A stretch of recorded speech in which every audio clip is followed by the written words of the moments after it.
hey there. Want to see some cool shit? Well, you're probably in the wrong place. You want to see a guy be a dumbass for several hours. We get you.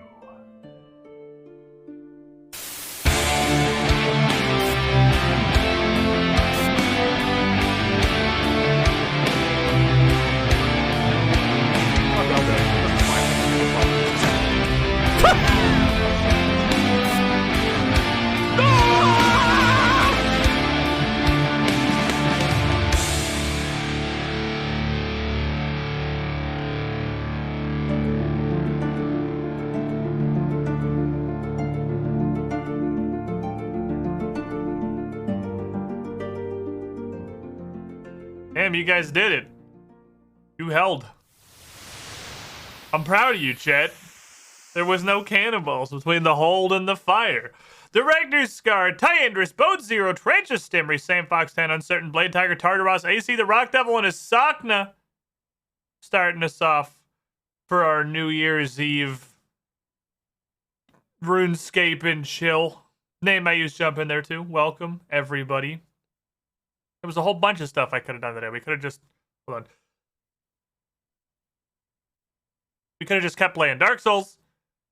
We could have done a Final Fantasy Friday and done a bunch of random raids and shit. And I did strongly consider that. You know what I don't feel like doing today? Is just watching cutscenes for 4 hours. I'm just not feeling like doing that. I want to hang out and just kind of chill and play something not necessarily low intensity. RuneScape's got some ball busters in there for sure, but not fucking Dark Souls. I don't want to watch a shitty Final Fantasy movie for more than half of the stream, which is unlocking literally any raid. And sure, I could skip all of them, but I feel like that somewhat defeats the purpose. I don't want to skip all of them. I just don't want to watch them all right now. I went and I got the full Heavensward Alliance raid unlocked. Mostly because I didn't want to literally just get Crystal Tower every single time that I did the duty roulette for Alliance raids. Believe it or not, I have done Crystal Tower. I have done it. I've done Crystal Tower. Several times. Quite several fucking times. It's a lot of XP in the duty roulette, so I do it most days. And I'm Crystal Towered now. I would like there to be other options in that roulette. So I went and did that whole arc. And even for an Alliance raid, which is, I think, more of a traditional raiding experience, it's literally like LFR. But there's trash. It's actually a big instance instead of you load into Duty Finder for literally one boss with no trash or no build up or anything. It's just you fight a boss and it's over. Like Pandemonium. It's an actual raid experience, and I'm still pretty sure that there is more time and cutscenes and dialogue than there is actually playing the game. So, no matter what we go to unlock, we're going to spend more time watching the Final Fantasy XIV movie than we are playing any kind of a game. Because I guess that's just Final Fantasy XIV. Sky Pirates. It was good. I really liked the Heavensward Alliance raids. They were neat. There's some what are we even doing? Why is this here? Things in there when fucking Ultimate Weapon literally just shows up for no reason as a trash mob and then it dies and you just move on. I'm like, what? Why? Why is this here? Why did that happen? I don't understand. And then the last arc of it, of course, ends with the final boss, and then another final boss, and then another final boss. You got myself a studio PC back there. Oh yeah, go for it. I guess I'm not actually gonna fuck with much of the Crimson Throne things. The only thing that I did was I made a duplicate. By the way, for Crimson Throne Arcadis, I made a duplicate of. I just did it for the first one. With the pre-built sound set. And then just changed all of the moods to not have the music in them. But otherwise, it's all fucking pre-done. Sirenscape has an official Curse of the Crimson Throne sound set, so we can just whole ass use that.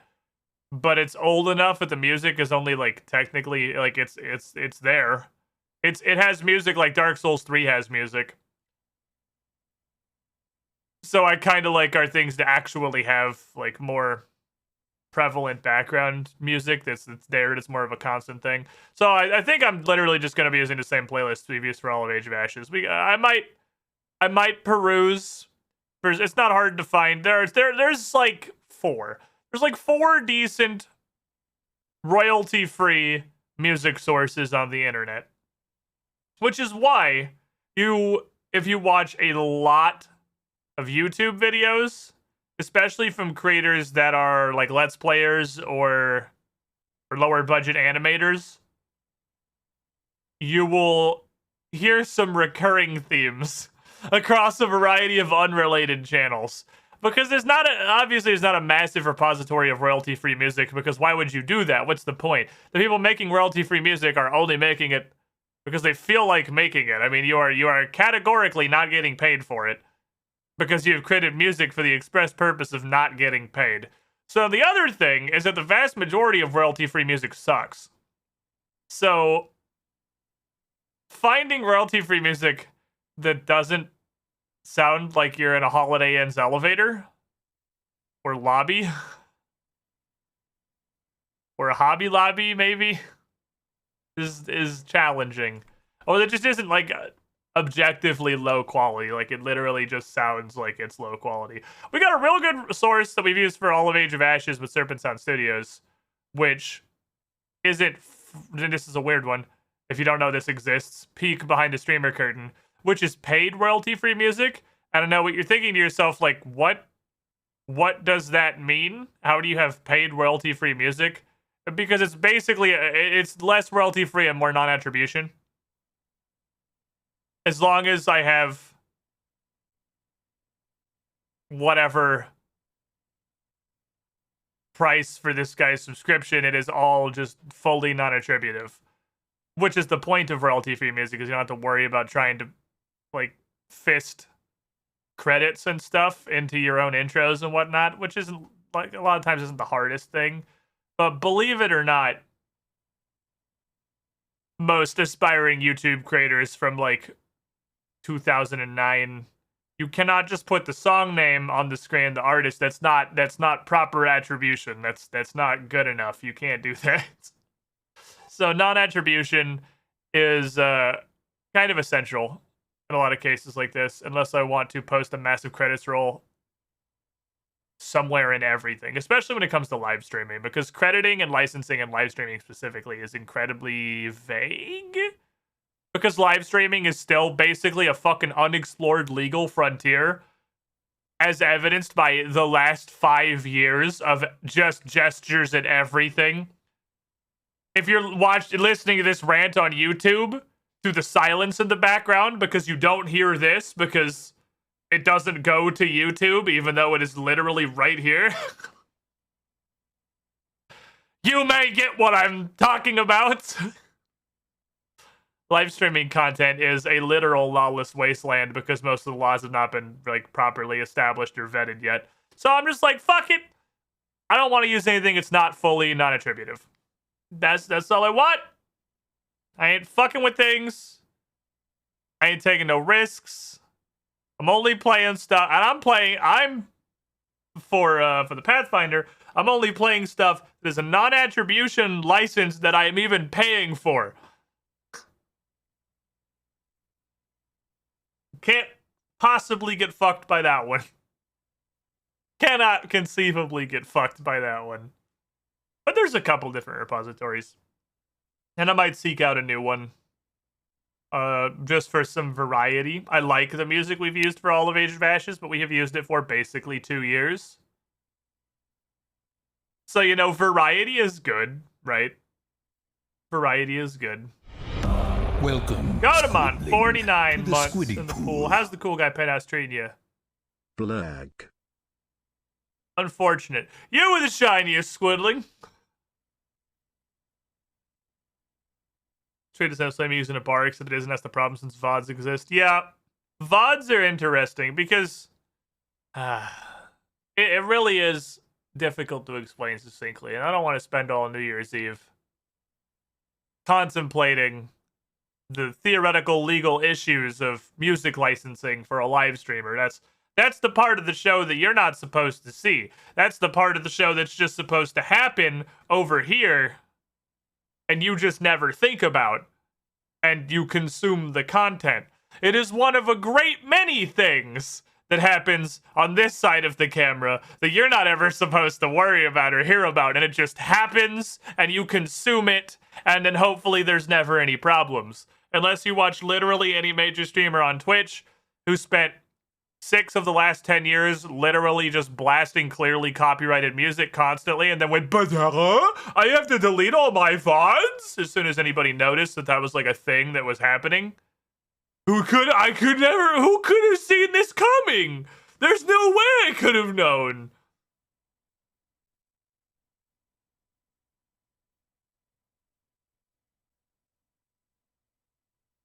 And then gets mad at Twitch. Like it's somehow Twitch's fault. Schadenfreude, I think, is the word for the feeling that filled my body during the great purging of all of the VODs of like every large live streamer on Twitch. Because it's one of those, like, are you stupid? Like, there's no way, especially, I don't know how the situation is overseas, but especially if you live in America, there is no way you have gotten to being a large Twitch streamer or any kind of content creator and you aren't aware that music is copyrighted. Like, there's no way. The only defense anybody had to doing that was, well, I never got in trouble for it before, which, like, come on.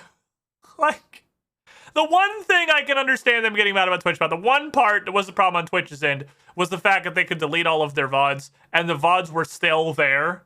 They weren't accessible through their channel, but they weren't, like, scrubbed from Twitch's servers, so they were still accessible by companies coming to enforce copyright. But hear me out.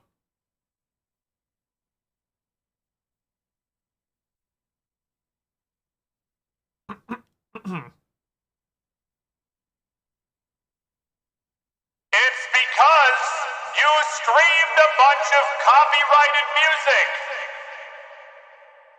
That's why they're coming for you. The reason it's still available is for exactly this kind of legal proceeding.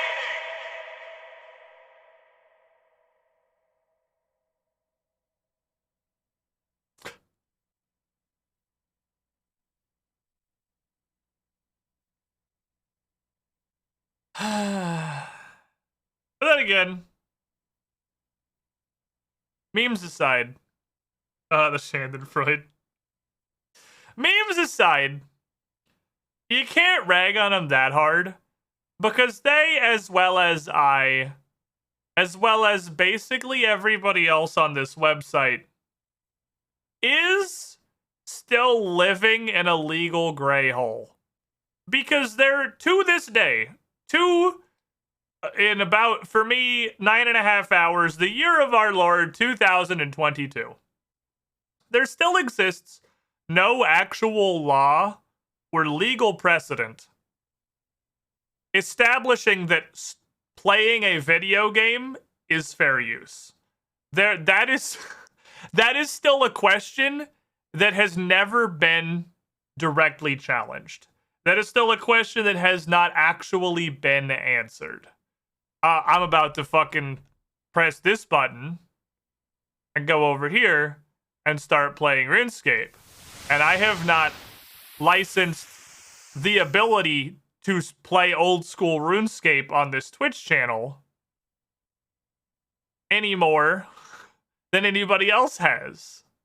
I have not entered into an agreement with Jagex to stream their intellectual property in more or less its entirety to the greater internet. Not only because I feel like it, but as a professional career, monetized for my own personal gain. And you know, when you put it like that, it kind of fucking sounds like copyright infringement, doesn't it? Hey, Jagex, I'm going to take this game that you have, and I'm going to play it exactly the way that you designed it and intended, with no real changes, while monetizing my experience to an audience, including the content you have behind a membership pay gate, which most of my audience is not paying you. They are paying me, though, because I'm playing it. Like... It doesn't sound super legal, does it? Which is kind of Nintendo's attitude. Like that, when you break it down like that, that's Camp Nintendo, right? It does make a little more sense when you look at it from that perspective, why Nintendo is the way they are. And I get it. I do get it. But fuck them. Streaming's a giant ad for the game you're playing, which most realize, and that's why no one really cares. Yeah, but that's not an argument. It's not, like, you're not super wrong, but that's not an argument. If I were to... I can't make the joke I want to make because I literally cannot name a popular song. I don't really listen to music. I could play... I don't know, fucking, is Billie Eilish still popular? That's a thing that Bryn listens to and is good. If I pop some of that shit up right now, I just say, oh, well, it's just advertising Billie Eilish's music. This is good for her. Why are you suing me? Like, I mean, that's not how it works. That's like the paying artists and exposure. It's literally paying artists and exposure. It's not how it works. That's interesting. What about game as the streamer drops behind specific partnered streamers? I'm not saying that nobody has ever been officially endorsed or licensed with a gaming studio to stream the game. That shit happens all the time. There are a decent amount of official partners. A lot of the streamers that get granted like early access builds of games. You know how a game has fully been like explored and played through and is dissected and known 3 weeks before it comes out because every streamer that asks gets to play it for 3 weeks before it comes out? I mean, that is official endorsement and promotion. It's not like that doesn't happen, but that's not the vast majority of streams on Twitch aren't that, right? It's this. It's I'm gonna sit down and play RuneScape and I'm just fucking streaming it because I feel like it. Like it's not that there's a lack of one. It's that this is not it. This ain't it, Chief. If you do a proper ad for a company, they'd pay you for your time to create the ad. They don't need to pay you to create this kind of ad. Yeah, but that is a positive that can be gleaned for the company from streaming that I agree with. That doesn't make it not copyright infringement. The interesting thing, because we've tangented super hard, and I'm actually kind of invested in this conversation now because A, it's interesting to me personally. And we might as well play RuneScape while we're having it, honestly, because, like, it's RuneScape. I don't have to pay any attention. I can just click on shit, and we can... Oh, I should probably log in the game first. We can just click on shit and talk about the things while we do it. I just fucking bukkakied my password. There we go. The point of the matter, like, at the end of the day... Right, I was doing a worms task. Yeah, well, we're not gonna do that because that's boring. So we're gonna go to anywhere else. The thing that everybody who doesn't know what the fuck they're doing or what they're talking about, you guys remember back in... Man, this song is loud as fuck. Back in, I want to say it was probably like 2013, 2014. I feel like it was vaguely about then. When people would post shit that would literally just like re-upload music videos and shit on YouTube, and every single description would just say, like, no copyright intended. I don't own the rights to this. This is, or something fair use. Like, putting those words in your description was somehow a magical barrier that prevented you from committing copyright infringement. It's the fair use thing. If it came down to it, if Nintendo or whoever wanted to come fist fight somebody for streaming Super Mario Odyssey wrong, the fair use thing is what it would come down to. And the concept of fair use, for those unfamiliar, is what enables parodies and what enables reviews. You can't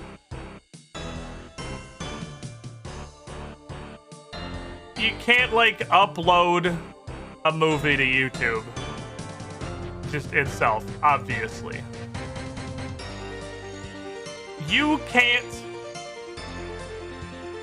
You could, in theory, rather, upload a movie if you spent the entirety of the movie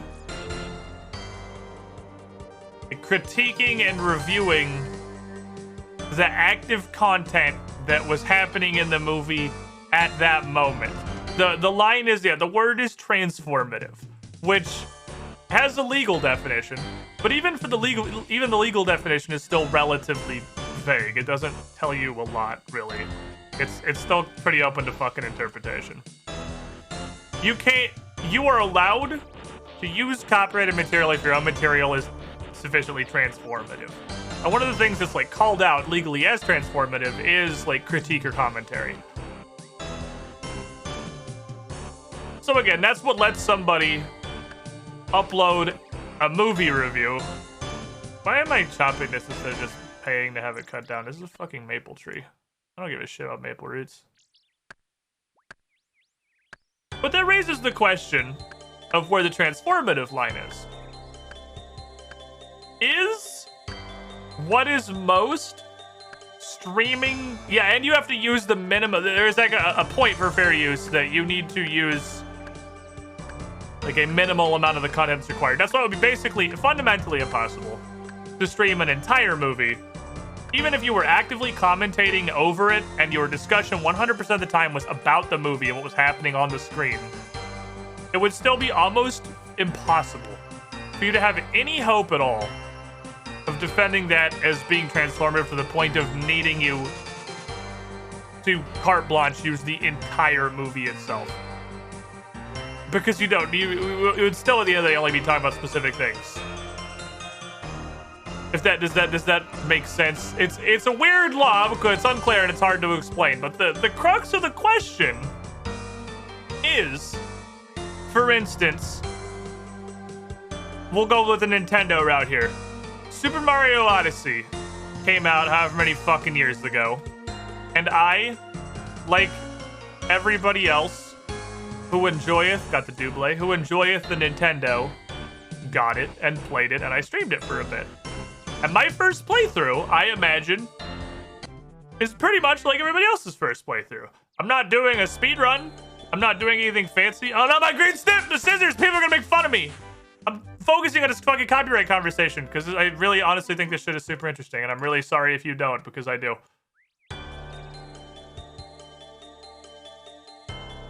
Is sitting down with Super Mario Odyssey and playing it start to finish pretty much the way Nintendo intended, the way it was designed, transformative. I'm literally doing exactly what the game devs wanted me to do, minus some weird occasional, squid intended shit. Because a lot of people make the argument that playing a game is inherently transformative because you determine what happens. That's the argument that a lot of people like to believe would protect them. But is it though? Is doing exactly what you're supposed to do transformative?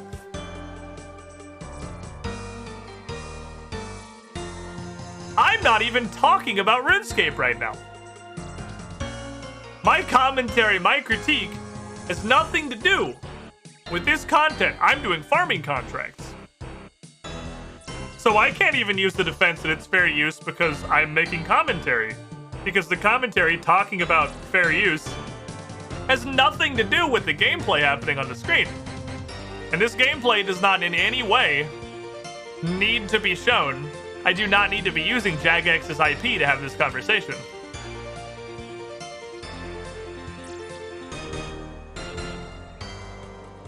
Okay. What do I have? I think it might be what I have. Maybe it's some Snapes then.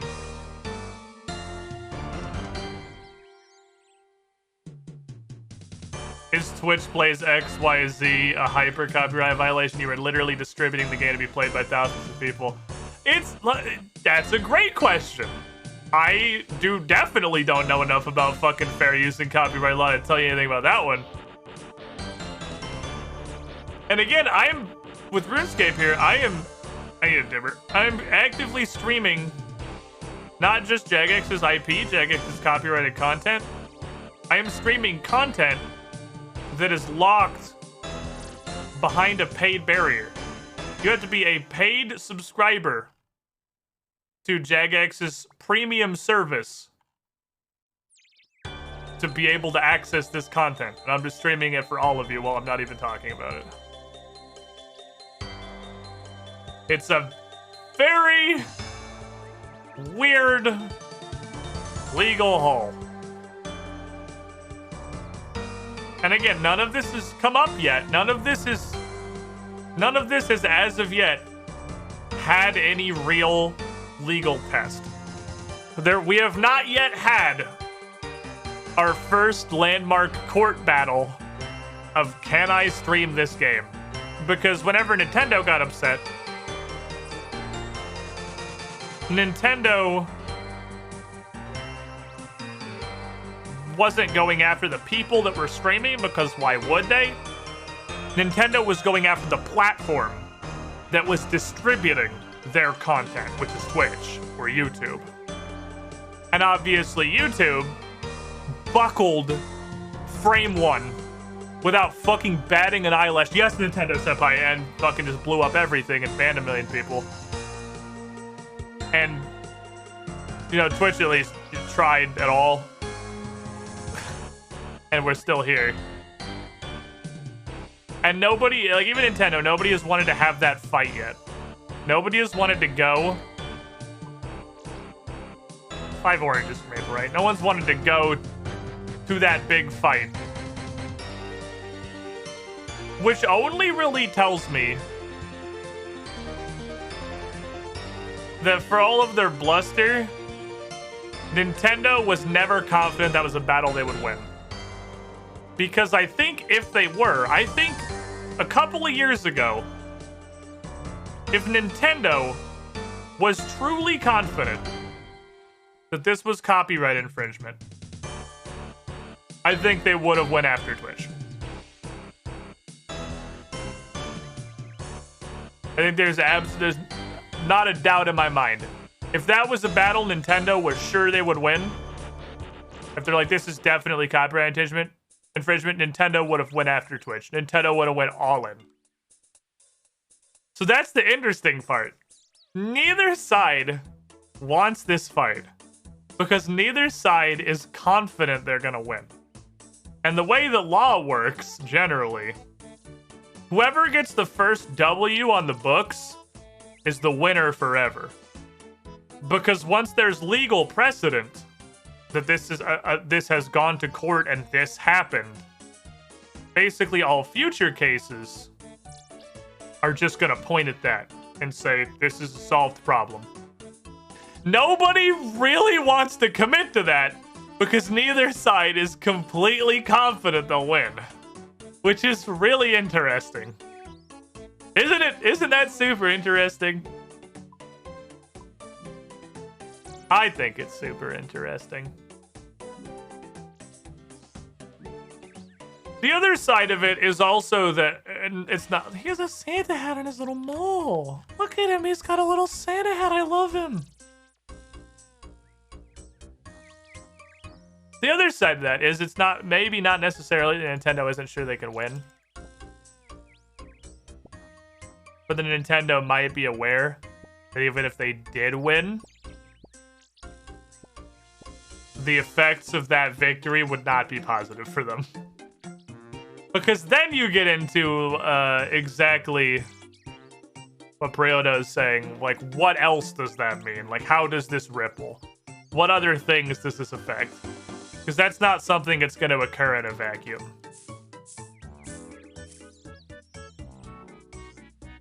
Some other shit would definitely spiral out of that.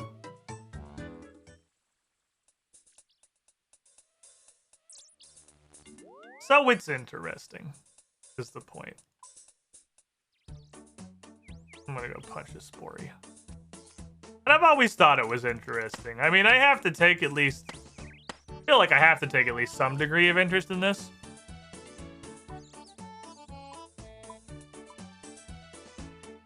Because again, this is, you know, my job.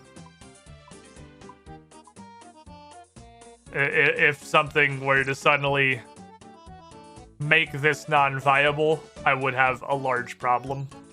It would need to be addressed post-haste. Give me all that shit. Well, I think it's gonna be an issue.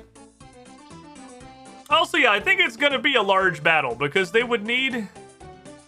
It would need to be like... If I were to use a hypothetical of what I feel like is the most likely one that would happen, it would have to be... It would be like Sony versus Google. Because they own YouTube. Or Sony versus Amazon. Because they own Twitch. It's gonna be a battle of giga corporations. And that is not... That is not going to be cheap, and that is not going to be fast. That is going to be a long and bloody war for both sides. And nobody wants to fucking open that shit up yet. Can't just fucking get it over with so I can, you know, decide if I can keep doing this. Obviously, we're still here. I'm gonna do it anyway. Don't. Examine it. Put it on your head. Thank you. Get these fucking monkfish out of here.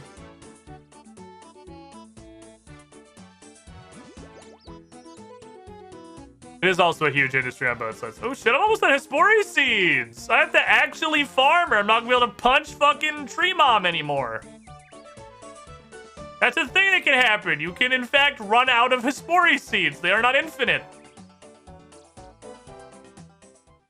I would leave it to Nintendo to use the core boom to stop someone actively making the money, aka the melee competitive scene. What money is Melee making Nintendo? Nintendo doesn't sell Melee.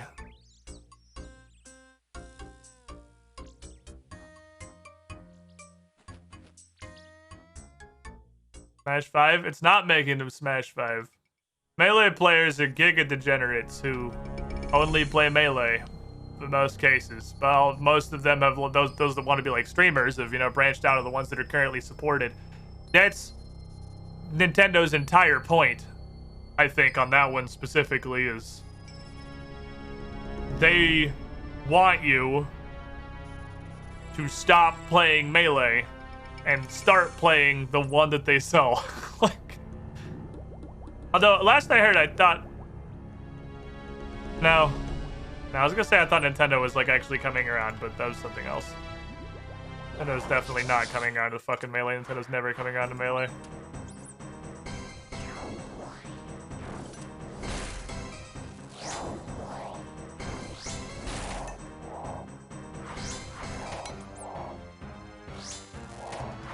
If Nintendo had the capacity to fucking unproduce Melee, I'm pretty sure they would at this point.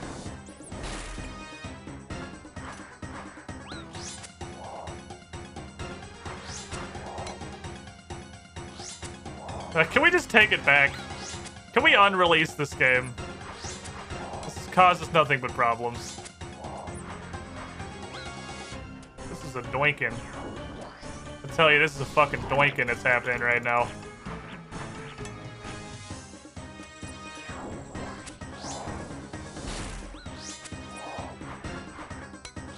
powerful tree paddling energy.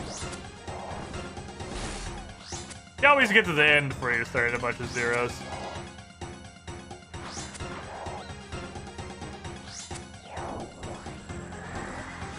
Gratuitous tree paddling.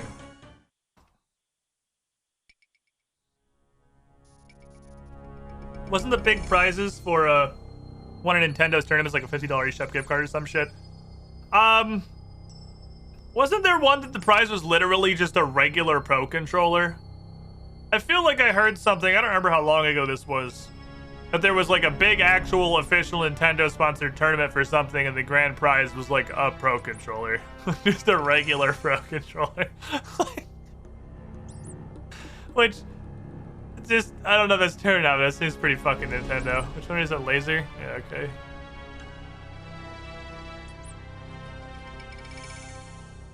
How much did these give me? 25? I'm at 19. I used 21. I would have had to, I guess I could have not drank a prayer pot. I just wouldn't have been praying for the last, like, couple of hits. But I probably could have made it just with the 14 prayer points I have.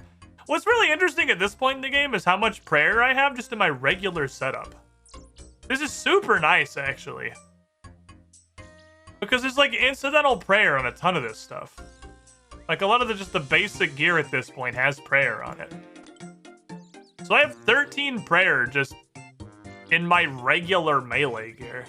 So I drain prayer so much slower now than I used to. That is a stat that definitely adds up.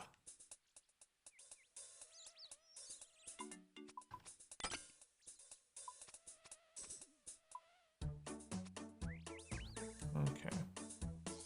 I want intended to give out those shitty mall trophies that are plastic painted gold. Alright, chat. I'm gonna do something crazy. I'm gonna actually do herbs. Hold me to this. Take off the amulet and open the gear tab again.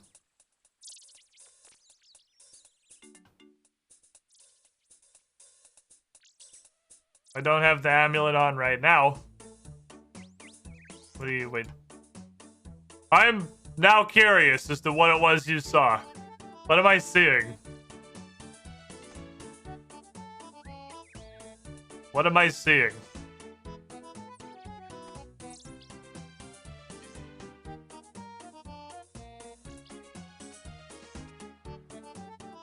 What am I looking at, Samville? What do your elf eyes see? The only thing I see happening is all the numbers that it says on the amulet.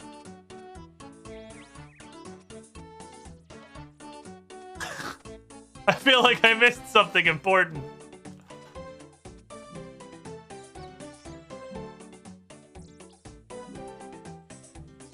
Small Lyra.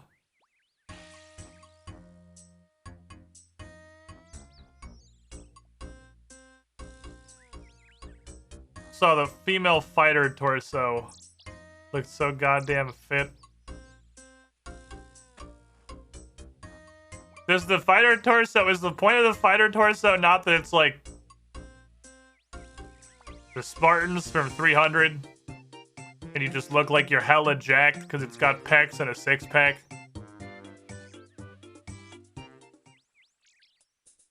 That was the, like, it was called like the Walmart screen printed abs t-shirt for the longest time. It does actually change the shape of your arms a little bit. Your shoulders, at least. You weirdly look like a more properly proportioned person with the fighter torso on. You're actually not wrong. I think it's literally the shoulders, not even the front that does it. Huh. Interesting. Wasn't the point of this? Okay, let me look at it. Okay, let's consult the HD plugin toggle. Okay, so fighter torso, sandally jacked. This model literally does not change with the HD plugin. I did not realize until this moment that the HD plugin does not affect the character model at all. I did not realize the character model was completely unchanged. Interesting. I guess it's just the lighting. The lighting and the quality of you out in the world. Because, like, surely this goes up, right? Yeah, okay. It changes. It doesn't change this character model. This looks like this doesn't get upgraded. This does. This doesn't. I guess because we're probably, like, the first person in the history of RuneScape to look at this screen. Because everybody else just puts what the wiki tells them on. And it doesn't matter what this says. I do as the Wikipedia commands. Interesting. Anyway. Go plant me some herbas. What herbas do I want to plant? We could plant... What do I got a bunch of? Cadentines. Give me a couple snapdragons. 1, 2, 3 for the protected patches.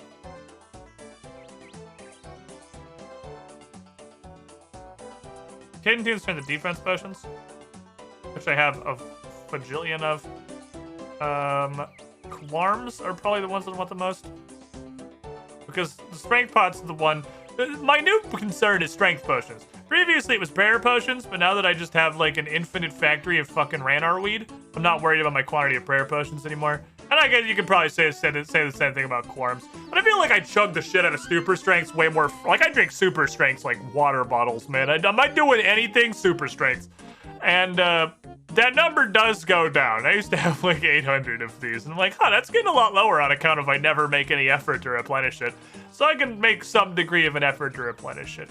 But I should go for things that get me more XP right now. Lance Dimes, Anti-Fire Breath, Cadentines, Defense. Let's just do this. Let's do that. I don't care about limp words. All right. I have an herb run tag. Just go to the herb run tag. The herb run tag is fucking useless. This isn't even in there.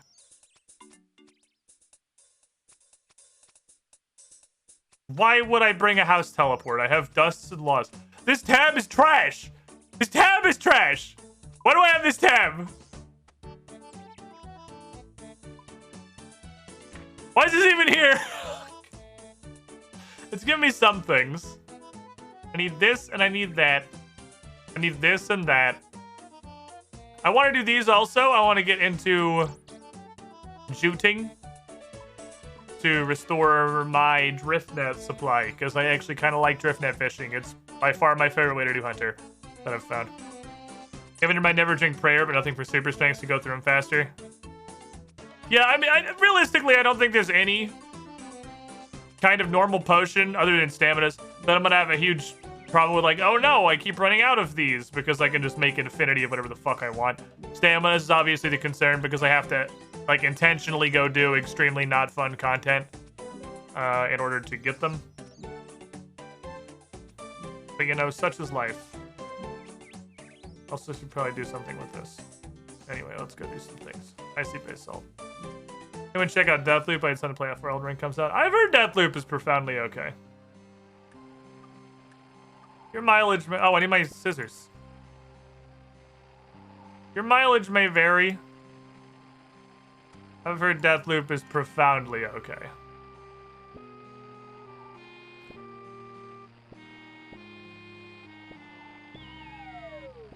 We're picking that herb to the rhythm of the music. It was actually like exactly with the music. That was interesting. I read it. What I was doing previously was I was bringing a Xerix talisman to teleport over to. It's just running a stamina to simply acceptance.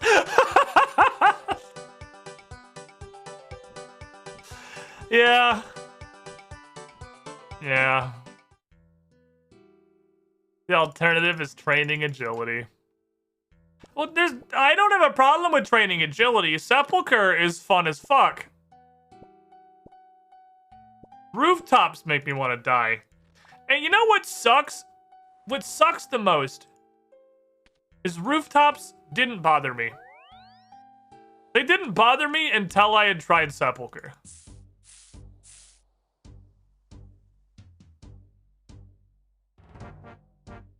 And now that I've done Sepulcher, I can't fucking go back. Because I have experienced what agility but fun feels like. And having to go back to doing fucking rooftops just so that I could have stamina potions is actually... I appreciate that dude went and hid in his house while I walked by. What a nice gentleman. Stupid dickhead.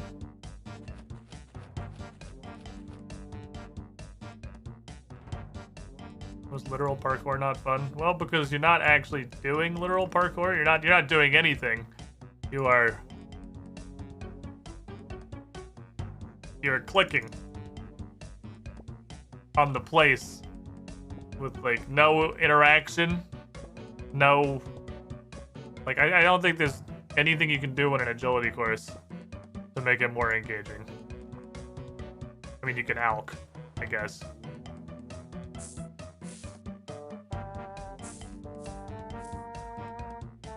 Motherfucker.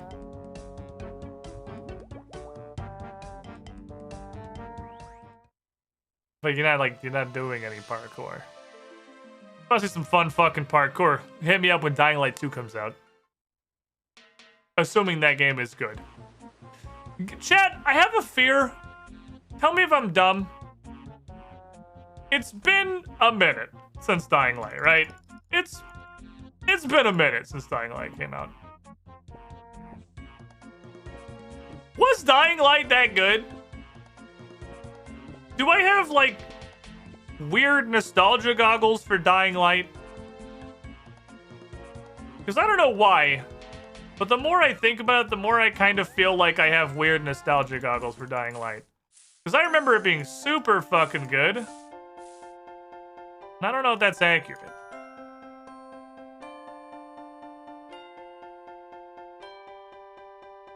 Thank you very much. I also feel like I very much enjoyed it, but it was a long time ago. I played it a bunch. I think I played through that game a few different times with some different groups of people. I remember it's Dead Island, but good. At least the parks you play with friends. Yeah, what if it's just the Mario Party effect, man? What if it's just the Mario Party effect? And Dying Light wasn't even good. It's just you're having fun because you're playing with the boys. You know what's fun if you're playing it with the boys? Monopoly. That's how low the bar is. Like, it's on the ground. Look, man, online 222222. How you doing?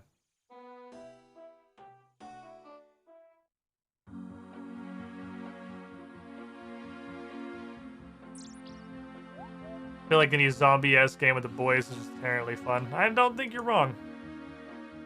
It's a genre that, you know, via sheer repetition if nothing else, has very much led itself to good cooperative experiences.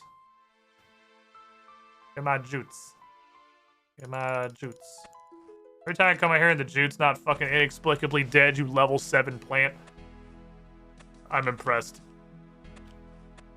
Having fun playing with the boys, more function of the boys in the game in question. That's what I'm saying. That's exactly what I'm saying. Like, it's possible that Dying Light wasn't even fun. We just played it with a bunch of dudes and had a good time.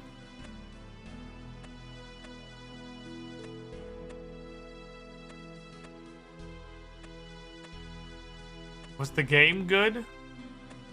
Or were we good around the game?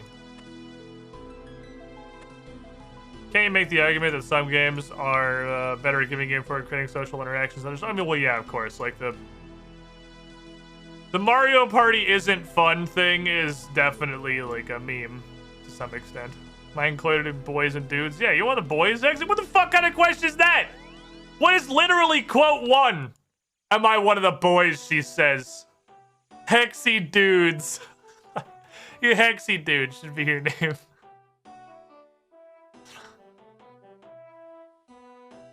Literally the reason we got a quote bot.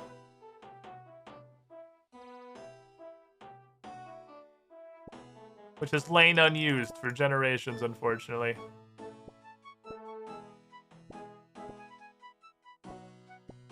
Actually doing farming reminds me of a thing that I should do, and that thing is to check on the kingdom that I own.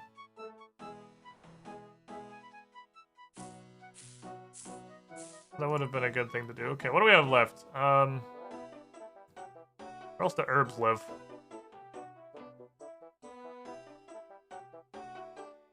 I like never do herb runs anymore, man. I got so lazy with herb runs. It's probably enough. If there's any more, they don't fucking matter. Let me go get this other hop at a patch. Over yonder. And then go get the one in Yanil, and I can claim my sand. Multitasking. Mario Party on paper is way more shit than League of Legends. To play both with a group of friends for 3 hours. Let's see which game we have more fun together. There's a thing! I don't know if we talked about this on stream the other day, and I feel like we did. I don't know if I talked about this on stream, or if this was just a talk that I had with Larkin. Off stream. I have met 0 people who I feel like have more fun and happiness in their lives because they play League of Legends. Everybody I know or have ever known that plays League of Legends, it's not only such a negative factor in how much they enjoy their lives, it's such a clearly and massively negative factor that it's almost bewildering that they don't see it. Like, it concerns me that it isn't obvious to them that playing League just makes their lives directly more shit.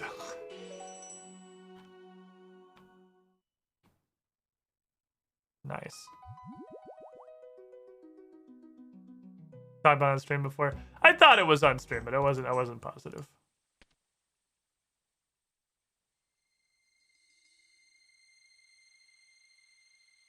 I don't know if you guys heard what sounded like an owl hooting in the background, but I'm pretty sure that was Bratwurst's snoring noises. It got really loud for a brief moment. Eli dramatically improves in League of Legends. I enjoy streaming so much more than I did when I had like 4 to 8 times as many viewers as I do these days. And I'm pretty sure this is just a side tangent, but I am very confident actually that, like, from a existing personally, if you discount maybe the back half of this year when literally nothing was happening, that it's been better for like my income as well than when I played MOBAs. I don't know how the fuck I made it so far. Show me the shit out of MOBAs. They suck so much. It's like it's difficult to intentionally engineer a less fun experience. Oh, rat? I don't think you can see a rat. I mean, you can see clear evidence of a rat. You can tell where the rat is.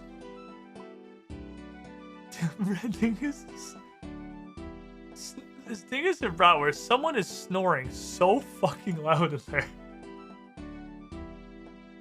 The sack that's simultaneously hanging from the roof of the cage and also actually on the ground does have a rat in it. He's got it turned around again. I think he turns it around so the opening is facing away from the main light in the room. Since the light is in front of the cage, you know, it's my ceiling lights in the middle of the room.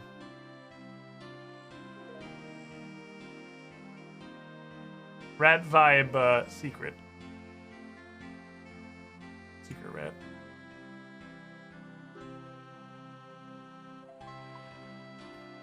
Go console Miscellanea. We gotta probably get money first. I feel like I'm gonna need to refill the old coffers Grab some dollary dues.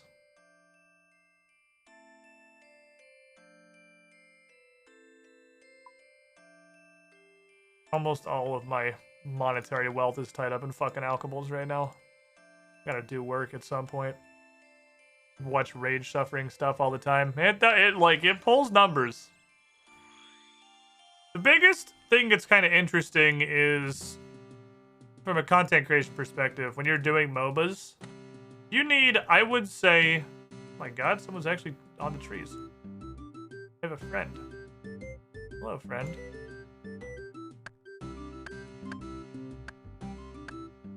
I've never seen another human person here. You would need literally 10 times the audience to be as successful or to have as much streaming income as you do streaming pretty much fucking anything but a MOBA. Battle Royales are probably in that bucket too now. Any of those like heavy FOMO PvP games?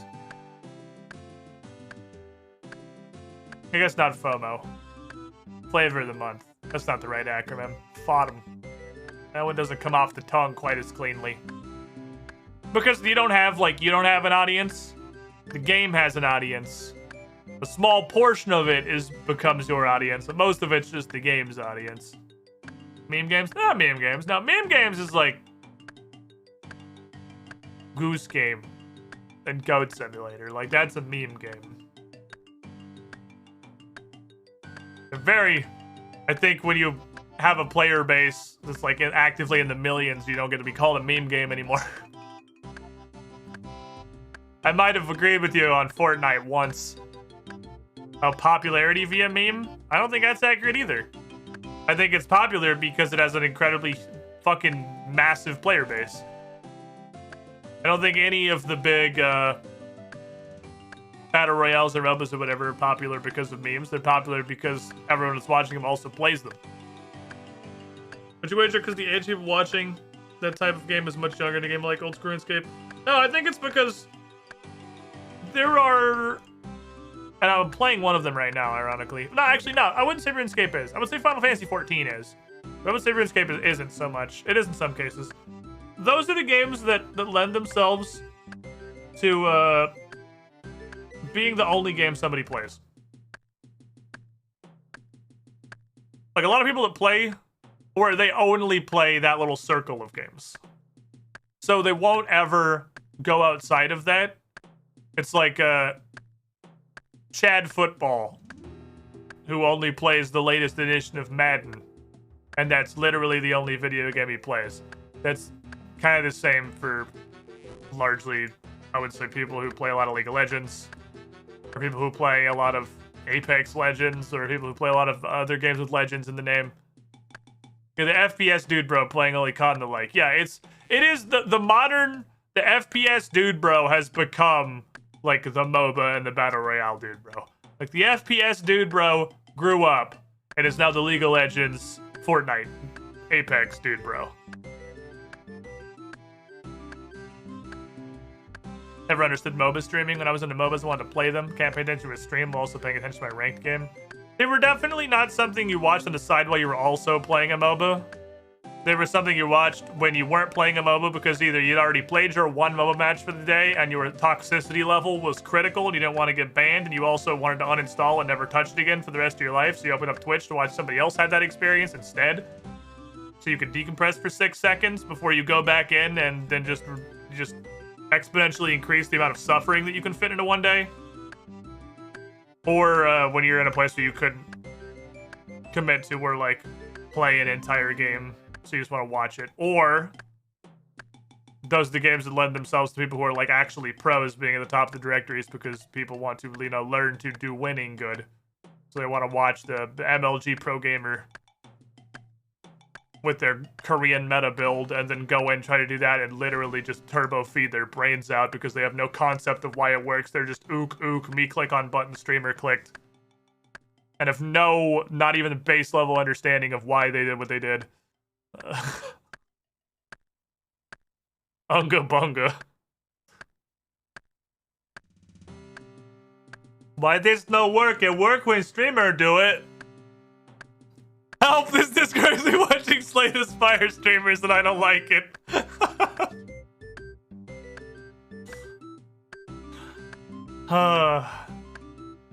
It's everybody watching streamers. And not everybody, but most people. It would be me watching RuneScape streamers if I could watch RuneScape streamers, which I fucking wish that I could. Streamer clicked on X card. I did same. Why me no win? I said before, I feel like I'm in a weird bucket where I watch almost exclusively content for games I don't play. I watched like Hearthstone and Escape from Tarkov. Haven't played Hearthstone since Goblins and Gnomes, and I haven't ever in my life played Tarkov or anything even fucking remotely related to it.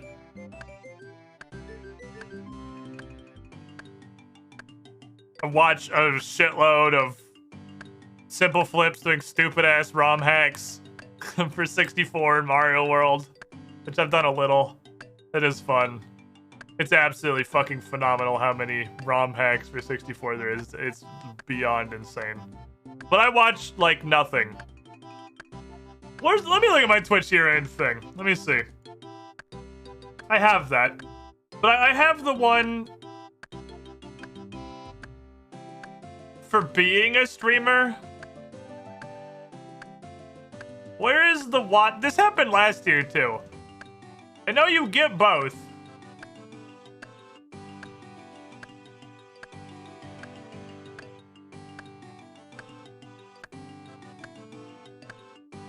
But I don't know how.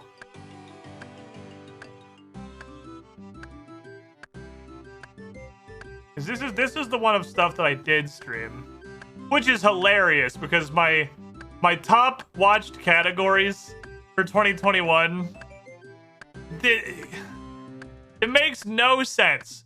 Like if you I think I tweeted this. If you didn't see me post my stream recap thingy when I got it, guess what my top 5 watched categories were. This is by watch time. It's not by amount that I streamed it. Because I don't think one person would get it right. I think you could guess the first 2. I think you could definitely guess number 1. Number 1 is a very easy guess based on 2021. I played a huge amount of one game. But the other 4 get questionable. Number 1, I'll give you number 1's RuneScape. This is number 1. This is my number 1 most watched game in 2021. For streamed. This is for streamed. Dead by Daylight's not on there. Valheim is 3. Valheim is 3. Arrow. That was my 3rd highest watch time game of the whole year. Was Valheim. I'm sure you guys can get 2. 4 and 5 are hard. I would not have guessed 4 and 5. Final Fantasy 14 is 2. You can definitely, just by sheer quantity, Final Fantasy 14 got 2. Correct. Super Smash Bros. I think that was 2 years ago. That wasn't this year. But there's no way that was this year. Was Smash this year? Smash had to be the year before. Isaac is 4. Proving once again why streaming any other roguelike is a complete fucking waste of time. The like 11 times I streamed Isaac was number 4. That game gets quite literally twice as many viewers as any other roguelike. Every time. Not Subnautica.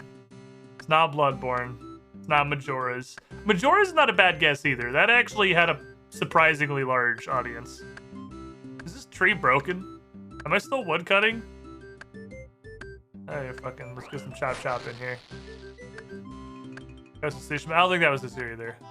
Snake RX.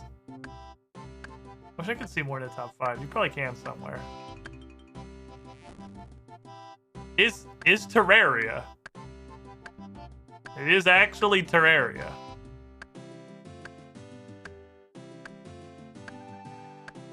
It's RuneScape, Final Fantasy XIV, Valheim, Isaac, Terraria. Just for a peek behind the curtain of watch time. Would you stream Terraria this year? We did. The Mondays with Careless Rex was this year. There's no way that was enough by itself, right? There's no way that was enough by itself. We only did that for like 6 or 8 weeks max. There's no way that was enough to make that my number 5. I must have done something else. But that's it. I can't think of any other Terraria I did. Journey's End wasn't this year. Yeah, that was last year. There's a stat in here, by the way. Viewers accumulated 47.89 million channel points.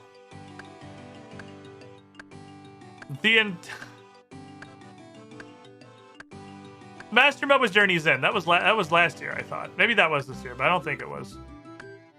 The combined total amount of channel points that every viewer of my stream has earned is 47.89 million. AC the Rock Devil has 1/5 of those at 9.5 million. One person has 20% of all of the channel points ever earned on the channel.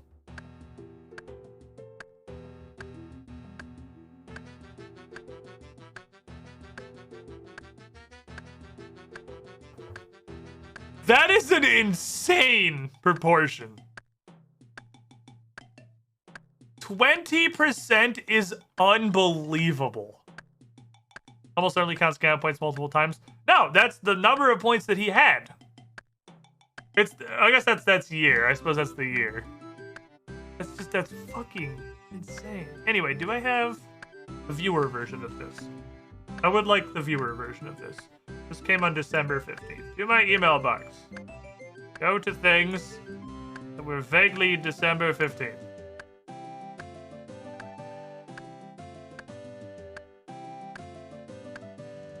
Wow, I got a lot of emails.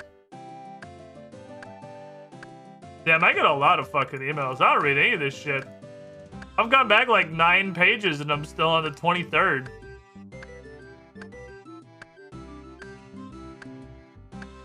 Wow, I get a lot of fucking emails. Maybe I should read some of these. Do you think these are important?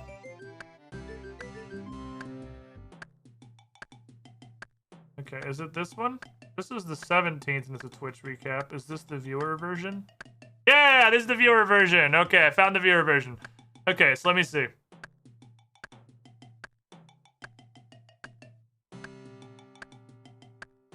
So my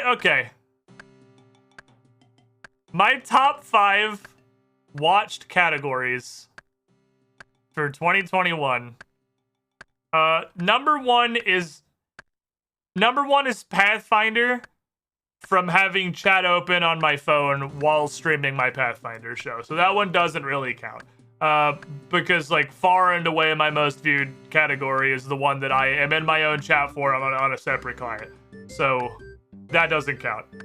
Because I'm streaming to a different channel, so it counts me as watching it because it's not my own thing. So I got a top 4. Of the top 4, Hearthstone is my number 1.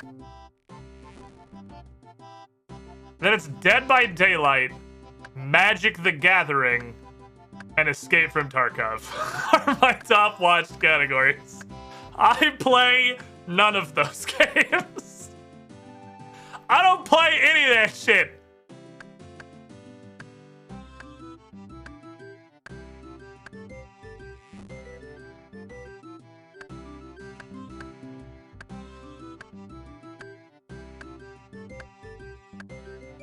I don't play any of that shit. I have at least played the first two. I have played Hearthstone and Dead by Daylight. I can 100% tell you.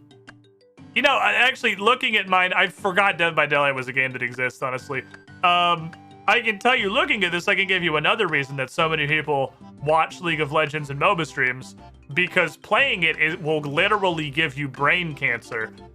And if you watch it, you can just have somebody else suffer and enjoy their suffering and not have to play it yourself. It's definitely Dead by Daylight.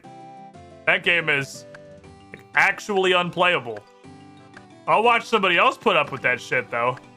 I can get all of the entertainment that I would have had trying to fucking have to play it myself. But I don't have to fucking play Dead by Daylight, so, you know, that's a win-win for me. Easy. I'm surprised Magic the Gathering is on there. I watch exactly one person play Magic. And I guess I watch them. It's the number 5 on top watch channels that I have here, so clearly I watch them a lot more than I thought I did. I did not think I watched that much Filthy Robot, but I clearly watch a lot more of it than I thought. He is a fucking entertaining man. He has exactly my fucking brand of salt. Holy shit, Filthy is so fun to watch. Never seen the Dead by Daylight? There isn't one, really. It's like... It's bad. Just don't try to look. Okay, there we go. That was an interesting little side journey while I punch maple trees. How am I still not? What are we at, by the way? I've been here for like 20 minutes. Oh my god. Wow, I left this shit for a long time. Apparently, it's been a minute since I've been back here. I did not mean to abandon my kingdom for this long. I've clearly, you know, made a mistake. Chop, chop. This little 360, gotta wind that shit up. They fucking totally forgot who I am. Like, who is this weird woman cutting our maple trees? I am your queen. I was your king, but then I got a sex change. Back to my original sex. It was all a clever ploy. Don't ask too many questions. What do other people think of me? Who are you? Because then we travel in the same circles on stream. Squid Filthy's the content creator. Watch the mornings. Me too. Filthy's my go-to before stream entertainment. Which I guess the reason I feel like I haven't watched him much is because now my before stream entertainment is playing Final Fantasy 14 because there's not a queue at 11 in the morning. But it used to be I just watched a bunch of fucking Filthy Robot in the mornings. I think I have From Diaries that increase the rate of approval gain rating. Holy fuck. Right, I do. I have that as a thing. I literally have a thing that increases the rate at which this is gained. Fucking hell. This is boosted. It's taken this long. Oh, thank you. I'm free. I'm fucking free from the maples. I am worried. I feel like the coffers might actually be empty at this point. They might have no money. If it's been that long, I might have to put this entire cash deck in there.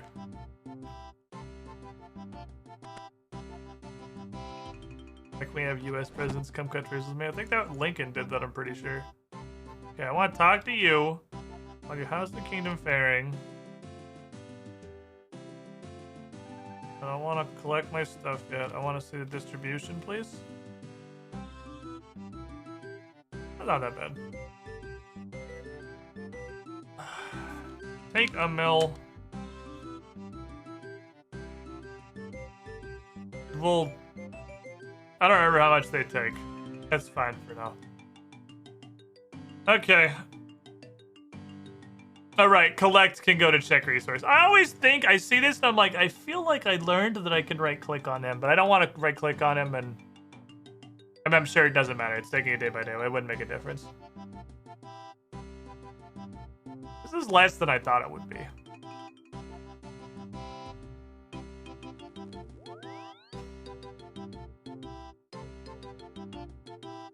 With how long I had to punch a tree for, I was kind of expecting, like, to be mind blown by the stash.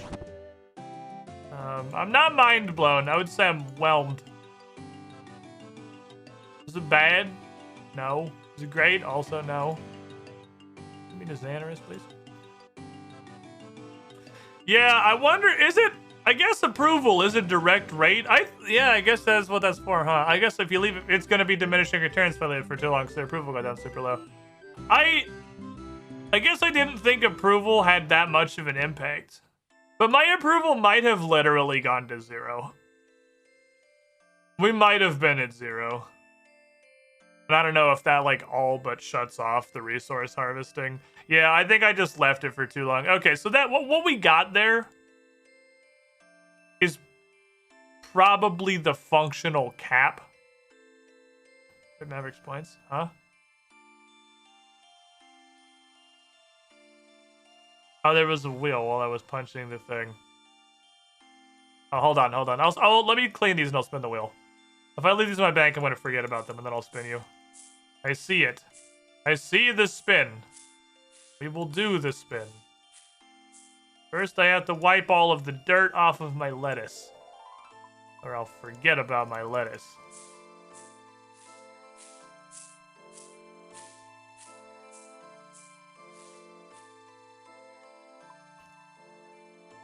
A lot of irrits, I guess.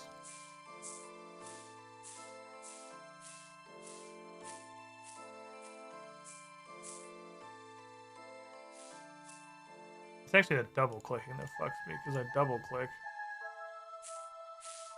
I try to use one leaf on the second leaf. Seem to be a lot more consistent doing it vertically. Alright, I'll do that then. You just set a certain day to do quilling duties. I guess I should. Well, I guess would be a good way to do it is a week's probably safe. So like every time I go to do Tears of Gothics, I should probably also go check on Miscellanea. Anyway, I imagine that you've got a tangent line for a functional maximum income of stuff once your approval is at 0. And that was probably the tangent line. Because that, I feel like, was literally identical to the yield I got when I left it for a week or two the first time. And I'm pretty sure I left it way longer this time. So, like a week and a half is probably your sweet spot. Well, a bunch of those are Ranars, I guess. They do be given prayer potions, though. Prayer potions be good.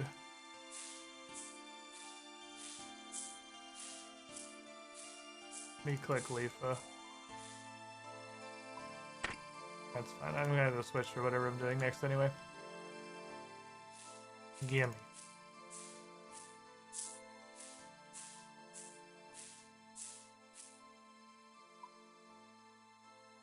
Okay.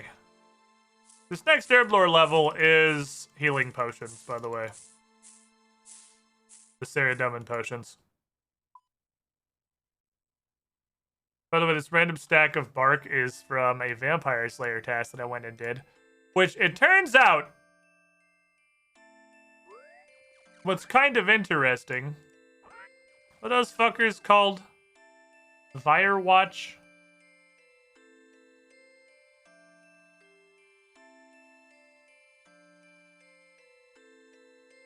Yeah, it was these guys. These guys dropped some fucking fat shit, actually. I figured they did. I talked about it in Discord briefly when I got this task. Because of the fact that every time I've ever been to Darkmire, there's like 4 people out there grinding them. It can't all be fucking Slayer tasks. These guys dropped some shit. It's not bad shit. They drop a healthy amount of stuff. Like, to the point where I feel like it'd almost be worth doing them even if it wasn't actually my task. Even if I was just there to murder them to death. Because I wanted them to stop being alive. Because they're vampires and fuck them. Anyway, Will! Bring me!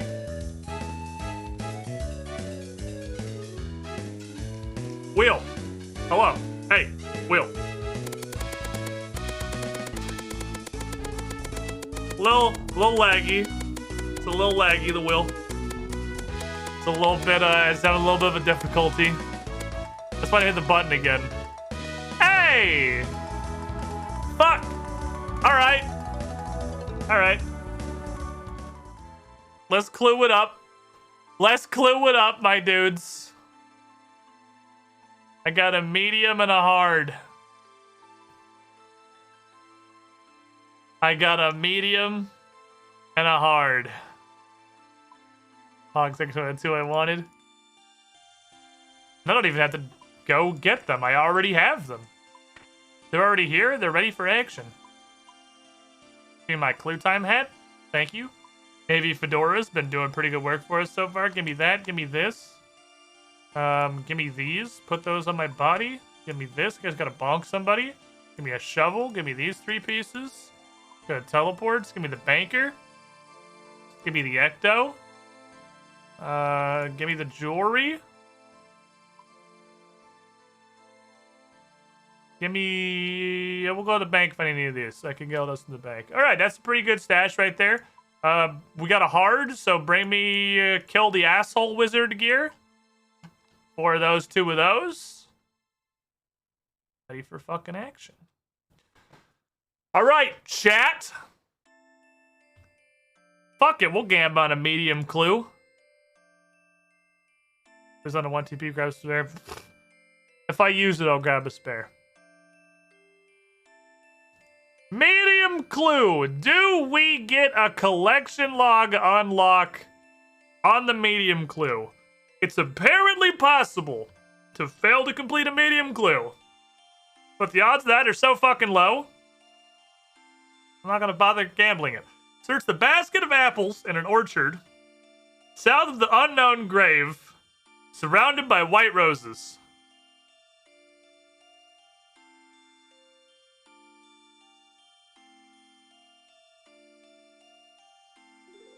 What? Well, I can discount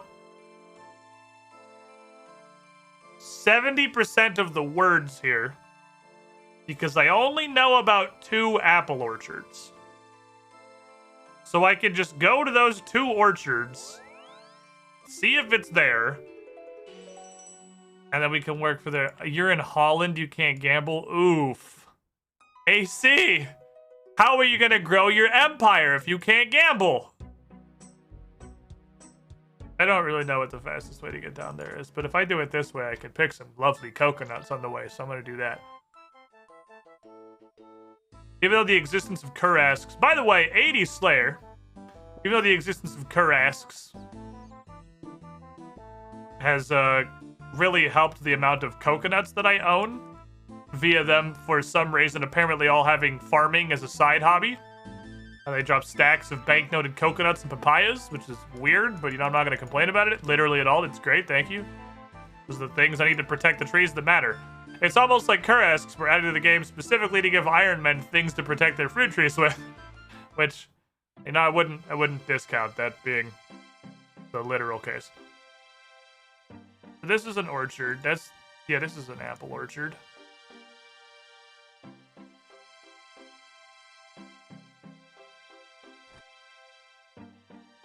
What am I looking for?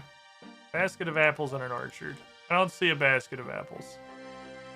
There's a barrel.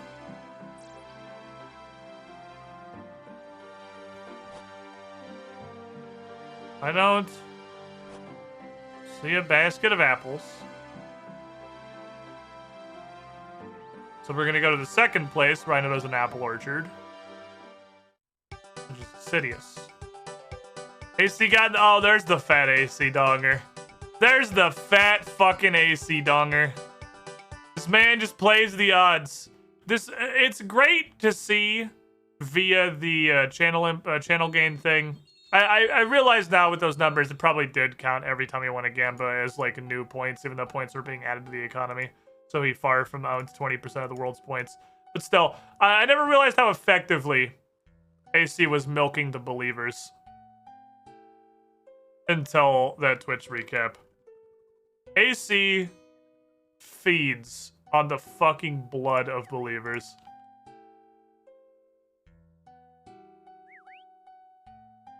Because he is like literally the one person who's actually playing the odds and doing it with thick bets.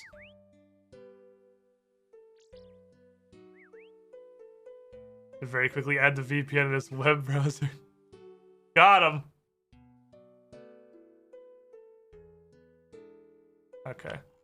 So the rest of the clue, yeah, fuck the rest of the clue. Oh shit. And write it down. Basket of apples. Haas Orchard. There's only 2 apple orchards as far as I know, so like the rest of the clue was irrelevant. You just go to the 2 apple oh, graves surrounded by white flowers. There it is. So it's right there. Well, you can either know that fucking grave right here exists, or you can go to the 2 apple orchards in the game until you get your clue. A graceful man of many colors. His crates must be full of many delights.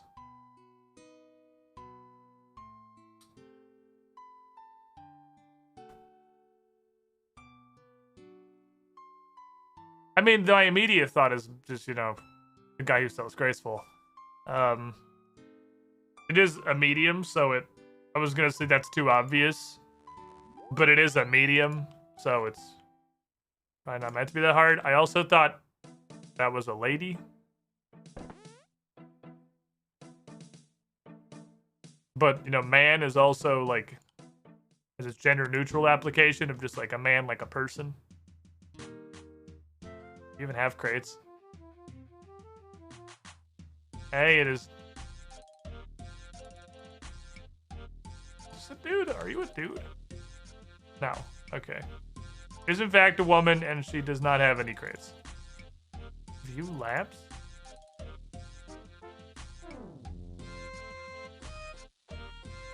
I hate this. I hate that this exists. I hate it because it didn't count. I would say most of my laps, but you know, that's not accurate here. It's got most of them at this point. You can clearly see this got added at a later occasion. This was added like halfway through this year. I have done way more than 85 laps of Agility Pyramid. I have done way more than this. But I did the vast majority of the Agility Pyramid before this was added.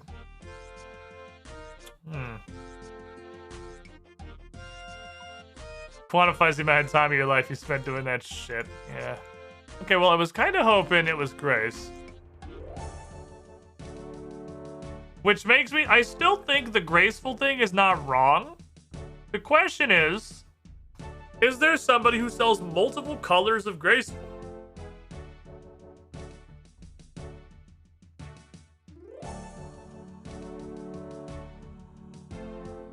I know... You can get the... Do you get all the colors? I'm thinking to myself to answer this. Do you get all the colors? There's somewhere in Zaya, you can get your graceful recolored as like any of the house or city colors. Is that all from the same person? Is it one guy that does all of them, or was it a person in each city? Either way, I obviously, you know, don't know who they are, so that doesn't help me. Well, I mean, it kind of helps me. I feel like they all came from one person. I don't want to say they were in Shazium. Or shop in Shazium, maybe? Let me get my fucking book. I want to say they all came from one guy. But boy howdy, I don't fucking know.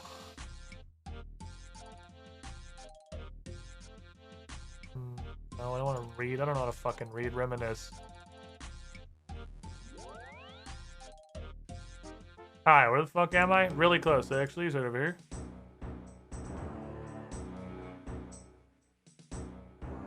Using. Well, that guy's literally wearing graceful. That's promising.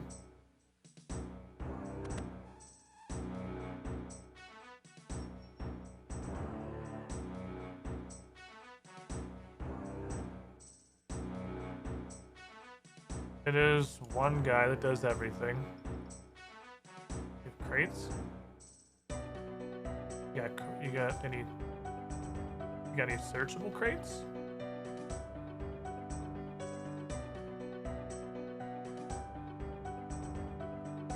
Ah, that's gotta be it. Ah. This is the two-phase. This is a two-phase. This is a double clue. It was a graceful man of many colors.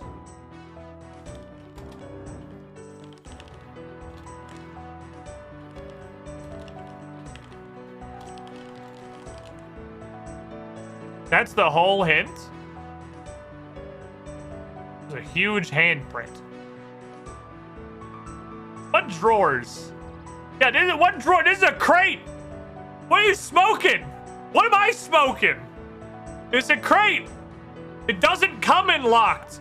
You open it by prying the lid off of it. There's no drawers on this. It's not. Do we have a misunderstanding about what a crate is? I don't. I'm starting to wonder that Cassandra Lee actually has brain damage from all of the adventuring that she's done, and that she might require professional assistance.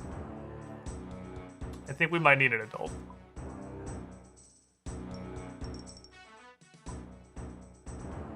Well, how the fuck do I get out there? I don't want to go down there.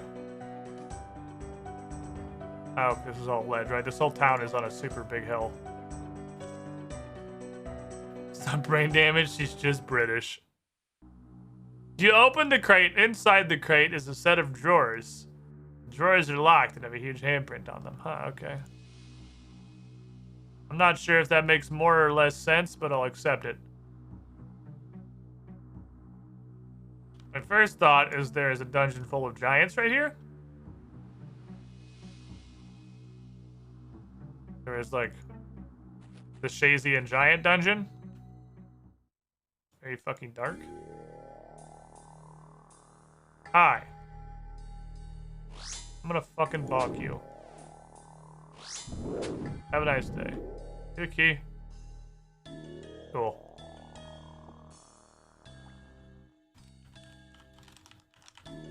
Kill a gaint. Kill a giant.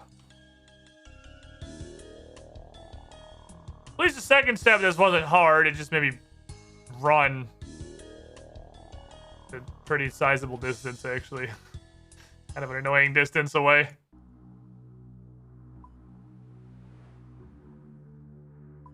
So I have to go all the way back around. I wonder if I could kill one of these guys. I forgot that exists. I actually don't even know that I knew about this. I'm sure I've seen it in passing, but it's obviously not something I like actively stored in my memory.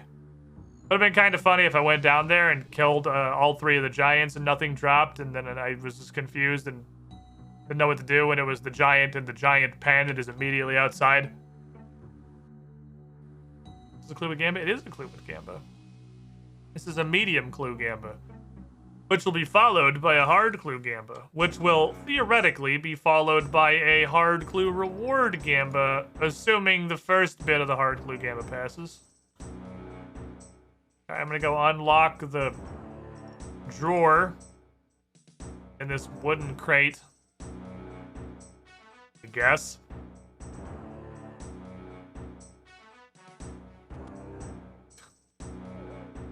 Not a crate. What an annoying set of items. Okay. I don't have that one built, I think. This is a high effort medium clue. This one's so hard. No clue thing? Well, we're not currently doing any clue thinking. I'm just walking around. I don't know why it's flickering whenever I open and close the sidebar, by the way. I haven't changed anything. I don't know what's going on there. Cry in the Cabin Ranging Shop. Blue gnome boots. A hard leather body. An unblessed silver sickle. A hard leather body is actually the part that's annoying. I think I have to go.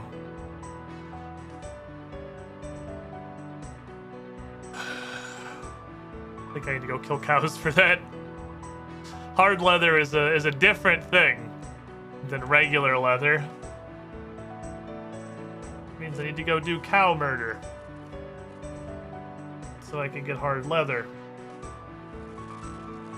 Which is several steps from now. It's not a Cassandra Lee RuneScape stream if we're not, at some point, killing fucking cows in Lumbridge after 57 days played on the account. Like, it's... And I'm killing cows in Lumbridge. Again. Like we do every day. Why? Why does something make me come kill fucking cows? Like every other time I stream this shit. Hey, Shinju, I don't... That's interesting that I was notified via the RuneScape chat that you were hosting me and not the Twitch chat nor stream. I can't even one-shot them, dude. Nothing gives you a true sense of progress. Like literally hitting a 0 on a fucking cow. At 83 attack with a dragon mace. Nothing makes me confident that I have not wasted my time playing this game. Hitting a 0 on a level 2 Lumbridge cow with my D-mace. Never get better. Never improve. I thought it was Dark Souls. It's actually just life. Words of wisdom. Doing pretty good, Daz. Doing some clues. Doing some cluing, hanging out the last day of the year. By the way, if thou didst not see, we have an official start date for Curse the Crimson Throne. It's not tomorrow. I'm a little salty it's not tomorrow. Because of the way the organization went. I'm a little bit salty it's not tomorrow. It should have started tomorrow. But, you know, it kind of worked out for the best. Because the weird life circumstances we had that made it so I wasn't confident that I could announce a start date until yesterday would also have meant that I literally do not think we could have played tomorrow. I think we would have had to cancel on a charity event, which would have sucked balls. But Paizo's got a really cool... Is it 1-to-1? Okay, there's 1-to-1.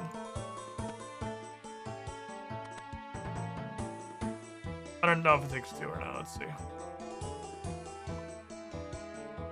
It just takes 1. Yeah, whatever. There's a hard leather body. There's a really cool charity event going over on twitch.tv/officialpaizo all weekend through Jasper's Game Day. I've ran some one-shots for him before. I've streamed some things for him. They're a great mental health and suicide prevention charity. They are fantastic. So if you are at any point this weekend bored, I want to go see some good Pathfinder shit, that's going all weekend. I don't think it's a 24/7 thing, but it is a most of the day thing. And I don't want to compete with that. I don't want to draw away from that. That again is like a fantastic cause. I didn't want to launch. The original reason we're not starting this weekend is because it's a Paizo sponsored show, of course. And I didn't want to compete with Jasper's Game Day. And we didn't want to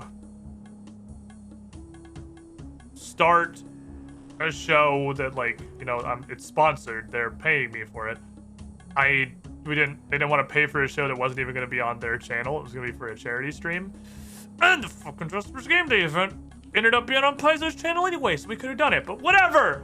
Whatever. I'm not salty. It's cool. The only reason we didn't premiere this for a sick charity stream and raise a bunch of money for a great cause starting our new show isn't because it wasn't going to be on the channel and it ended up being on. That's fine. That's fine. Point is, next weekend, next weekend. Next Saturday. The 8th. A week from tomorrow. We're starting the Curse of the Crimson Throne. Why am I walking everywhere?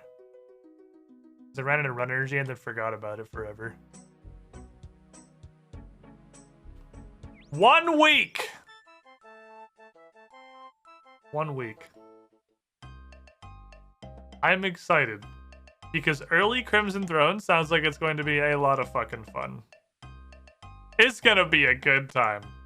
I do not currently have any information for when we are starting Age of Ashes Book 6. However, I will give you the minor warning. Blue is different than turquoise. That might be a little bit delayed. That might not be in the immediate future. I'm still hoping to start that in January. But there is 100% going to be at least 2 shows that I am running in January. And the only reason I don't know that I can also do Age of Ashes 6 is because I'm already going to be running 2. If the other one doesn't end up starting right in January, we can age our ashes. But we'll see. I don't remember what the fuck it takes to make these. Crimson Throne 2, yes! It is a 2nd edition conversion of Curse of the Crimson Throne. We will be playing Curse of the Crimson 2nd edition. Because it's incredibly piss easy to convert things from 1E to 2E. And that is half of the point, is we will demonstrate that. Everything goes over real fucking smooth like. There's going to be... I mean, I fuck with all the adventure paths I play, even when Paizo sponsored me to do them. I change stuff around. Are you really GMing if you're not fucking with stuff? Where's the stash? There it is.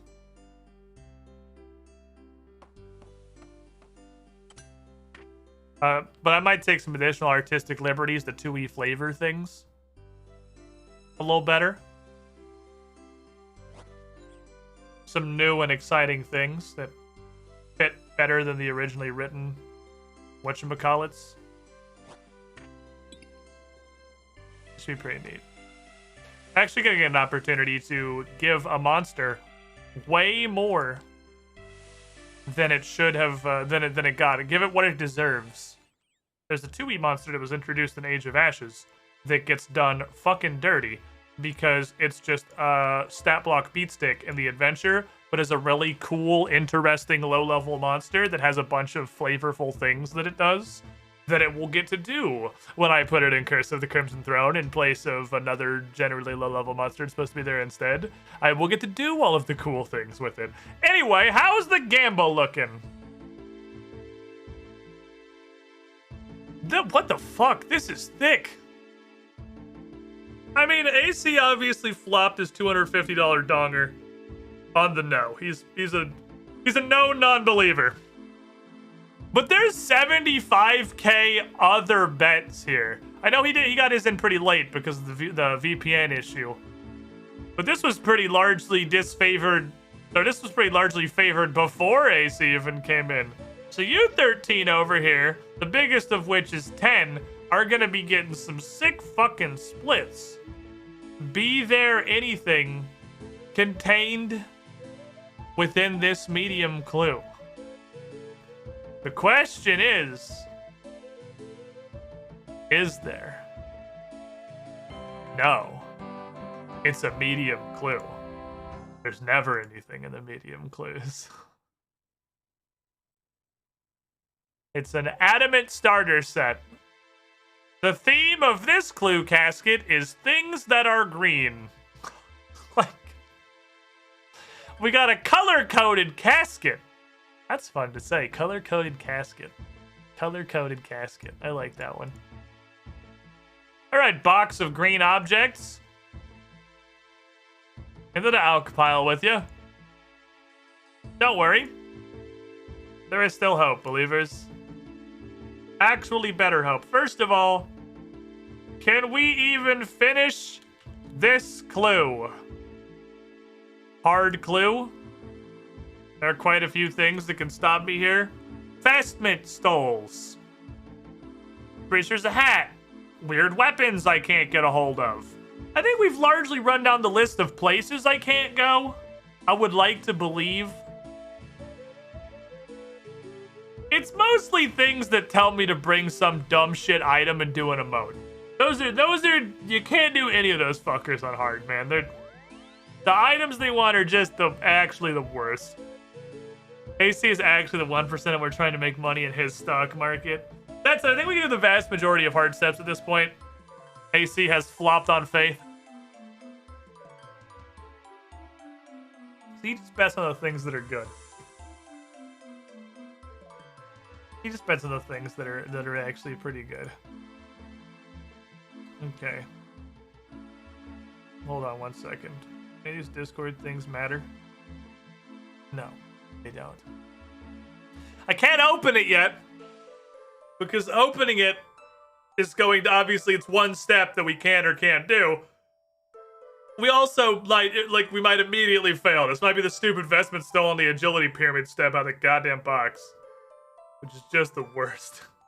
I think that step, I've seen that step, I want to say 6 times. And I have not done that many clues. If we get this casket, we've only finished probably like 15 hard clues tops. I've seen the goddamn agility pyramid step 5 or 6 times. That shit pisses me off. Nothing incites a blind and righteous fucking fury like redundant? No. Resplendent? No. Recurring? No. Recursive. Recursive hard clues that require rewards from their own caskets. Open 34? That's way more than I thought. Wow, okay. Well, it's coordinates. It's west, so it's not wilderness. We have that? 1645 north. Do we have that? That's the Piscatoris one. Hold on, I have something for this! No, I don't. That was Trailblazer. Never mind, I lied. I don't have something for this. Sorry. Guess I'll just fairy ring there like a regular person. Trailblazer, I know I had Piscatoris papers. I kind of look for a reason to use those papers, or I'll never use them.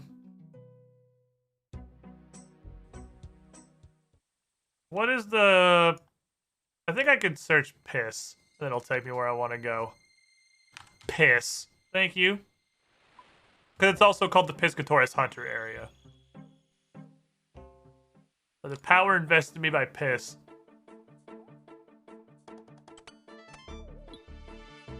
Fucking slap a dude. Chat is all cowards for betting low numbers against me. See the problem? This is just like basic game theory, right? The problem that you're having. Did I not mark this tile? I must not have. I don't remember where the hell it is, so we're gonna have to figure this out.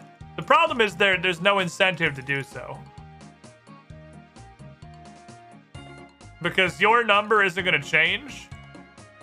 And they're not going to entice. They're not going to entice anybody else into the pot. Into your side of the pot. So it's the... This is a little prisoner still, MAE. The most effective thing to do, were there honor among thieves, was when AC bets 250,000 on one side, you're not going to convince other people to bet with him because that side is already too weighted unless there's a massive amount of you. So the best thing that you could do would be to all bet 1 channel point against him. Because it doesn't affect your winnings. It gives him the least if guillotine the 1% is your goal.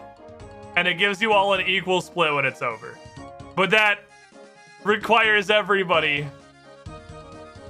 Minimum 10. Okay, well 10 then. But then anybody who puts in more than 10 is just going to take giant piles, like that leaves yourself open to being backstabbed by the rest of the pool. I literally did not look at the numbers. 15.5 west. I'm at 13.16. Let's look over here. I saw 13.16. I look at the other one. Was it like over by these? Was it just right here? I vaguely remember this. It's actually good, because if I dug that up and wasn't praying melee, I'd get poisoned for 50 jillion. Where the fuck am I? I mean, I bet then. The working class is nothing if not its own worst enemy. 1648, 239. That's like right in the middle. Here. Damn it! The fuck are these people fishing monkfish are gonna laugh at me. 1645, 3-0. It's slightly west earlier. It's like here. There it is. Dude immediately booped me. 6-0. 6-3. 19 also, honestly, is pretty pathetic. 32 is decent. I'm pretty sure with no potions. I don't actually know about Void. Bonk. Pretty sure I can just beat the absolute shit out of people with this mace at this point. Let's mark it this time. Got $80. Okay. Next step, please. That's definitely the wilderness. All right, so where in the wilderness is that? That's the most wilderness clue I've ever seen in my life. 2245 north, 2633 is demonic ruins. All right, off we go.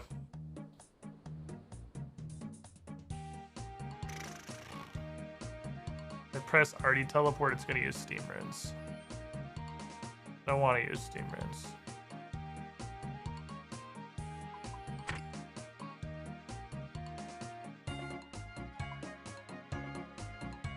I want to take that. I want to take a knifing device. I want to take my shovel because this one's already marked.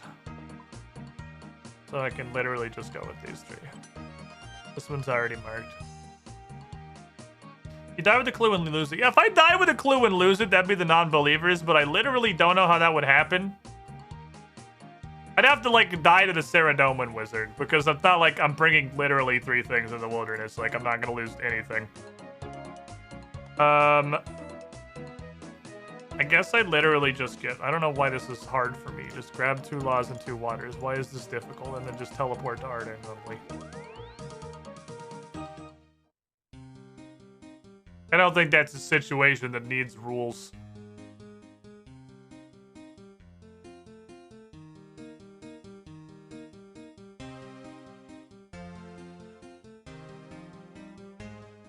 What the fuck in 2022 can we not have strategy game AIs that don't just fucking cheat? Because coding is hard. Coding is hard. It was definitely what got me to fall off on playing Civ. Playing Civ against the AI is not fun because the AI literally doesn't play. They just, depending on your difficulty, cheat whatever amount of shit they want. And if you're playing on the difficulty where they actually just play, that's called easy because the AI is so fucking stupid that it can't possibly do anything to you.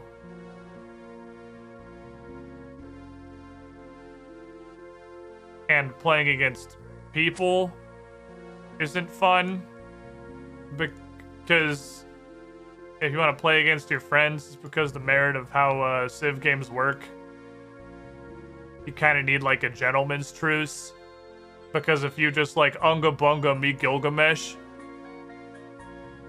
nobody has fun, and like you want to have fun together, and if you conquer somebody, they don't get to play the game anymore, which is kind of a flaw of design in a 14-hour long game. And it's literally not feasible to engineer playing an 18-hour game against randoms. So there is no way that I can determine to have fun playing Civ 6. After like your initial, ooh, what does this button do? Ooh, what does this button do? Super early playthroughs where you don't fucking know anything. That's a puzzle I have yet to solve, which sucks because I like Civ, like conceptually, but I don't know how you could have a good time playing it. That's a puzzle I don't get. Where are all the demons? Oh, they are. All right, good news, Zamorak guy. I'm not gonna kick you in the dick until you die this time. That's not mage.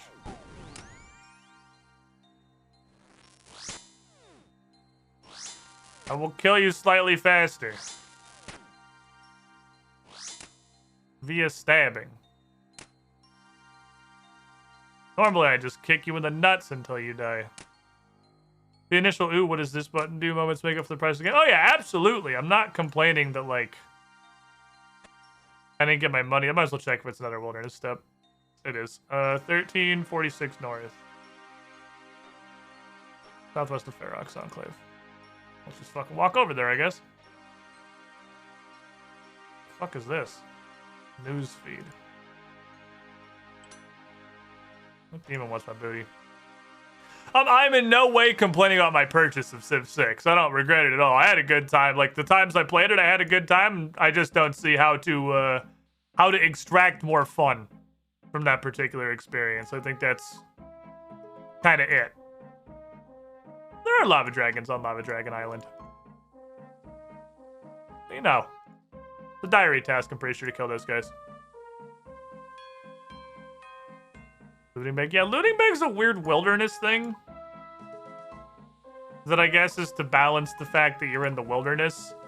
It's like a second inventory, basically. It's like a whole ass second inventory.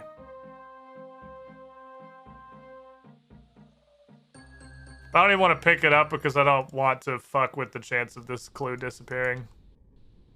It's not like I'm collecting things. I'm doing what the clue tells me to do, and then I'm leaving, so I don't really need it. I don't think you can use it outside the wilderness at all. But like everything in the wilderness drops them. Weirdly commonly. I do as the clue commands. Maybe not everything, but like it feels like fucking everything. A ton of stuff. And get them, like, whenever I come here to do fucking anything. I always feel awkward with that clue. This is probably one of the first times I've ever been through that little Chinchompa area and there hasn't been somebody there. It always feels really fucking weird. Rolling up on this dude doing Chinchompas. I'm like, hi, I want to fight this wizard. I'm not gonna attack you. Like, I'm not threatening. I gotta kill a wizard. I have a piece of paper that just had to kill a wizard. Keep the lid back for inventory stuff in case some extra stuff or something. Yeah, basically, it's literally a sack that's like, it's a whole second inventory.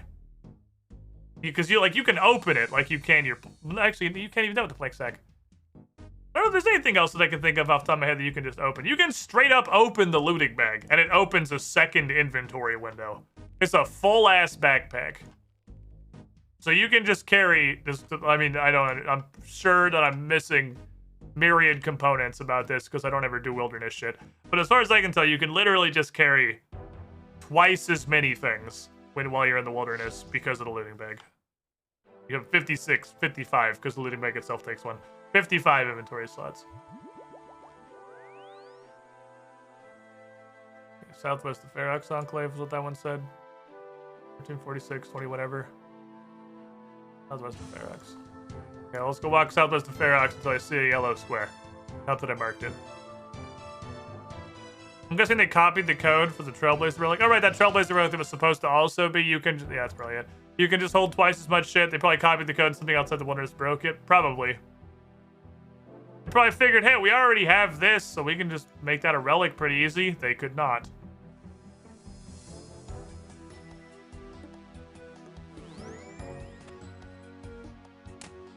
Die, human. Says the human. Ferox soup does not give you special attack energy back. Another clue. Let's go back inside. Interesting. Never noticed that. I think the one in my house does. I'm pretty sure, I'm like, now I'm second guessing myself, but if you would have asked me before I saw that, I would have 100% said the one in my house gives me this back. I love that 99% of the use of Ferox Enclave is just this soup bowl. Like, everyone just comes here to drink this soup. Motherboard, I think we've done that one. Motherboard?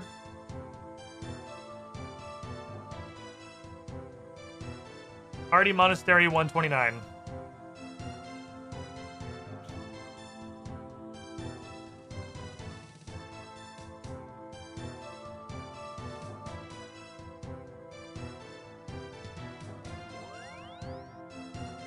I should grab more things than just this. Oh, brother Omad. Who is here?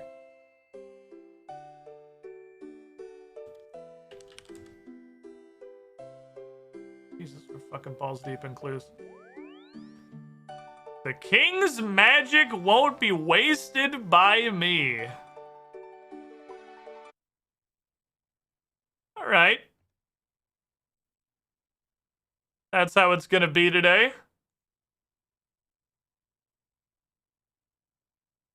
That's how it's gonna be today. The king's magic won't be wasted by me.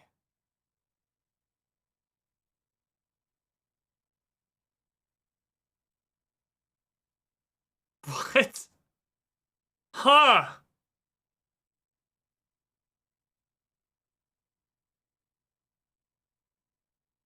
Every now and then I read one and I have no mental connections. No thoughts. No thoughts, head empty. There was nothing. I mean, like, my first thought is something Merlin, but it's not the king's magic, it's Merlin's magic. And I also think it's probably way less literal.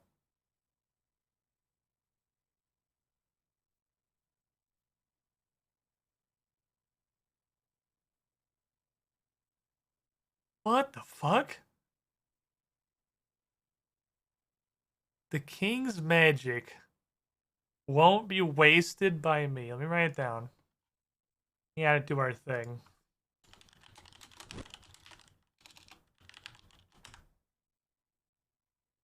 Is your strange fruit start growing?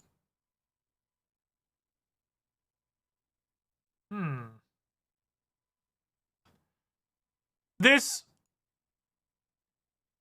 sounds like we're looking for a person, but I don't know if that's bait. I don't know if that's bait. We haven't gotten this one before, right? We haven't? I don't think so. I don't recognize this at all.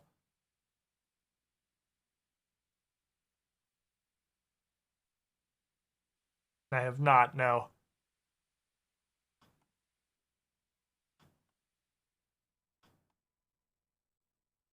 Take my fucking rusty shank. All right, let's get traveling equipment. Because I think we're going for a fucking walk. I don't know how long of a walk it's gonna be, but it's gonna be a goddamn walk.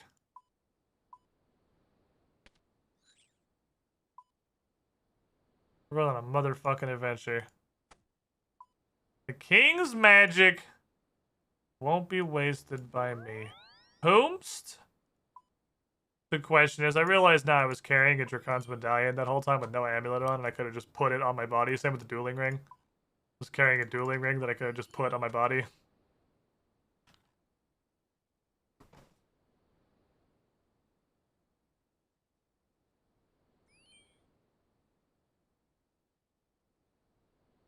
What's a fucking stumper? I got nothing, man. I got goose egg on this. So if we think literal, what kings are there? There's the obvious three-head answer, which is like the rulers of the various kingdoms. There is King Lumbridge guy. There's King Rolled. It's even just the Duke of Lumbridge. Under King Rolled. There's just King Rolled. And there's King Tyrus and King Lathis. That's like, those are the three. We three kings. I don't think there's a whole lot of other crowned regional regents. None of them are particularly magical. There is Baxtorian.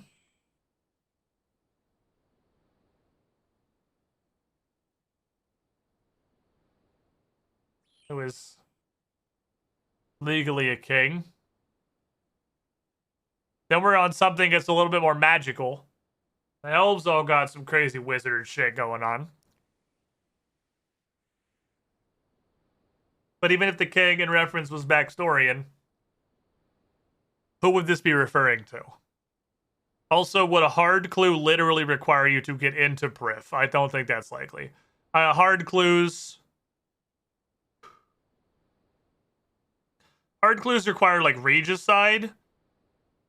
I highly doubt a hard clue requires Song of the Elves. There's 2 tiers above hard. I doubt a hard clue requires Song of the Elves. And you don't even actually meet Baxtorian until Song of the Elves. Because he's just a statue up until that. There is King Numbnuts of the Gnomes.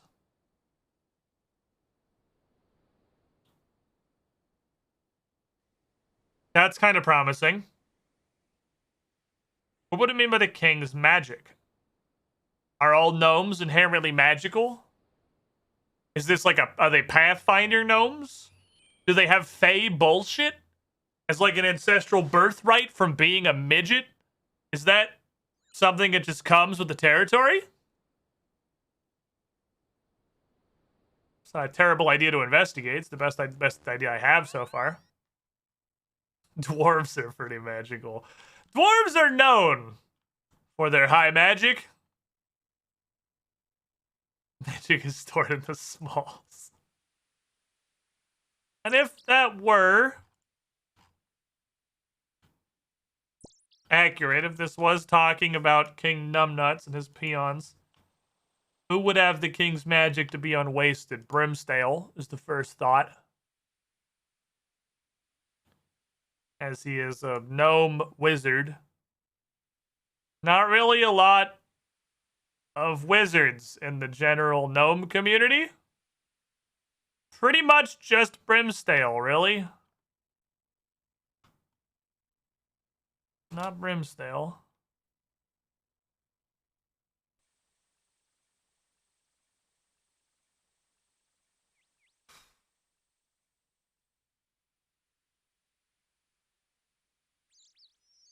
I have a thought and I hate it. Oh, I have a thought and I really hate it. That's not the only gnome wizard. There is another gnome wizard.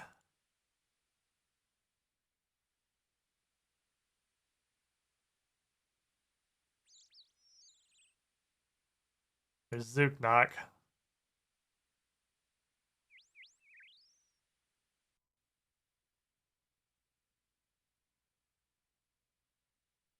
Bolrin is also a king. I thought Bolrin was like a subsidiary. Are there any wizards in the gnome village? Boy, I don't want to go talk to Zooknock on the off chance he's the answer.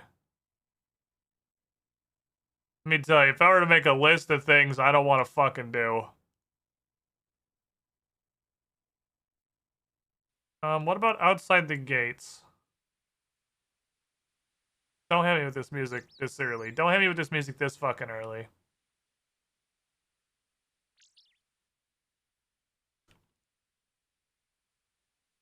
Because they got these squads. You're a guy. Oh, not outside too yet. I'm a Tortoise Restaurant Regiment. Not even a caster.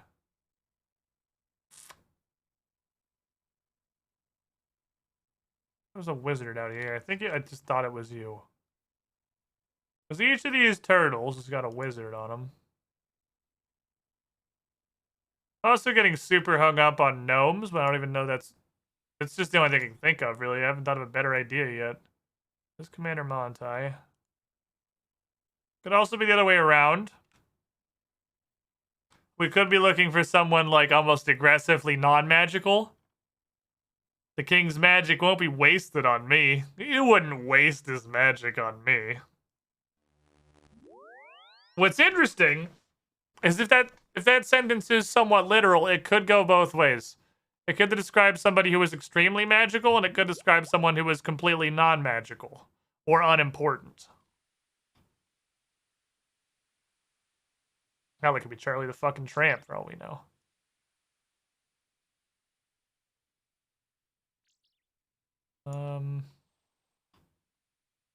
Really don't want to go to Zook on a just fucking maybe. On like a very flimsy maybe also. It's not even a conf. Well, I could talk to the king, no. It could be... There's Dayro. I want to talk to Dayro. No. Doesn't imply the king in references magic of his own. That's kind of what I'm thinking. I mean, that's the thought process I'm on right now. Is it implies that the king has his own magic of some kind, which is why I'm looking at gnome shit. Because the only king I can think of that like might, I don't fucking know if King Numbnuts is magical. Is he a wizard sorcerer? Because like what other magical king could there be? What other king would have magic to be wasted? No, it is by me. Which makes me lean back to wizards more. Be wasted by me. Which could still mean someone with no magical prowess whatsoever. Even with someone perhaps with disdain for the arcane arts. Let's go look at Camelot. I don't think that's right, but you know, it was the first thing that popped into my head was Camelot and Merlin. I'm gonna literally talk to every one of these fucking knights.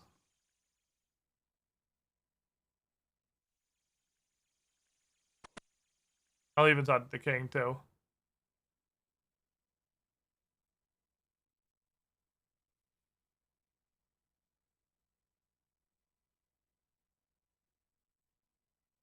Merlin's who I'm here for. I don't know if there's some... Where is Arthur at this point in my progression?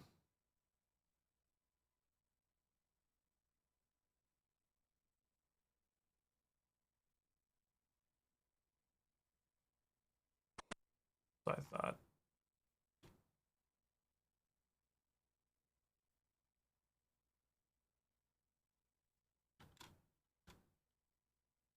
A piece of memorabilia from our last adventure for you? What?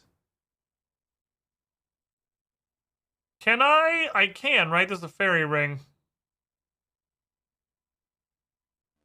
I can go...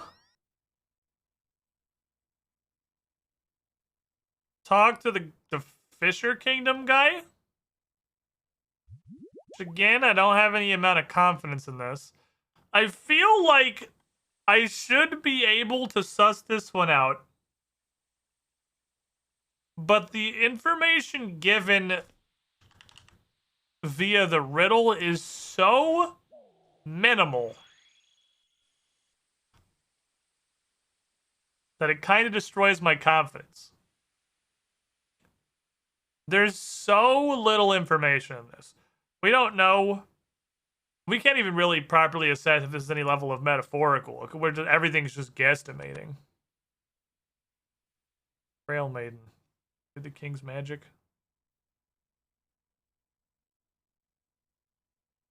Really bad clue. I think this is just, it's just a not enough information clue. Where the fuck's this dude even go? Does he even have, is he all the way up the top? Oh, he's right, he was behind the wall. He's also a king. It's a bad clue, IMO. See, I didn't want to say that But it does feel like a not enough information clue.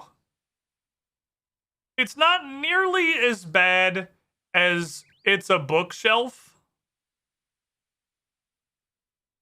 There was that one clue. The clue was, I think the clue was literally probably full of books. That was the whole clue. The clue was search every bookshelf in Gillinor. And it was a random bookshelf in Gillinor. That will retain the reigning title for worst clue in RuneScape, probably in perpetuity. But this is a really low information clue. This could be like a really clever riddle, or when I figure out who it is, it could be like, oh, aha, I see. But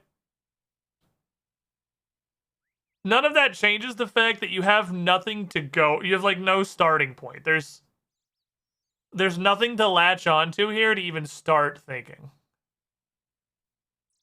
Because there's just so little information.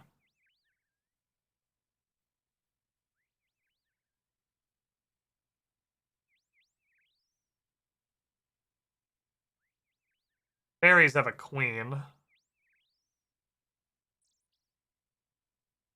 Which implies there was probably a king at some point.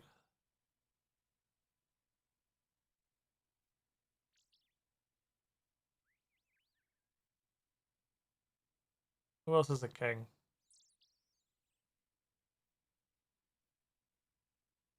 Are the ogres intelligent enough to possess a king? Let's consult the map. Give me a stroke of genius.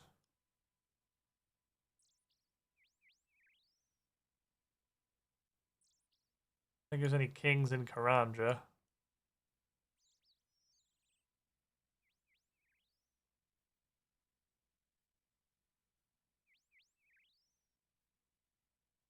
Two fairies having a king smart.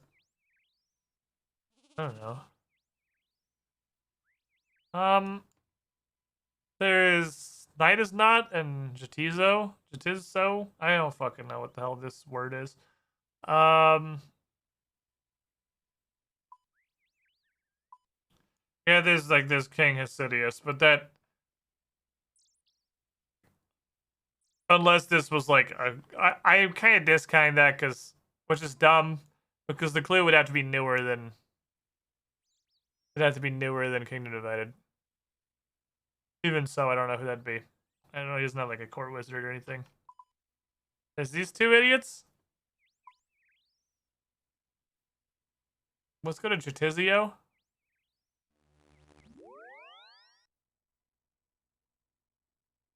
I think Night is Not and Jatizo both had kings. Which gives me a chance. Someday I'll put things in you, Portal Nexus. The thing is, I'm not really currently... Question, can I just walk away from this? You can. Theoretically, you can just walk away from that. But the Vera King's Wizard...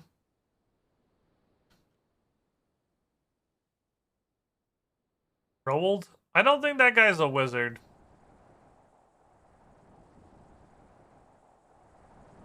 I think that's just like a religious advisor. I don't think that's a wizard. The pronunciation for those two islands is so good once you know the joke for Night is Not and Jatizo.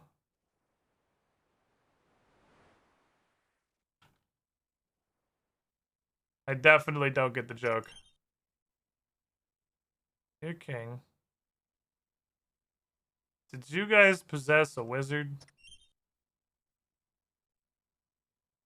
Troll King.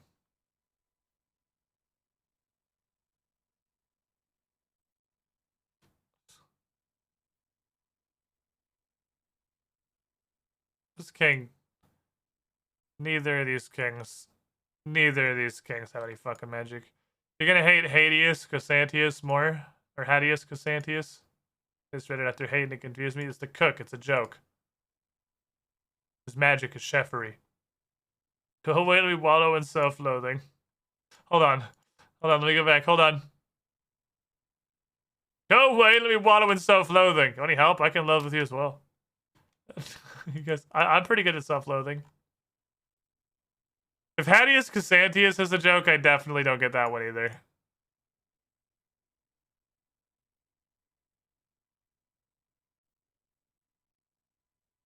His name is Hring. Banana phone. Neither of these islands have anyone fucking magically inclined. These are quite possibly the least magical place in all of fucking RuneScape. This night is not a GTS though.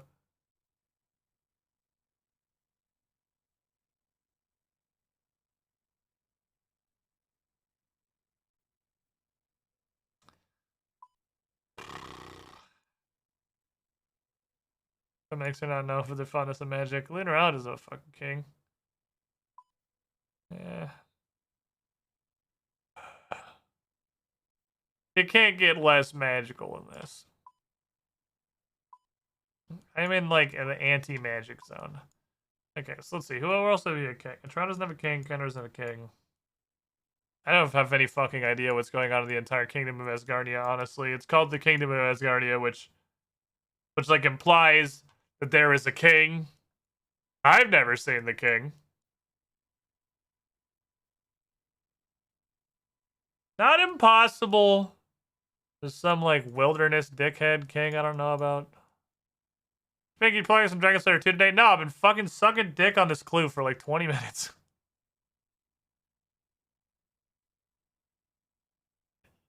Does all Korea have a king? Is this a king? Are you a legal regent? Did you get to the far side of the checkers board? And now we're two men stacked on top of each other? Potato cactus? My green fucking scissors. I doubt whatever they do. I doubt it's cactus related.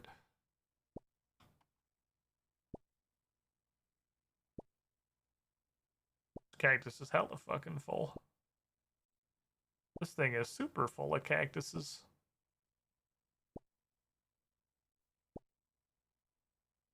This is a lot of cactus. Actual impressed Medicaid. It's the most amount of lifelines ever used on a clue. Well, 3, because that's how many there are. I'm getting to close to considering a lifeline because I really I don't know. It's just called Hassan. Does that make you a king? Are you a wizard king? Osman, is he a wizard king?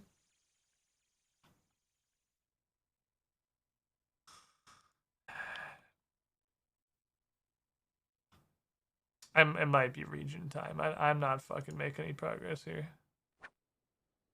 Let's just frog spawn. I don't want to do it.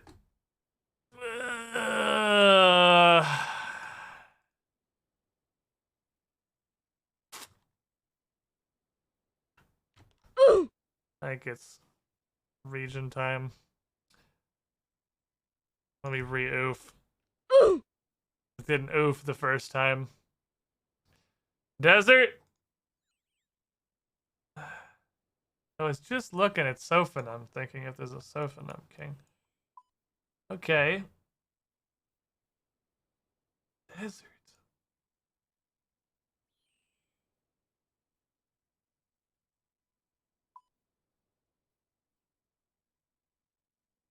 The king's magic won't be wasted by me. Okay, so that makes me think almost certainly it's not a literal king. This isn't I mean, it's a clue. They rarely are, but there is I don't know who the fuck rules Sophanum, but I'm pretty sure it's a high priest. So what could that be referring to? First thought is the golem?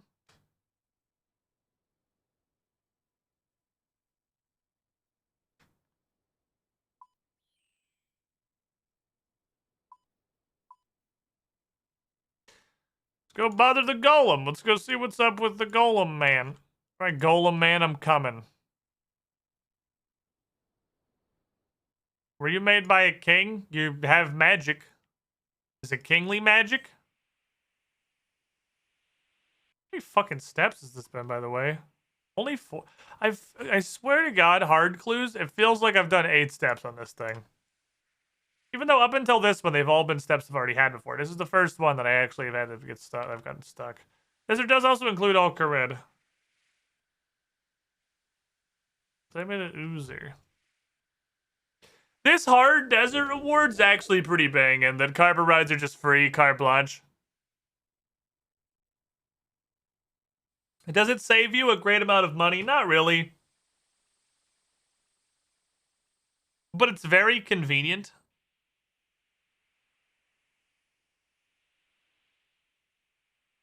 It's very convenient. It's not to bring cash in the desert or anything. I can just be like, hey, take me over here on a carpet. I don't have to think about the cost or anything. I can just do it.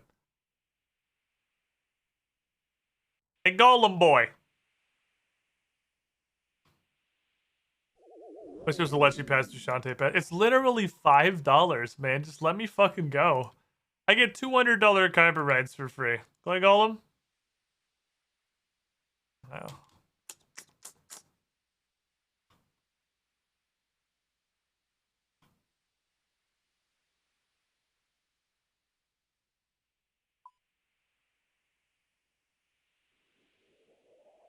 King's Magic. Narda.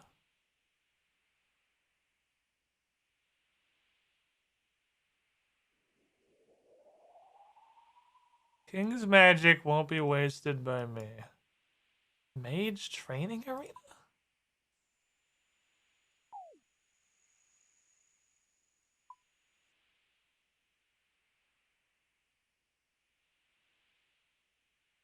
The Desert Treasure, like, altar?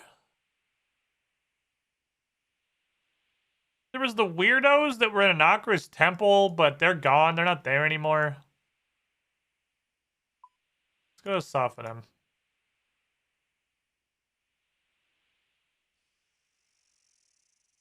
Let's just start trying places and having thoughts.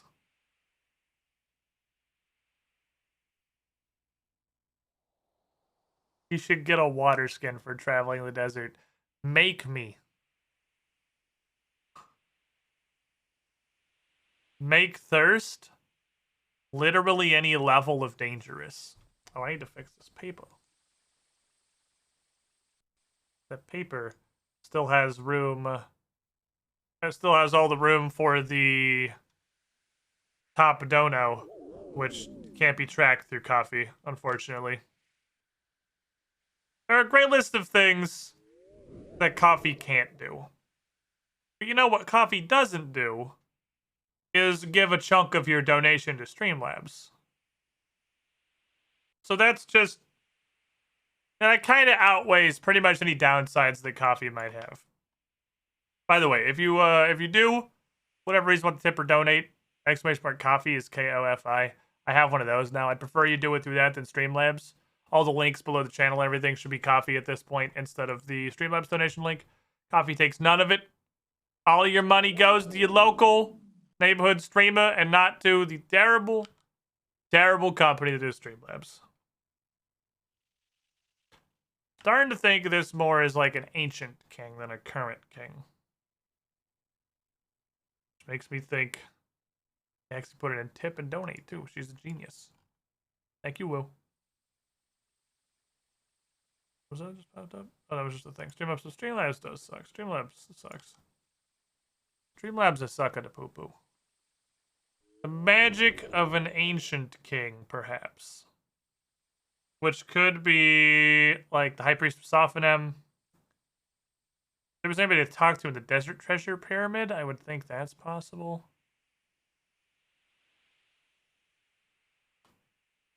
King's magic won't be wasted. I don't even know that I'm trying to talk to a person. That could also just be bait. It might not be a talk to a person clue. We don't know. We don't know. That's the problem. It could be anything.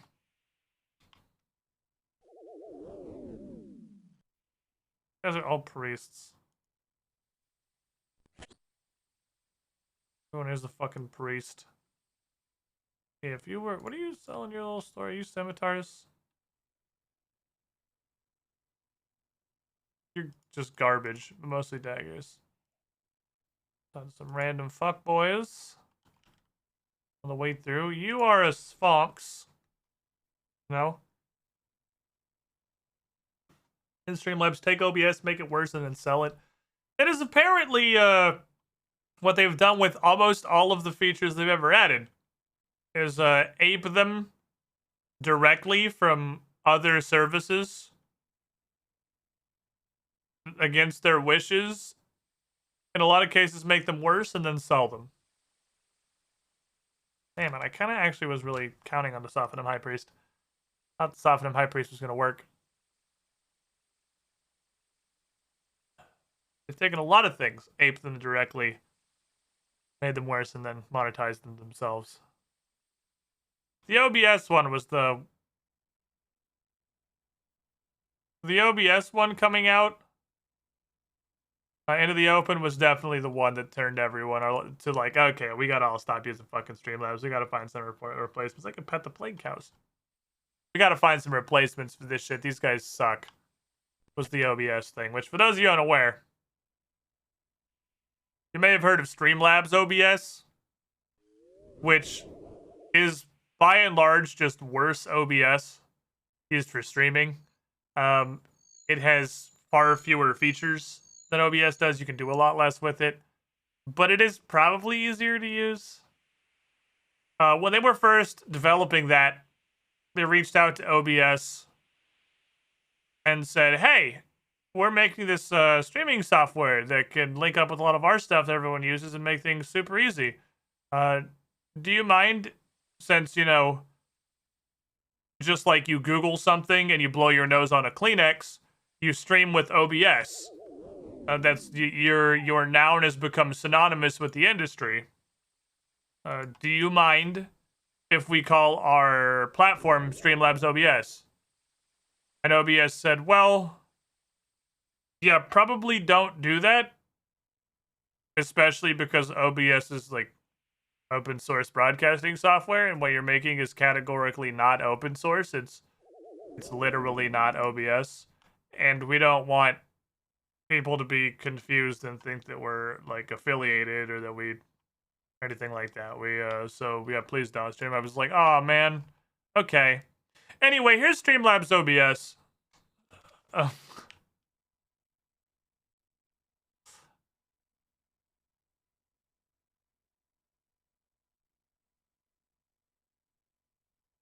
Okay. Logitech owns Streamlabs now. It's an even more scummy than Streamlabs was prior. I didn't even know that one. I didn't even know that Logitech bought Streamlabs. I had no concept of that. That's news to me. Or anything else they've done past that. I have no idea. Who else? Is it even a who? It might not even be a who. The King's Magic won't be... Let's go to Desert Treasure Pyramid, I guess. Let's go to Desert Treasure Pyramid. And start touching stuff.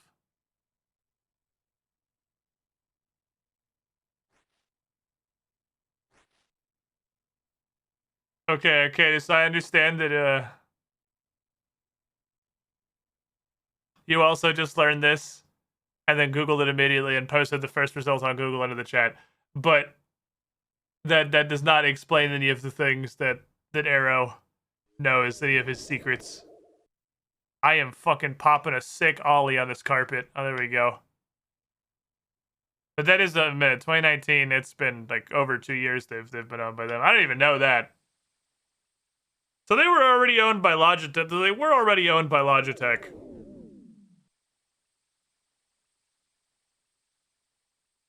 When all of this came out, because that was like 3 or 4 months ago. That's relatively recent. It could also be the guy at Anokra's Lament, the weird guy who tricked you into doing all that shit in the first place. Spooky Man? Could be Spooky Man.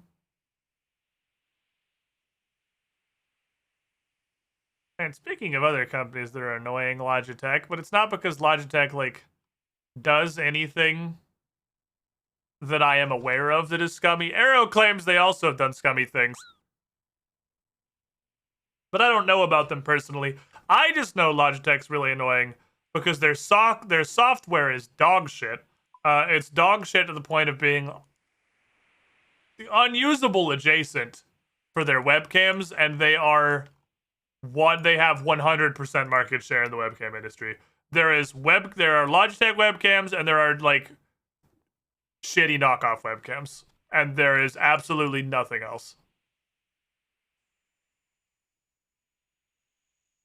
Go down here. I just brought the camulet. I thought the dude was standing up here because at the bottom, huh?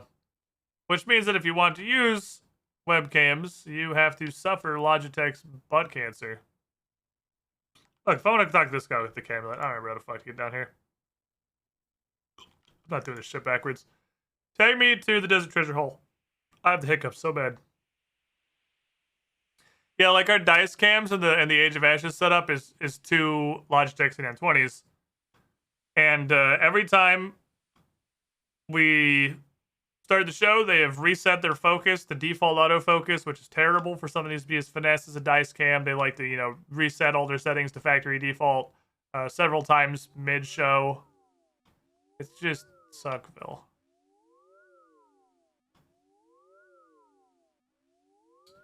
You think it's kill a mummy? These are caster mummies, right? I could bonk him. It's gonna be hard. Is that actually a punch mummy?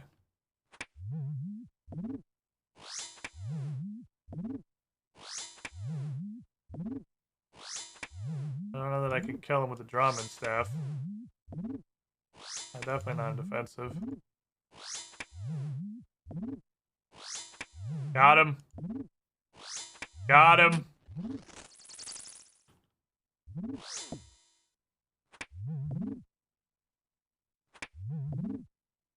I just triggered a scarab trap while standing here. I didn't want to curious. I was really just curious about how bullshit the Desert Treasure Pyramid is. I literally just triggered a scarab trap while not moving. I'm standing here autoing a mummy, and we triggered a scarab trap somehow.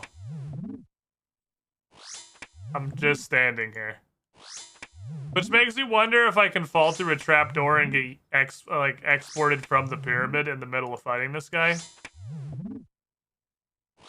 Should have brought a weapon, but I didn't consider fighting. I almost really missed the level 1 Pathfinder fight. Level 1 Pathfinder fights aren't that bad anymore. Not in 2nd edition. They're still fairly bad. But you've usually got your marshals hitting people on like 6s and 7s. A lot of your early Pathfinder fights are fighting shits like AC fucking 12 to 14. Your level 1 boss fights, though, when you bring out the motherfuckers with 19 AC, like, yeah, you in there. Ow. Gold necklace, no clue. Poison is damage that I could just ignore. Is it the altar? Did you pray at the altar? You have the king's magic? Is my magic kinged? Oh, to search I can search the sarcophaguses. You guys have any clues? This is what I was looking for originally, was stuff to loot in this room, stuff I could click on. I didn't see these. Y'all got any clues?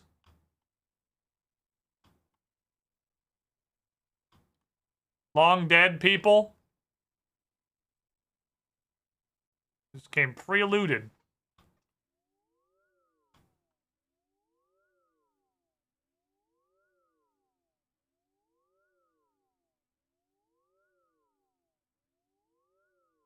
King's magic won't be wasted by me. And it's in the desert.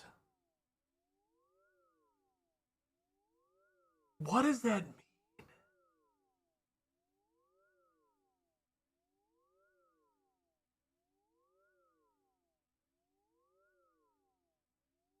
Well, here's...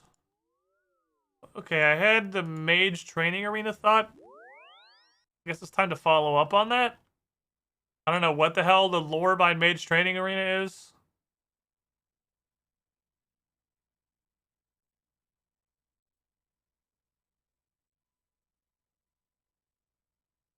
Considering it's arena for training mages. Apparently you can't walk over here. Oh, that's part of the... Oh, it is actually behind Duel Arena. Right, okay, well. We're gonna walk over there very slowly, because I thought it was on the outside of the fence. But it's actually on the inside of the fence. They're gonna have us, we'll walk around here. We'll fucking walk around. Go on a sideways adventure. Did a king make this? Are you like King Wizard Nuggets? A jelly shark? Examine rock slide? Not just a thing you can examine, okay. Hot and cold spot right there. Doesn't matter, it's never that. It's top of Ice Mountain every single time. But, like, hypothetically, it can be not top of Ice Mountain. Hello, sir. Hi. You are an enchanted staff.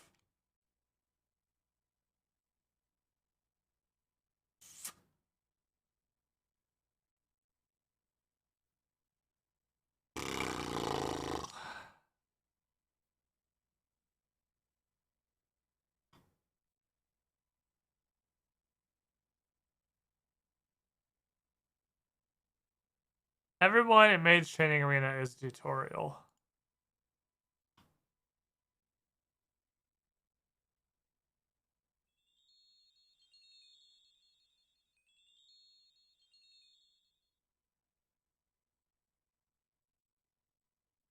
I don't... Just talk to my hat. Talk to my pizzazz hat. That's the answer. It was the pizzazz hat the whole time. That's an Arian statue. That's a seed pod statue that claims to be water, but we both know that's just a seed. Oh, this music just also makes me want to play Sly Cooper now. Never played Sly Cooper. Sly Cooper. Sly Cloopler. Sly Cloopler. Sly Cloopler.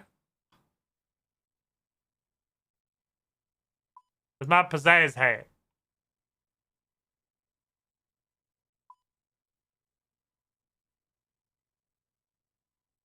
Oh, Mr. Progress, are you the answer to my clue? You're not the answer to my clue. You're just pizzazz. Alright, well, let's try another approach.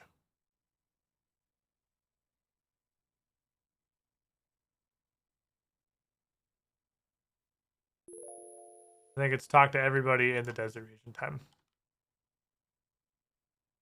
Is it time to click on every single NPC in the desert region?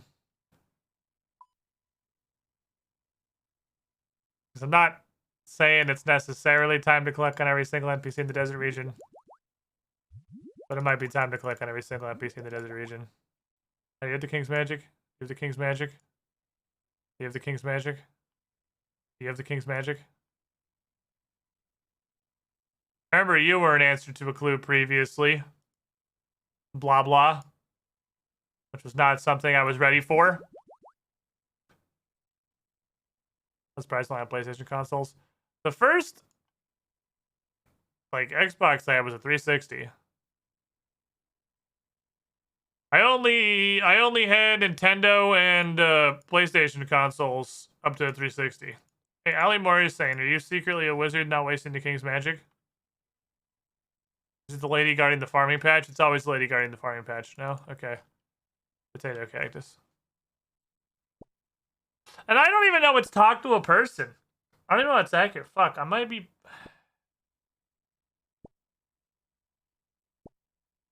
Do we have mod clue potential? I have a Discord message.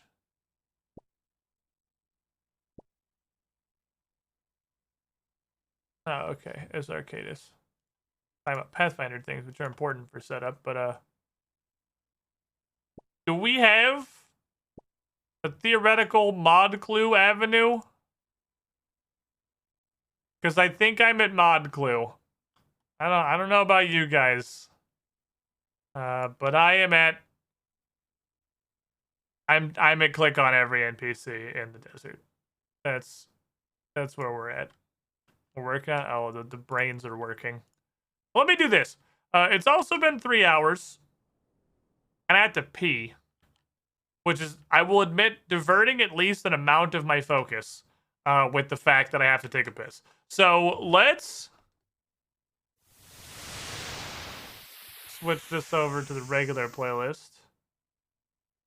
Let me take a break real quick. My arm is thinking. I'm going to run to the bathroom. I'm going to grab me some snacks. I'm also weirdly hungry. Which is strange because I had breakfast and lunch today, which is very rare. I had a bowl of cereal and I had Chick-fil-A. Anyway, I'll be back in a couple of minutes. Perhaps the brain trust will have formulated a glorious clue by then. And perhaps the lack of urinal pressure on my bladder will help me in any way. It won't. I'm very dumb. But I can tell myself it will. BRB.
Hello, everybody. Welcome back. Welcome back. Sorry it was kind of long. There's no particular reason that was as long as it was. I was just eating potato chips and talking to Bryn, and I was like, oh shit, I should probably go back to the stream. My bad.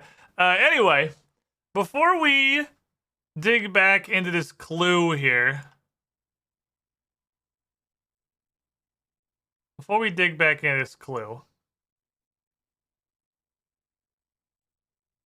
I wanted to show you guys a thing. Because this has been, when I've shown it off on stream before, this has been requested at least a couple of times. And beyond requested, it has been recommended several times by the community at large as something that we should maybe look into doing. Or that specifically Bryn should look into doing.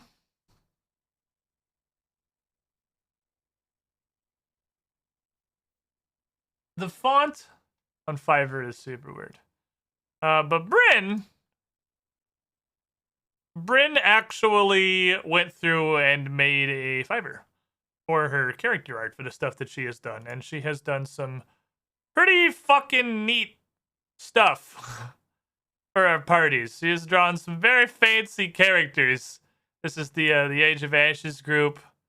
We have her. This is a sneak preview of things to come in the future with Age of Ashes 6. But she has made pretty much all of our character art since after War for the Crown. Which I guess has been Age of Ashes, all the one-shots, not Extinction Curse, but everything else. The Crimson Throne characters that are upcoming she's done. So she has a bunch of different like styles and varieties that she's done. And so she made... This is a huge link. I feel like I could probably just do that.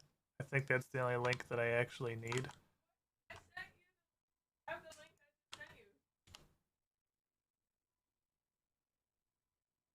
I do have the link you just sent me. That's really smart. The link that I used to get here in the first place. It doesn't have Brightline in it, though. But there's that.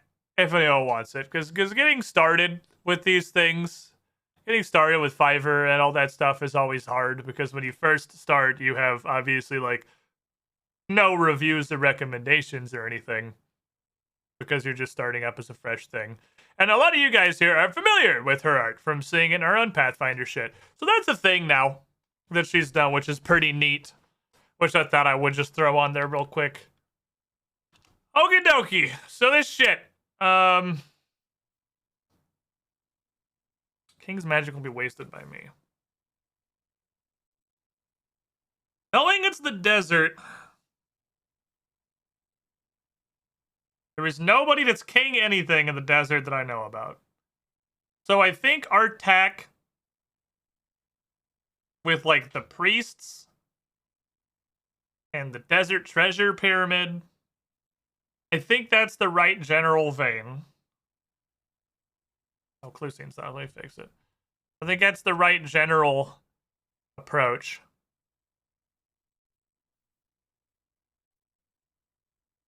And that it's like a pre-king. I guess the thought I had that was blocking you was like, they don't have kings, they have pharaohs. But I don't know if RuneScape does. That's just like actual Egyptian, obviously. And also, if they put the pharaoh's magic won't be wasted by me, that then becomes a way more obvious clue. So they would use king, you know, for a reason to not make it pharaoh. Do we have a mod clue, by the way? I heard there was progress. Because I think if we do, at this point, can give a mod clue if desired. Have we solved that particular riddle? Have we gotten there? Because boy, even with the desert narrowing down, I had a faint hope punching that mummy, but like that wasn't gonna work because you don't kill people for a clue. You kill people for like the double clues, where it's find the thing and then also unlock the thing. That's where you get keys. You wouldn't drop a key to anything because I haven't found anything to unlock yet. That wouldn't help. I wouldn't have done anything. Okay. Okay. Let me a mod clue. My brain's too smooth for this shit, man. I have. It's always desert clues. I just don't know enough about this place. Who else would be? My only other thought, I kind of want to cameo it to this guy before I take it. I haven't talked to him yet.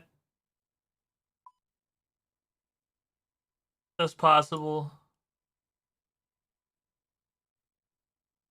Like multiple clues. Yeah, so there's like I assume that you guys have come up we've crowdsourced the clue.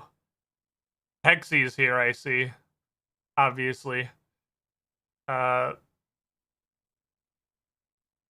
Hexy been tagged in on this? Hexy's got some escape brain. Could it be the fucking agility pyramid guy? Is it Simon Templeton? It's not impossible, but I don't know why it would be him. That's just clicking on all the NPCs in the desert. Camulet guy. If Karamja is I never want to go here, the desert is I never need to go here. That's not wrong. Right, my Camulet's dead. I have to rub poop in it. I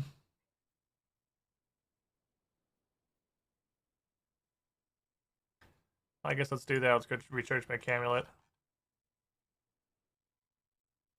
I can do that ironically by just wearing the Camulet, right? Can I just do that to this guy right here? Can you shit in my hands? Hi, can you shit in my hands? You serious? Yeah, please. I'm hearing my trenchant laugh with my idea. Thank you. I don't need a container. Just rub it on the amulet. It doesn't need to be contained. It just needs to be... You're gonna put it on your neck here in a second. Beautiful. I won't pick it up with my hands, but I will rub it all over the necklace I'm about to put on. Oh, I'd be wearing this first.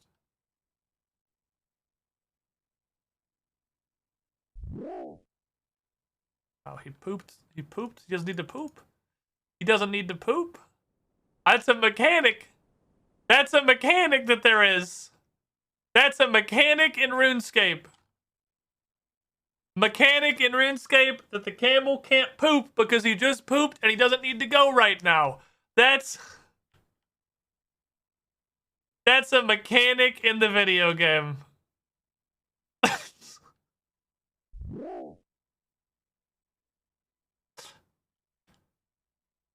Of all of the mechanics RuneScape could possibly have.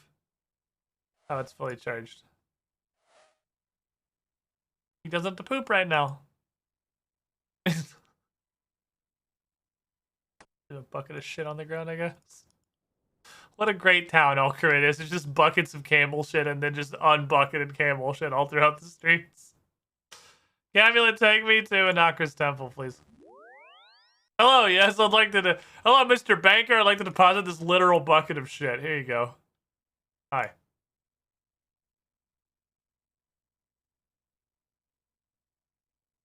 I don't feel like Lizim is going to help me.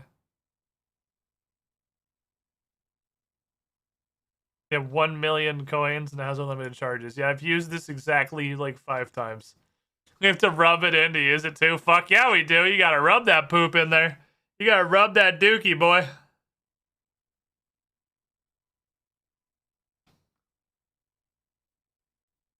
Hey. So not that guy then. It was the center. Okay, I thought the center was not that. I thought we had to go down. Okay, so I actually could have just gotten straight and it wasn't hard. Juke myself out there pretty bad. I can take this bucket of camel shit, this corpse of woman, and of course the pulsating sack of hundreds of spider eggs. Please Put them on my tab. Thank you. I fucking really feel like the Desert Treasure Pyramid isn't a terrible idea. Well, I don't know what else it could possibly be. Up the top of the Desert Pyramid? Hexy, give me the fucking mod clue.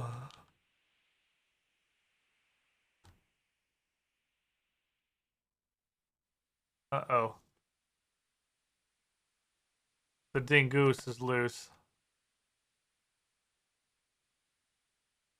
Oh no. He's got menace in his eyes. You ready? Well, hold on now. I want to watch Dingus be a huge nuisance. You see Bratwurst in that sack? You see how comfortable he looks?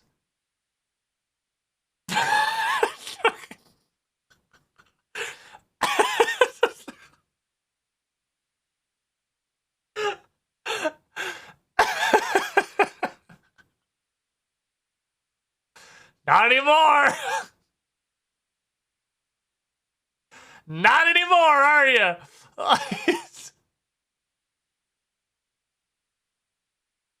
Oh man, he looked like he'd really managed to get comfy. It looked like he'd really managed to achieve true peace in that hammock there, and now there's a dingoose.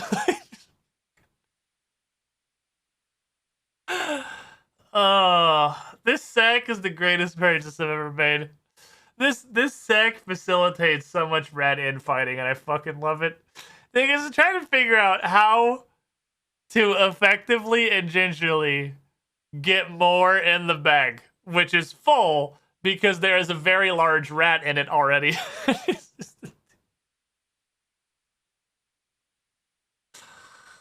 Daddy can't help you here, but the Guardian will open the way for you. That has to be the clue.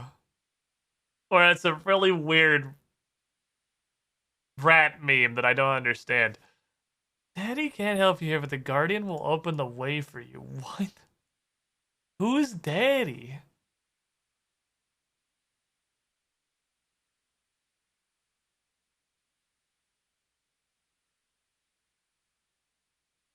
I'm watching this. I'm very distracted. I'm very distracted. He's grooming, obviously. He's not even in the sack. He's now just, you know, leaning over Bratwurst, grooming his own face. Because he couldn't have done that wherever he was previously. I don't want to groom by himself. Going to an underground rave tonight. Should be fun. Happy New Year's, everyone. Holy fuck. Have a good time, my friend. How was that not the golem? How was that not the golem?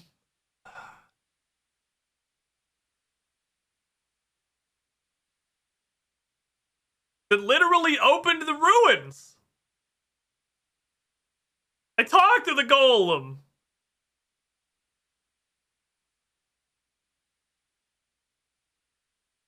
How is that not the golem?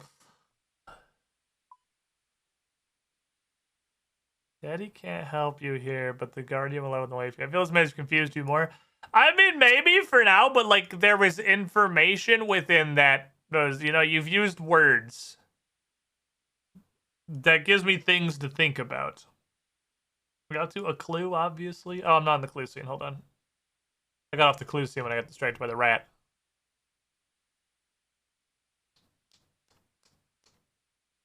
Who the fuck is Daddy? The only thing that makes me think of is the Calphite Queen. Because the Calphite Queen...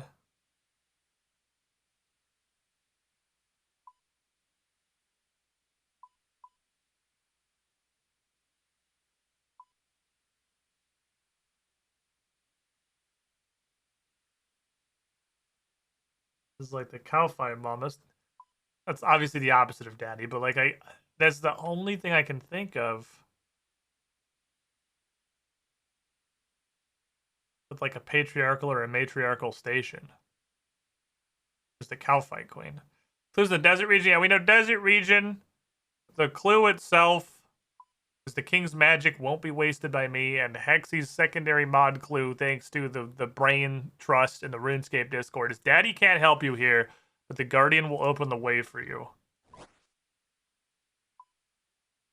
Who is Daddy? Who the fuck is Daddy?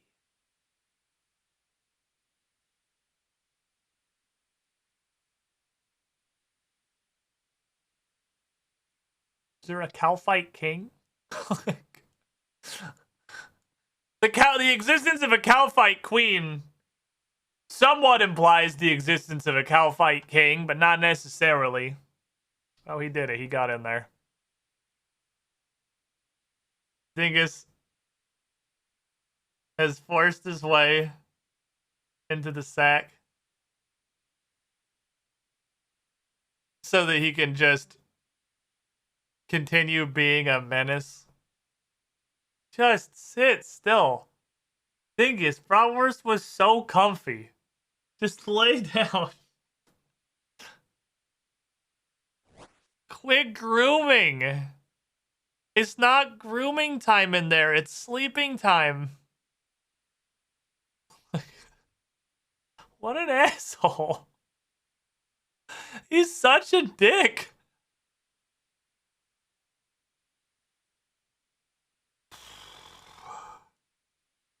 Okay, it's a hard clue. Let's think quests. Let's think quest regions. River Eula Dungeon. He went in there. He had to fight 3 golems.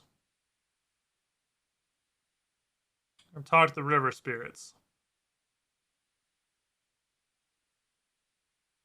Guardian opening the way to the golems by merit of killing them.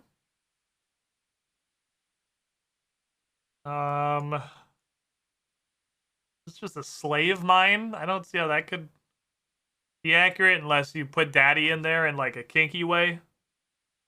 It's supposed to reference the mine slaves and like the most fucked up mental connection that I've ever made. I'm just gonna hope that it's not that.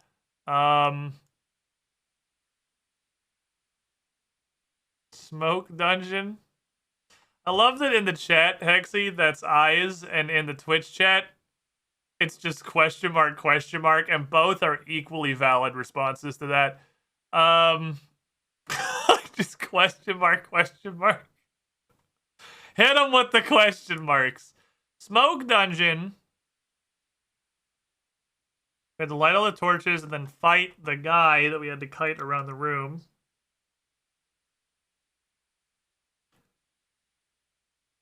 Who maybe you can refight? Oh, there is no squeaking coming from the sack. There's malcontent. Polnivneach. Nothing. There's no daddies in Polnivneach. Need Larkin. Larkin hasn't even played RuneScape, but he could look at this map and he could smell a daddy from a mile off. Need Larkin's Gaydar. It's very finely tuned. He uses it frequently. There's just a genie down here. Vultures. Simon Templeton doesn't strike me as much of a daddy. Then there's the mining quarry. There's a bunch of weird pirates. This isn't real.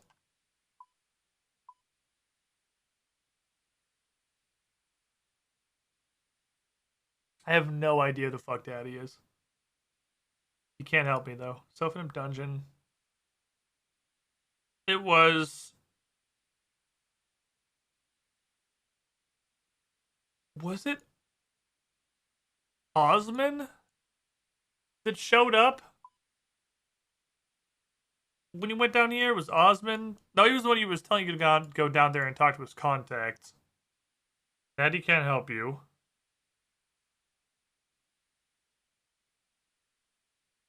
You have to do the fight. He won't come do the fight with you. You gotta do it yourself. That's a maybe. That's a maybe. Let's go back to Sophanum. There's promise here. Am I doing it? Am I doing it, mods? Am I solving your secondary clue? My eye is so itchy. Oh, this is. I'm not actually sure. Oh, shit. Right, when you go down there, it's Giga Hell. I forgot it was Giga Hell down there. It's like getting rectally pounded by all 3 combat styles Giga Hell. Heck, I don't remember how to get to the bottom place. Ow.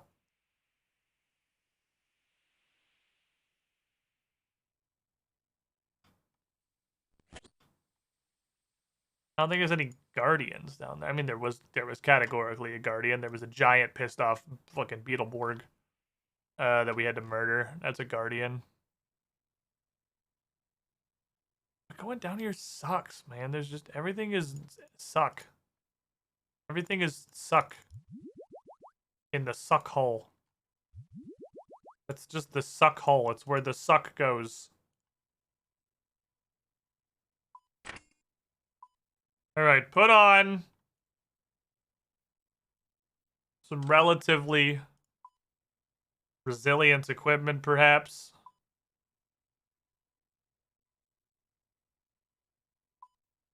We're gonna mix and match.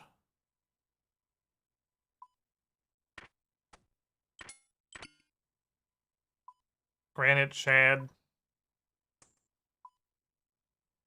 Wish I could just dual wield shields. I had dual wield shields. I'm gonna go down here like it's fucking Dark Souls. I just wanted to get into RuneScape, but I was worried it hit me harder than Overwatch at Blender SFM. What? I'm concerned about that sentence you just said in my chat. And I'm gonna elect to not ask any further questions. And just go ahead and leave that statement where it is. Where the hell is my little scrolly scroll? There it is. Get my scrolly scroll. Thank you. Did you get gifted by a sub? I would imagine you just got hit by one of the myriad vigorous sub explosions that happens here. I need a canner headpiece. I don't feel like this is right. I also don't remember the way to get down there.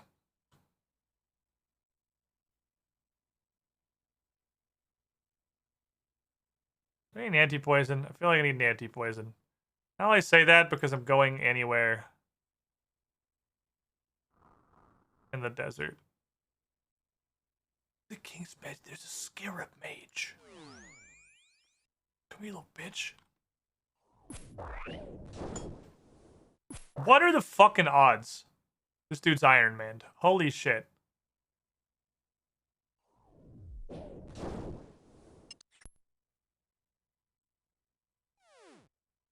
What are the odds? Come down here and that motherfucker's Iron Man.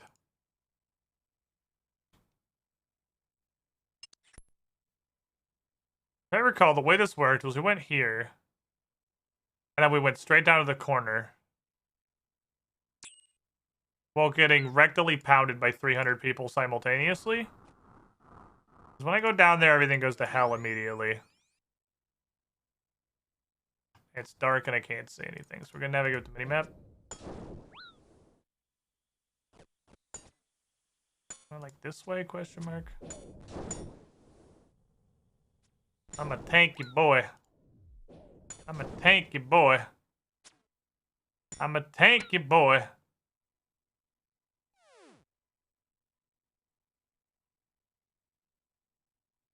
Examine floor. It's the floor. Is it though?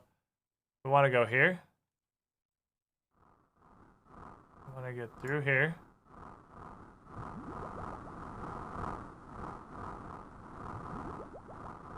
This place sucks. This place sucks. This place does in fact suck. That is an accurate observation.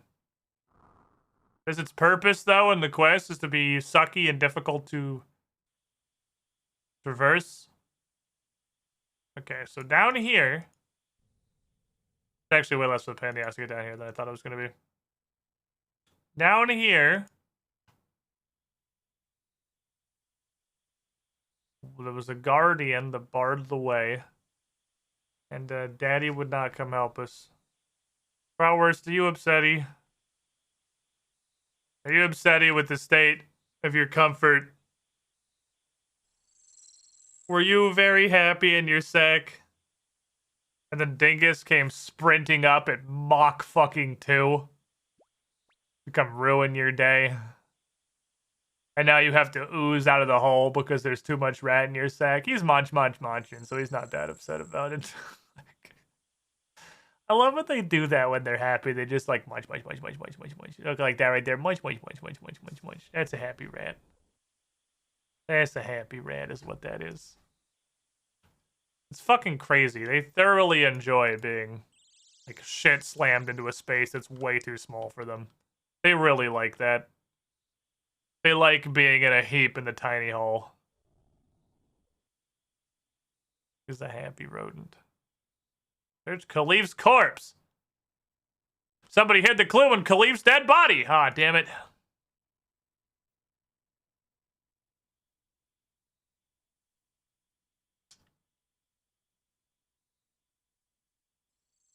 Dig.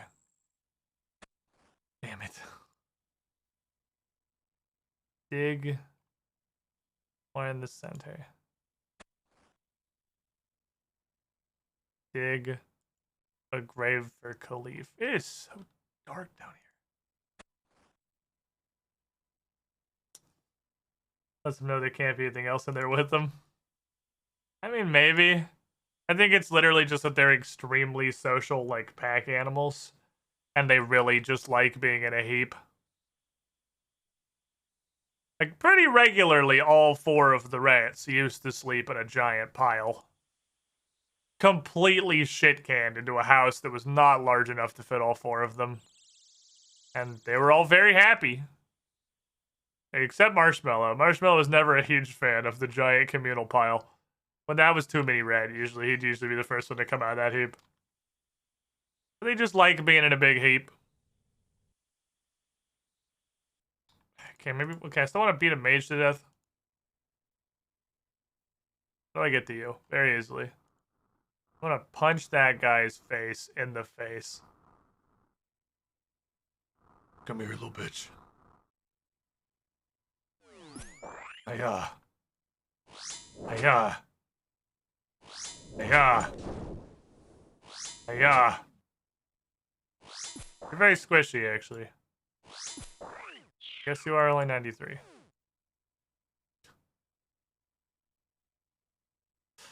Fuck! I thought that was a clue! I saw a piece of paper!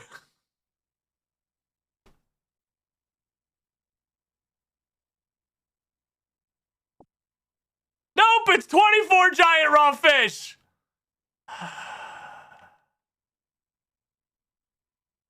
Which he has! In a deck, like a fucking millennia-old pyramid. For some reason. Banknotes for them, actually. From the ancient fucking Egyptian exchange. This dude attacks once every 6 to 8 business days. I'm gonna pray, dude. You shoot once every week.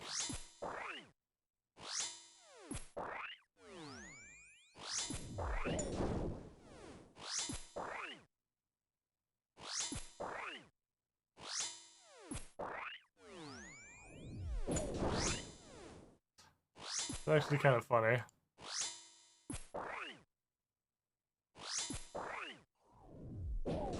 Five. Alright. Not kill a Scarab Mage. The King's magic was apparently wasted by them. Let me get back out of here. I'm kind of like tired of getting back out of the desert. Really, there's a way to get out of here that doesn't involve the bottom part. Oh, it's actually super easy.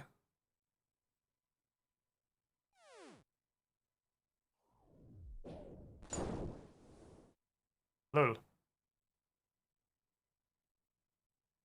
actually super easy to get out of here just by using this maze.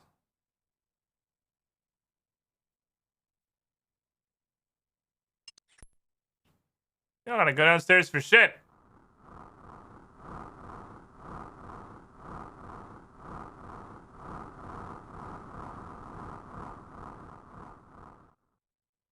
It's like 2 traps.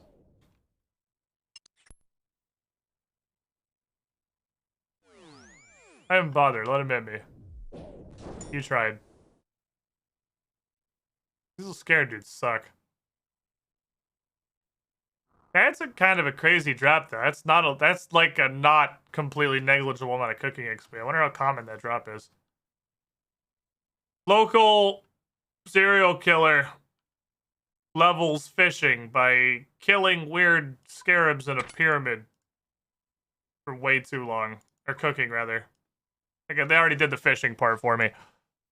That's not nothing for XP. That's like 3k cooking XP.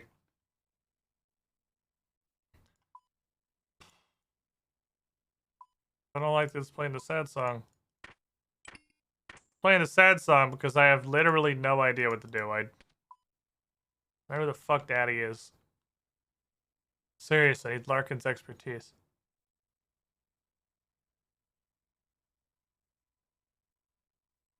I'm gonna message him. What doing? I'm gonna ask Larkin for help.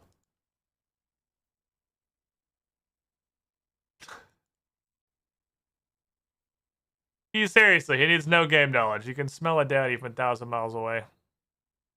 Maybe this ghost is a daddy. Maybe he's the ghost of daddy's past. Phone a friend.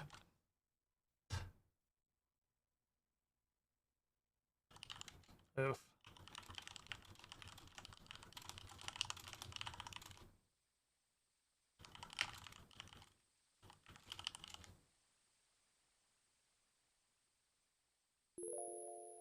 I need your daddy expertise.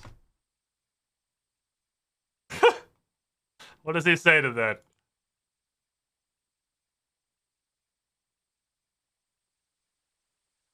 I don't know why I'm walking anywhere. Larkin counts at hot, cold, daddy, not daddy. All right. Let me see if I can. I don't know if he needs the names. I feel like he might need the names of the areas. He might need to know the regions. Because maybe it's something about like a location, like the name of something that just seems to like attract daddies. I could just zoom out and show him just a wide angle of the entire desert and see what he thinks. I don't want to send him 51 fucking screen caps. I didn't know that was a button. Did you guys know you could do this? Dude, look at this shit. You can just zoop. You can fucking zoop. That's awesome. Give me the fuel determined. Okay, so here's the problem. I'm doing a clue scroll right now. Larkin, here's your baseline. I'm doing a clue scroll. This is all I have. All I have is the king's magic won't be wasted by me. I don't know if I'm looking for a person or a box or a place to dig a hole. This clue scroll leads me somewhere. I'm hoping that even with 0 RuneScape knowledge, you can help me with the secondary clue. Because I hit my lifelines and chat crowdsourced. Let me scroll back up, make sure I don't read this wrong. The second clue that the brain trust came up with was Daddy can't help you here, but the Guardian will open the way for you. And the first clue told me that it's in the desert. So I'm trying to think, I don't know, Daddy can't help you doesn't necessarily mean I'm trying to go to a place that has a daddy. It could be the opposite of somewhere that has relative daddy energy in the desert. And I was hoping, just by merit of your existence and your finely tuned radar, just kind of looking at the desert as a whole, you could give me spiritual guidance on either where a place that may be likely to find daddies, Or a place where daddy could never reach me, which is the actual essence of the clue. Because I haven't found shit. I ain't found shit. My brain. If it's a desert daddy, he's either living off the grid in a hut somewhere in the palace with a huge harem. So there's palace guy. Hassan lives in here. The I don't know what of Al-Qarid.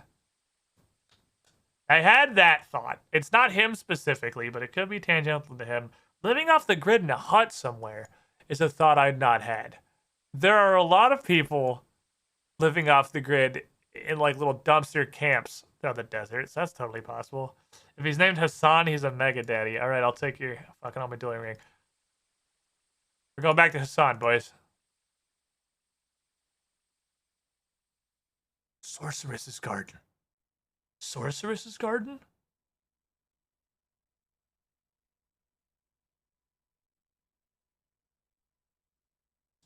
Daddy can't help you here. But the guardian... Wait, but thank you for your wisdom, Larkin.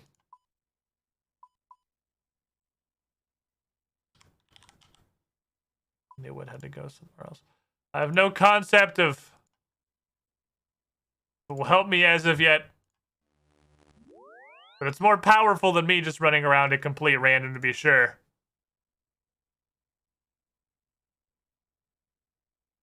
We got a palace founded by a harem. Hassan is the title of a mega daddy. Oh, my cactuses are back. I'm gonna get so many potato cactuses doing this clue. I've never seen anyone named Hassan be daddy-like unless being a daddy is raising someone else's kids. How many? Okay, now out of raw curiosity, how many Hassans do you know? I know 0 people named Hassan. So, well, I know this guy in the desert, the mayor king of Al-Qarid. Like 3? Wait, is it like a super common name?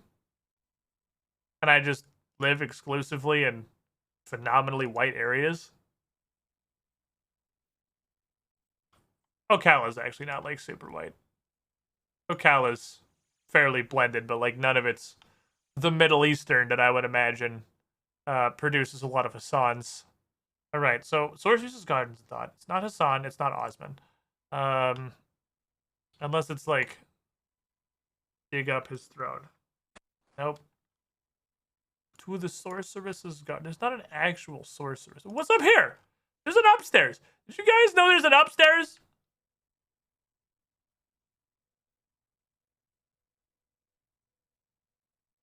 What the fuka?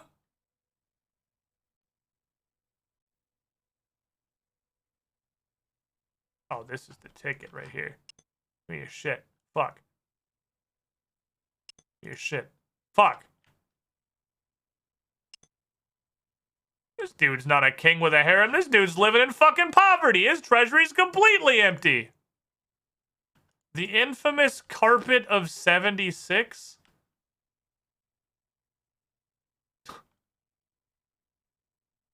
Why do I feel like that's a reference to something? I have a coworker named Hassan. Is he a mega daddy? As Larkin put it?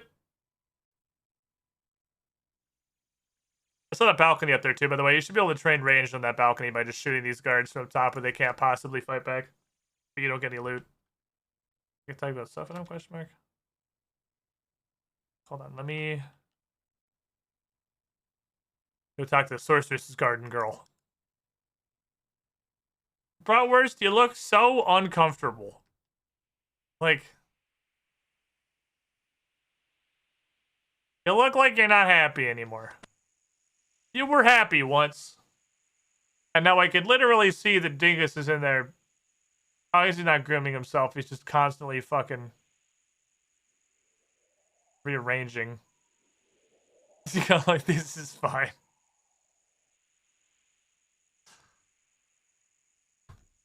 Reference to RuneScape 1976. The real old school. Damn it. Sorceress.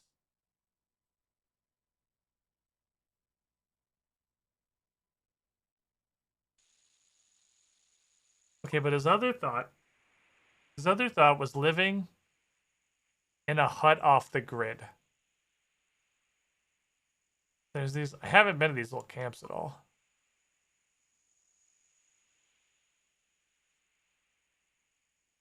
I feel like if it was in the desert mining camp, because we had to get in with the guards.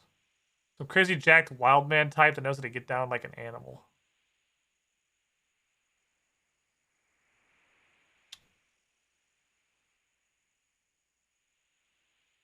Everyone in the desert that I can think of is either shitty Indiana Jones, just a regular desert peasant, or is like super esoteric and wizardy. There's not any like jacked desert wildmen that I know, which is perhaps why I'm still stuck on this clue. There's literally hill giants. Those aren't really people, though. They're just kind of giants.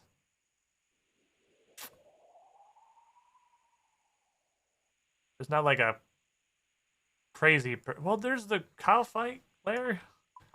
I mean, we had the queen thought early on.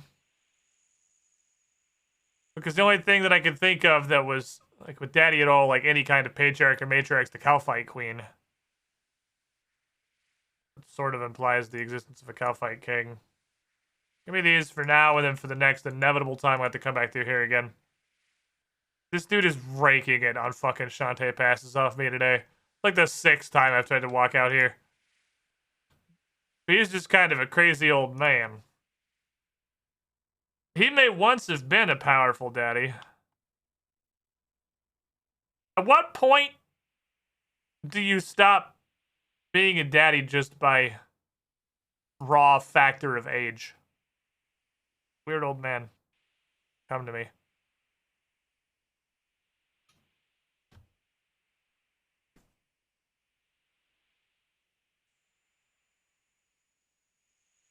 I don't know about this one.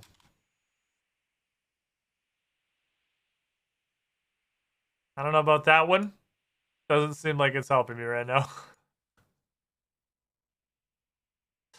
That's an opener. That's a way that, of all the ways you can start a conversation, that's one of them.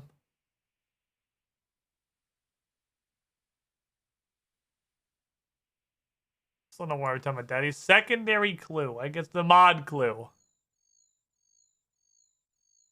What was the full clue? What was the full clue? Daddy can't help you here, but the guardian will open the way for you. Not on the original clue? Here you go. Alright. Imagine for a moment.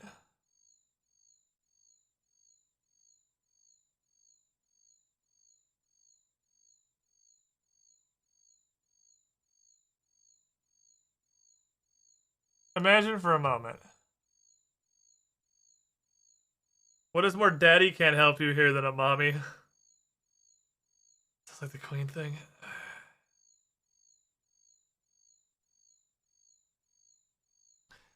So here's the thing about that. Here's the thing about the queen. The queen is a boss. It's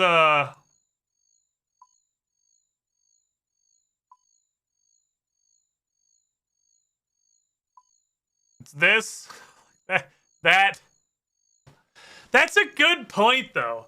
What's more daddy can't help you here than a mommy? That's not wrong. Oh! Oh my god! Hold on. Daddy can't help you here.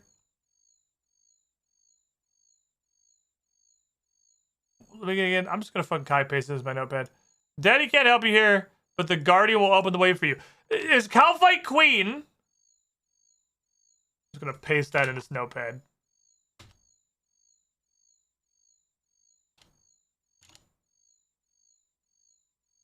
And immediately outside the Cowfight Queen's lair. Welcome, Squid. squidling. are the to Calphite squiddy Guardians. pool. Happy New Year. You have the from mommy and you Mr. literally Neil. have Guardian. That, oh my god. I'm gonna ask Muck, you're 56 months to the pool. You were the shiniest squidling. Happy New Year, my guy. I'm gonna ask the question directly. Do I have to kill the fucking Calphite Queen for this clue? Cause no, okay. Cause I think I'm throwing the clue on the ground if I have to kill a Calphite Queen for this clue. This fight sucks so much. But the Guardian will... I have to kill a Guardian! Holy fuck, it's so obvious.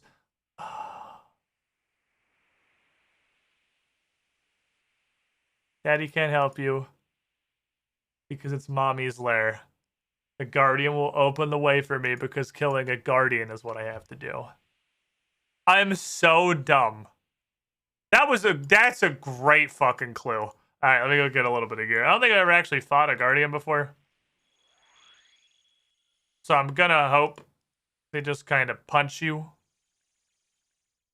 And are slightly stronger than the regular Calphites. That is a fucking solid clue. Absolute 10 out of 10 mods that came up with that clue. That was a fucking banger. What a good clue. Yeah. Also thought, first of all, Big Bear, 67. Speaking of the current subject at hand, 6 months in the pool, you were the shiniest squidling. Your name fits in here fantastically. I have a new toy, by the way, which I want to try because I noticed something when I was looking at it. Leaf Bladey Axie. I have Leaf Bladey Axie.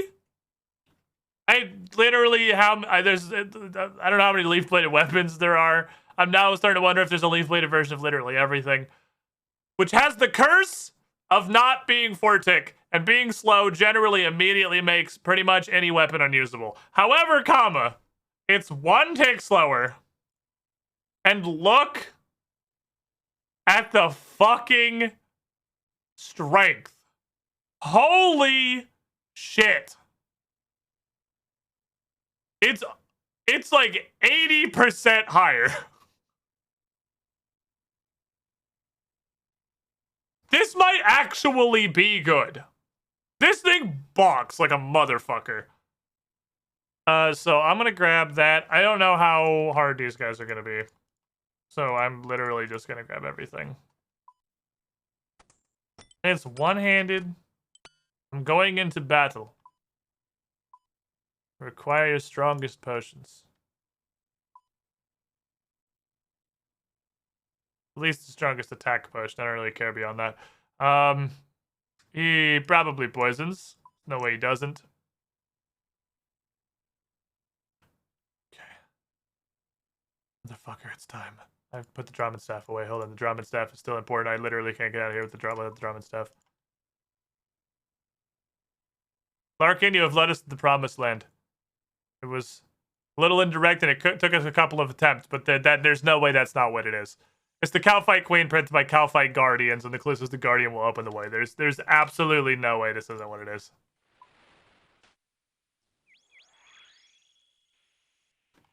Bonk. Okay, what is this on? Slash? This is on slash. Put it on bonk, please. It has bonking mode. How this is a bludgeoning weapon? I guess you just hit him with the side of it. I'm not really confident on that one, honestly. Absolutely fucking bonks. I may sometimes fail to find the daddy, but I will always succeed in finding the mommy. And, you know, it turns out at the end of the day, that was the power we truly needed the whole time. Somewhere daddy could not help us. This is the kind of wisdom that I needed from you. It didn't require any actual RuneScape knowledge. It's just perfectly aligned to your areas of expertise. I don't like that it's playing the cursed song. Don't play the cursed song. There's no way this isn't right. There's no chance. There's no way something fits the clue that perfectly and is wrong. It can't be. Don't play the fucking curse music at me.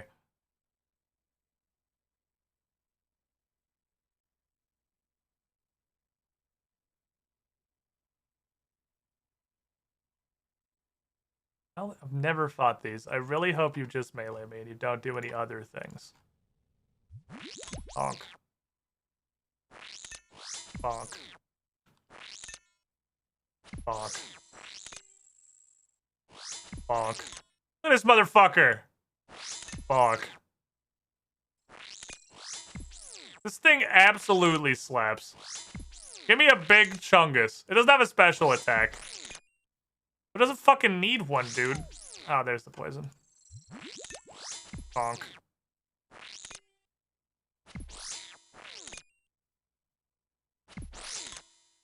Give me the big boy numbers.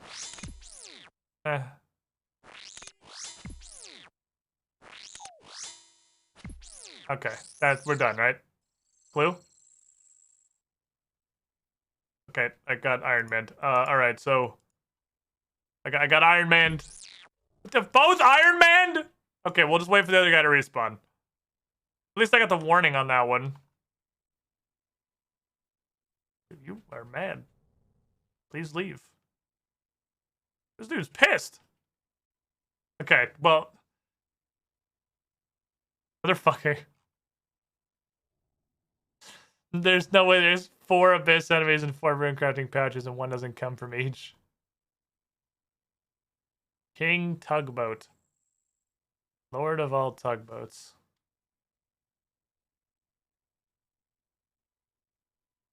I don't want you. I want this guy. He's fresh. Give me this fresh boy. Bonk. Bonk.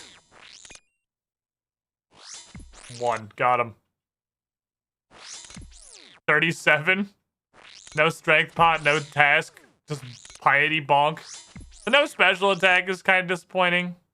But it means I can bring something like a dragon dagger and just go nuts on special attacks with. Bonk. Motherfucker. I'm bad at flicking 5 ticks.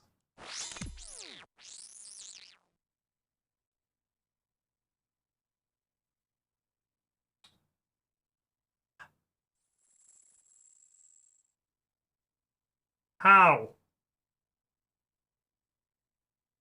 How is it not that? Does it have to be the one in Calfight Queen's room? I don't want to fucking go down there.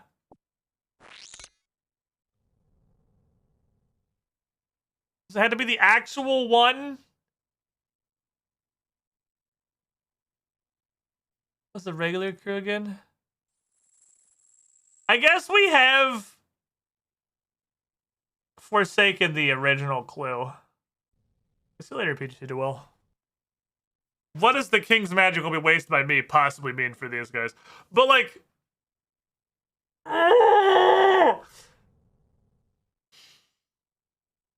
Clearly the King is referring to King Tugboat. It's true! We just saw King Tugboat here 5 seconds ago. How does something fit the mod clue so perfectly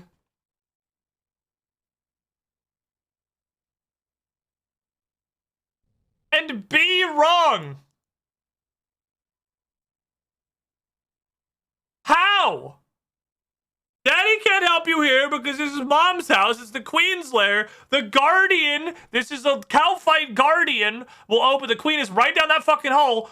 The Guardian will open. How is it not this? This? It's like a queen that reveals the king's power or some shit.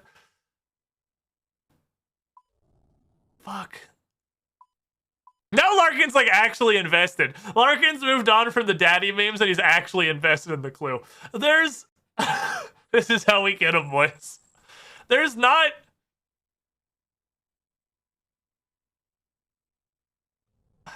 a queen in the desert at all that I know about. There's not any kind of desert queen I can think of. Other than the Calfight Queen. Only not this on account of the way it is. There's just the only use of daddy to not mean what the word means now. Well, I don't... This clue The secondary clue was a crowdsource. Because this is the clue the game gave me, and then Daddy can't help you here, but the Guardian will open the way for you was crowdsourced by Hexy and some of the big RuneScape brains in the Discord. Don't forget the amount of British/EU. That's true. What could possibly be a Britishism? And Daddy can't help you here, but the Guardian will open the way for you. What is a British Larkin? What's a British daddy? Does your expertise extend overseas? Is a British daddy different from like an American daddy? Is there a cultural divide here? I didn't think there really was, but apparently. For my money, British should go the way of Atlantis.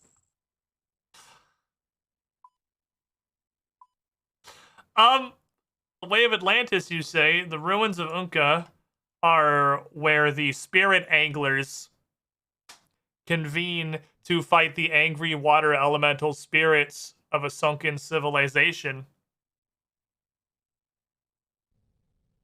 Was it the ruins of Unka the whole time? Is it a Temperos kill? Do I need to kill a Temperos? What are guardians? I don't know if it's guardian. I think he's just mad. And I have no idea how Daddy wouldn't help me here. We're just fucking running. What is this little red plus sign, by the way? They put an apple on that tree. Like, I want to be the guy. I want to be the guy. Well, Larkin, you have proceeded to this. You have presented to us what I feel like is a more appropriate solution to the mod clue than what the actual solution is. I don't want to Google British Daddy. I don't want that in my search history. And B, I just don't want to do it. But do you guys have a stupid name for Daddy, like Public House? Is there? It's for almost 2 hours, in case he was wondering. Incognito tab. The FBI can't track me from incognito. If it's a British Daddy, it's gonna be a balding fellow with alcoholism and a silly accent. There's Drunken Ali. Oh, Larkin would love this. This is exactly lines up with your political viewpoint. There's this city called Polnivnich where literally everyone's named Ali. There's Ali the mayor, Ali the carter, Ali the kebab seller, Ali the barman, and Drunken Ali, his main patron. Ali the snake charmer's out back. There's Ali the trader who runs the general store.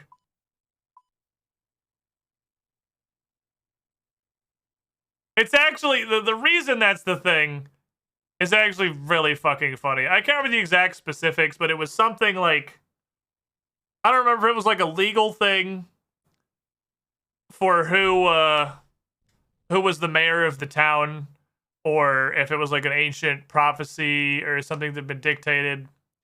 But it was something that named a guy named Ali was like the benefactor of all this shit. So every single person in Polnivnich changed their name to Ali to claim it, which is hilarious. It's actually really fucking funny. I got a dwarf weed. He dropped some Herbler XP. Is there a Daddy Ali? Is there a Daddy Ali? Daddy Ali can't help me. The real question is there a Mommy Ali?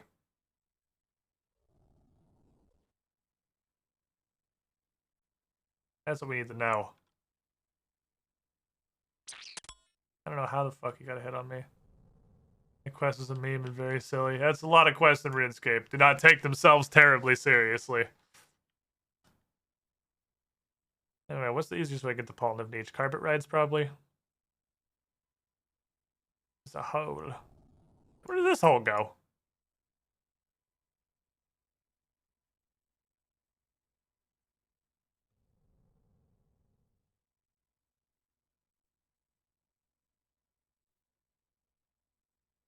The worst thing that happens is I come back. Is it the Lumbridge Caves? That goes to the Lumbridge Swamp Cave? What the fuck?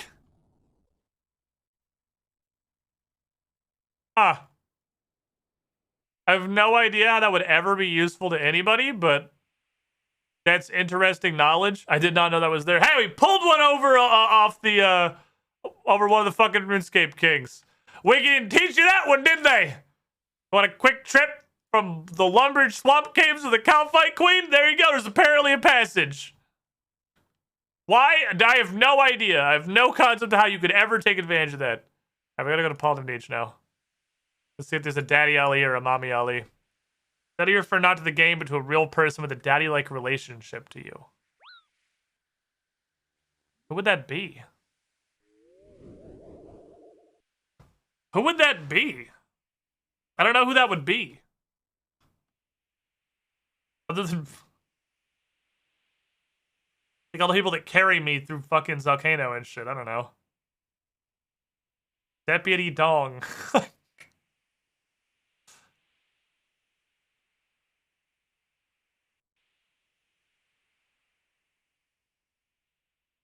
Someone who failed to protect you in a specific spot.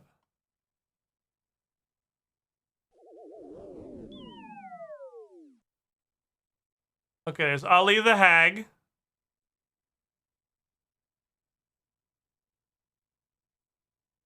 Ali the Dyer. Merchant's actually just market seller.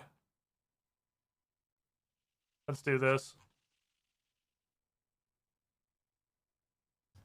Ali the Kebab seller. Ali the Mayor. Ali the Camel Man. Fireworks have started. Drunken Ali. Ali the Barman. Ali the Snake Charmer. Ali the Camel.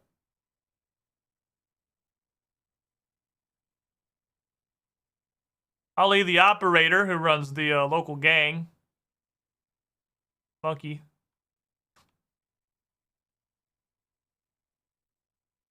They're both Ali the Camel, actually. There's two Ali the Camels. Gang leader sounds quite daddy. If daddy couldn't help me, it's the leader of the Menophites. How about the other gang? I had to defeat. I feel like I'm trying to use tuning forks here. I didn't expect you to get this invested. My assumption was that you were going to come in, literally pick a spot on the map and pretty much complete random, and then go back to whatever it is you were doing. That was the meme I had in mind, but I'm super on board with this. Let's see what it actually is. You might be here for a fucking minute. I killed this dude's guardian, the leader of the other bandits. Honestly, I was expecting to say, that lake looks like a ding-dong, go there. That's basically what I thought was going to happen. Up Artillery Jr., how you doing? That's what I thought was going to happen. That was fully my expectation. That's the only bandit I can talk to. Who's the leader? Now I'm thinking between queue times and the utilities shutting off in Zomboid, I'm both invested and have nothing better to do. And so, that is how we all came to RuneScape. I literally have no better way to be spending my time. I should have put my Graceful back on. There's not a bank here, is there? Where's the nearest bank? Fucking Sophanem? Via Carpet Ride, probably, or Narda? Okay. So Hexy has warned us the clue is too British. I really am tempted to Google, like, Urban Dictionary British Daddy. That's a tempting thing to me. We got stuck on a clue a while ago, for those of you that weren't here, including Larkin, where it referred to the public house, and I had no clue what that was. It's a bar, apparently. That's what pub is short for. It is public house. I wasn't even, like, meant to be part of the clue. It was just, that's just what it's called. Google British Daddy was giving seemingly a gay erotic novel. That is basically what I expected to come out of Googling British Daddy, yeah. Because the problem is you Google British Daddy and you're not going to get, like, a Britishism for daddy. You're going to get the, like, American slang for a British daddy. Also, yeah, that might be influenced by your search history. Possibly. For you specifically. That's a good point. I have the fidget cube now. I'm in big thoughts. I have the fidget cube. The fidget cube is here to help me focus. You know what's really grown on me? The little spinny wheel on the side of the fidget cube.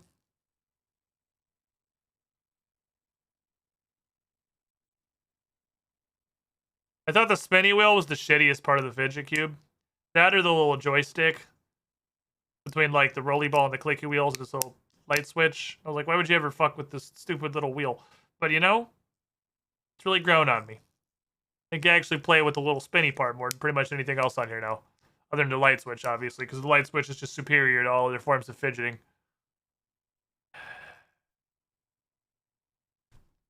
Alright, Larkin. Use your tuning forks. Give me a dowsing rod. There's a Scottish fellow in the desert. There's an Australian dude. I can do Australian. Use your tuning forks, Larkin.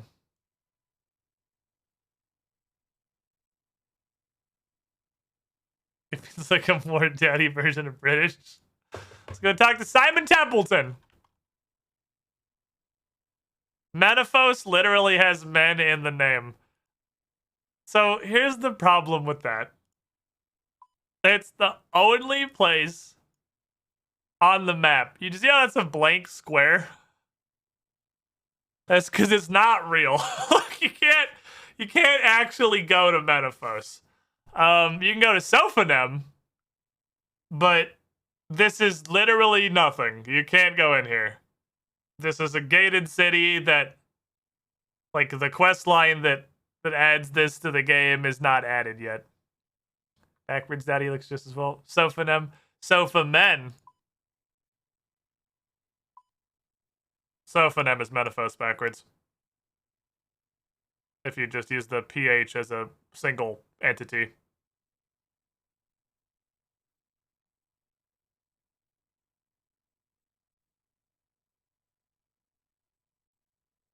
Every day. Every day we stray further from God's light.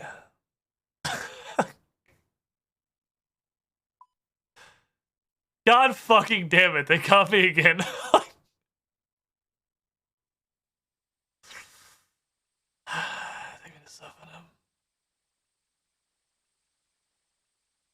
Pop a sick ollie on my carpet, you're going.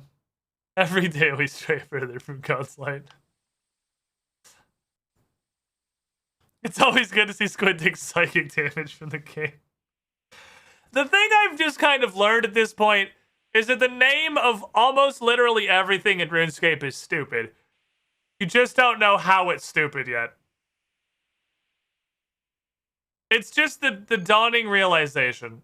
Every single title of every place and person in this game is stupid. And chat was talking earlier about Nate is not and Tizo. And I don't really get that one. But the easiest example I can show for Larkin to understand how much pain this game physically inflicts on my fucking psyche is the Twin Islands of Miscellanea and Etceteria. Hate this game and I don't know why I play it. Let me get my graceful back on. These are good.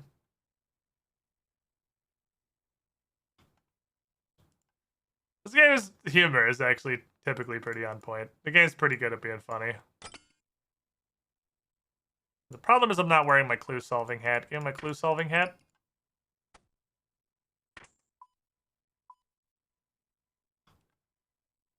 I don't know. Night is not in Jatizo. I don't know that one. Yeah, well, we're in Sophonem. We got fucked up church. We got a regular church. We got a cat pyramid. We got a regular pyramid that exists purely to be plundered. It's literally called Pyramid Plunder. We got a couple of stores, and this is you can pretty much Roxanne. You can pretty much see literally all of Sophonem. It's not very big. This is it. This is Sophonem. What do you have? The Manus Catalyst? Oh, this is from the fairies.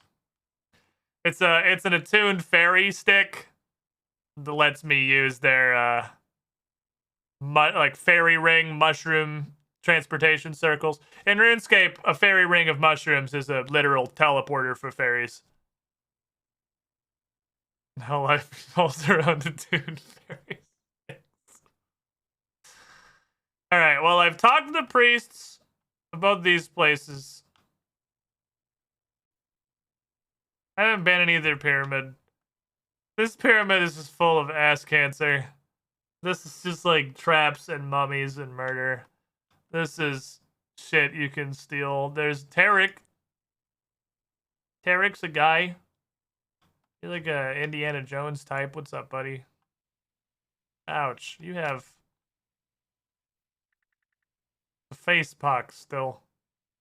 They're a pharaoh. Now, I would assume both the pyramids probably had a pharaoh at some point, but the leader of Sophonim is this high priest, as far as I know.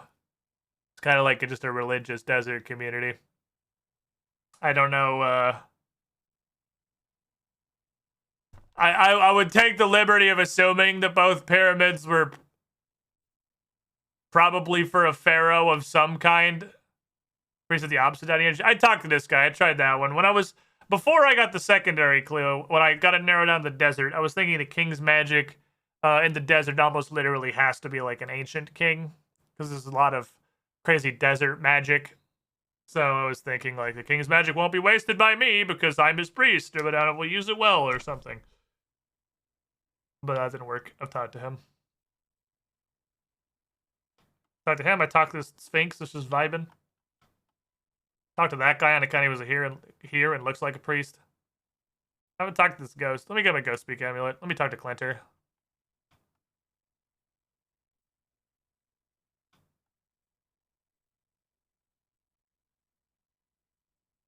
Is the Guardian in the Pyramid Plunder Pyramid? He might literally be called the Guardian.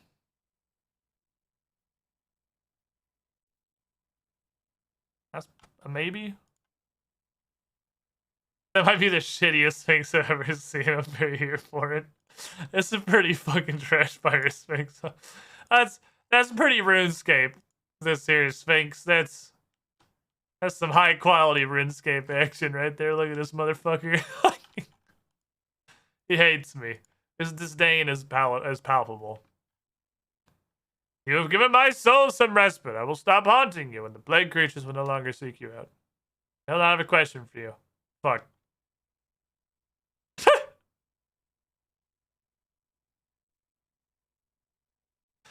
Well, that ghost doesn't exist anymore, so I guess that can't be the answer. Because the first time you talk to him after doing Ixtlarin's Helper, he'd be fucking deuces out forever. Okay, is it the Guardian? I guess this guy's a Guardian, right? Wrong Tim. There's a pharaoh with daddy. I would assume that there was a pharaoh at some point. Wrong Tim.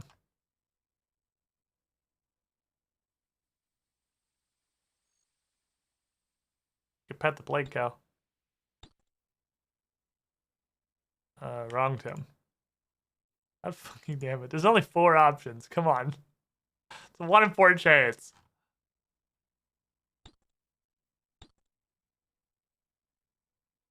Is Guardian Mummy. That's a Guardian. Start minigame. Talk to Guardian Mummy. Okay, well, he has Guardian in the name. But beyond that, how does this guy relate to either this original clue at all or the other one? Mummy. Oh my god. Daddy can't help you because he's a Guardian Mummy. You guys are shit. So, what? What the fuck is this? What does this mean? What does this have to do with anything?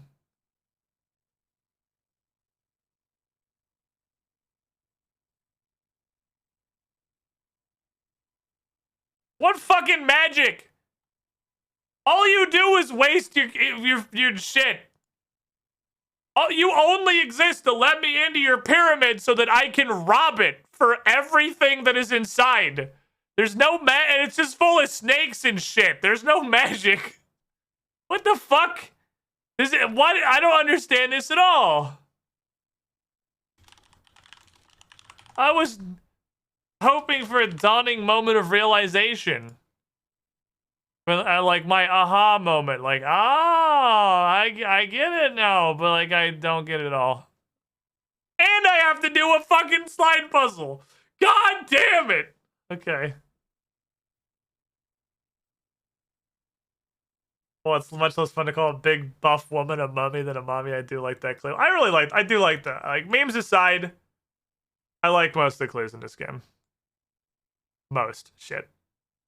Operative word being most. Some of the clues suck of the big donger. I think that one sucks at least a little bit of donger. Wow, they give me a fucked up starting point. Holy shit. Dude, you fucked me. What is this? What a bad start.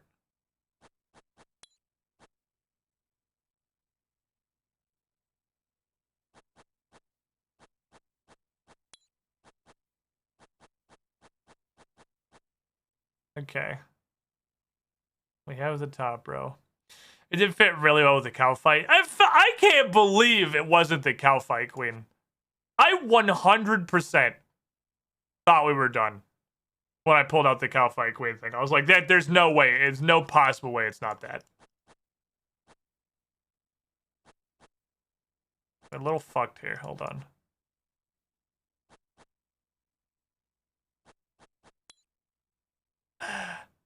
Damn it.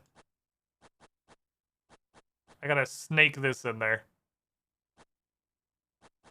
Meh.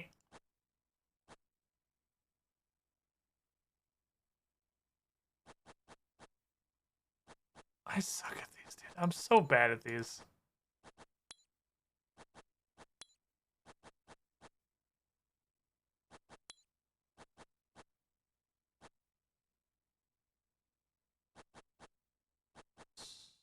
Still wrong. Still wrong.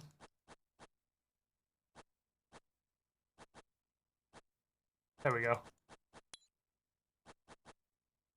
Right, there's that. Just keep clicking until it solves itself easy. You two are here and here. Our towers are fucking inverted.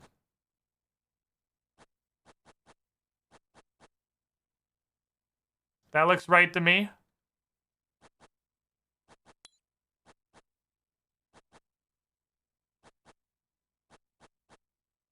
Gonna almost snake that in there. Can I get those two? Oh, we got it. I can actually snake it in there. Okay, easy. That looks right. I think that is correct. I think you go there. You go there. That's the biggest thing I need to do right now is invert those two. Like so.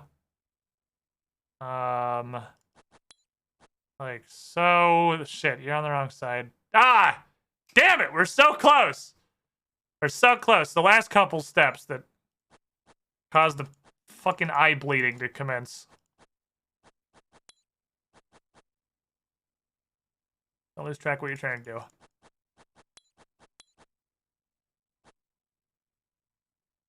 Come on. You two are backwards. Yeah, it should kind of solve itself from here.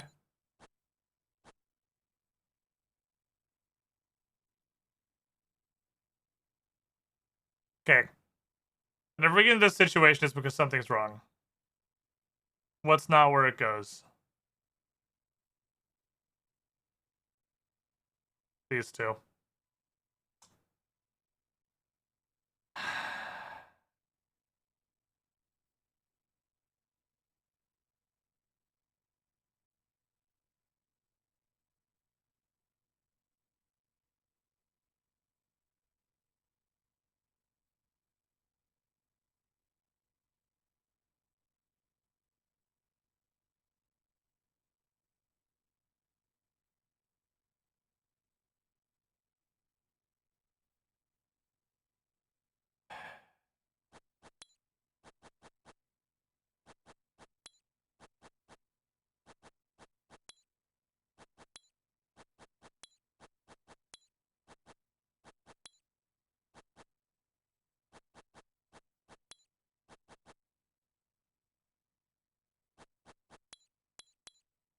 hate this game.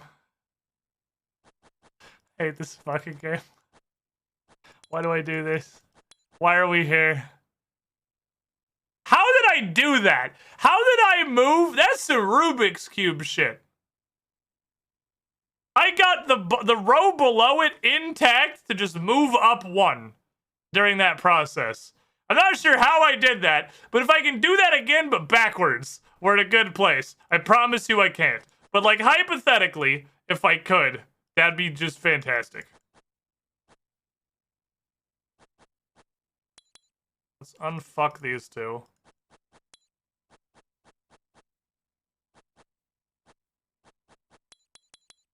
Unfucked. We gotta unfuck these two.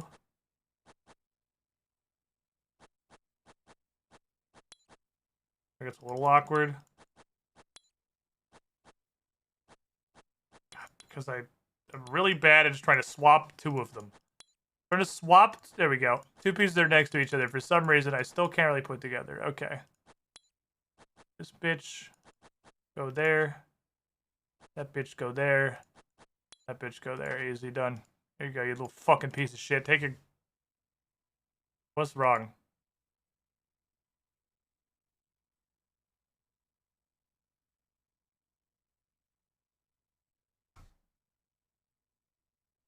I'm not fucking seeing it, Chief! Am I dumb?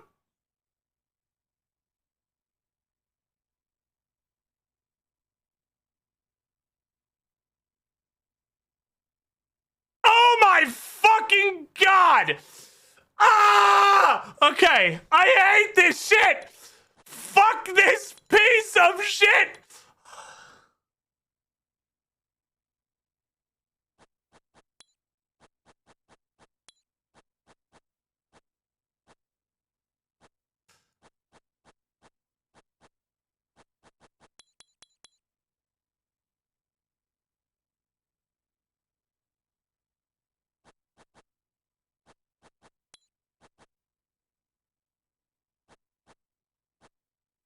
This is the second time the clouds have fucked me on this puzzle.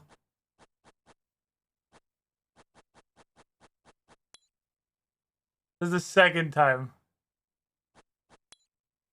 The clouds have fucked me. Not once, but twice in this bullshit.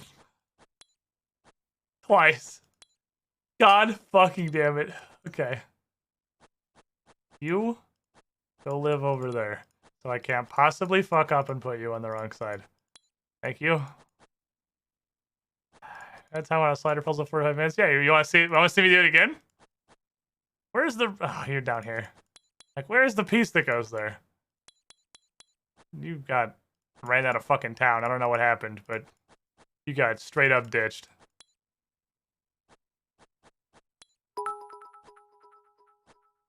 This is backwards. Infinite bits, Mavic.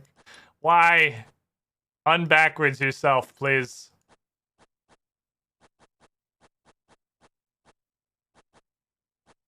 There we go.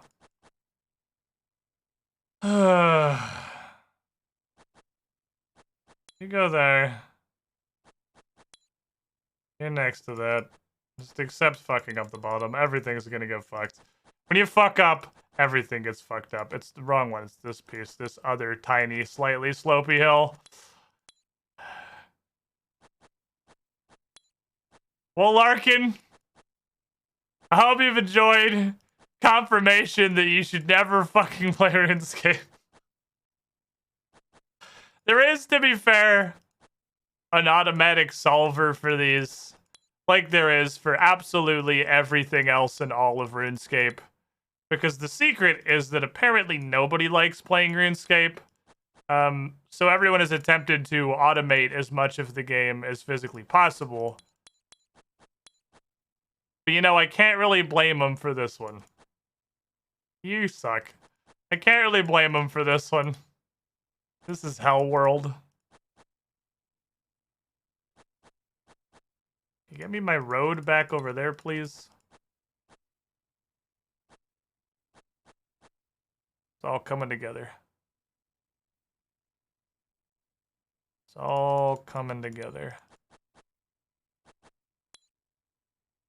What order do I want you to be in? I want you to be this way. No, I want you to be... Hold on, my brain. Too smooth for this shit. Please switch places. There we go. That goes there. This goes here. Need my road. Clear my road, please. Okay, now I just gotta switch all this shit. Definitely a more efficient way to do this. Are we done, sir?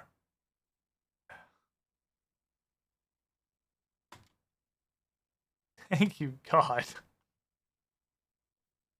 I don't like it. The cursed music is playing for the casket. Okay? Okay, you're like really good at the slide puzzles. Like, I've done a couple at this point. I've done a couple. I'm sorry to the 8% of the bits that are a no. You will slowly feed AC the Rock Devil's growing horde. But now is the Gamba whence matters. Do we unlock a new item in this casket? I have done... When I open this casket, it's going to tell you how many of these caskets I've opened. And I will imagine that it's quite a few. Trent just said I was in the 30s, apparently. So it's been a minute.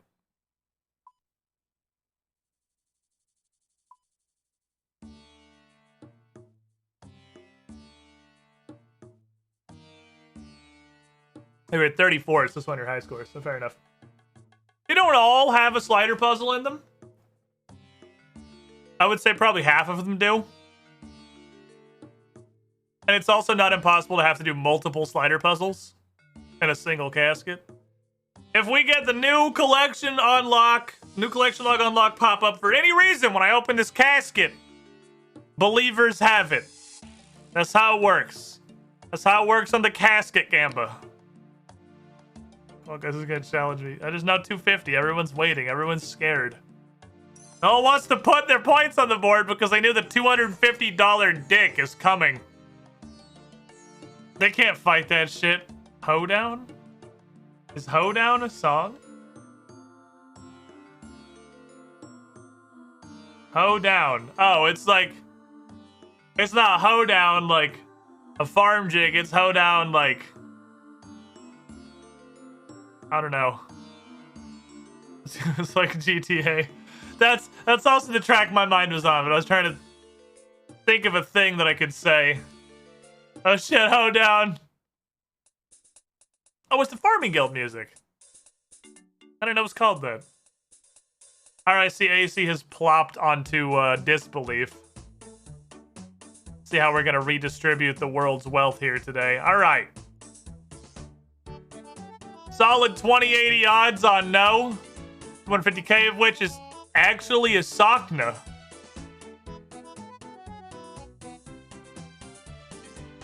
What the fuck? That's not AC? I am boondoggled. That's the Sakna.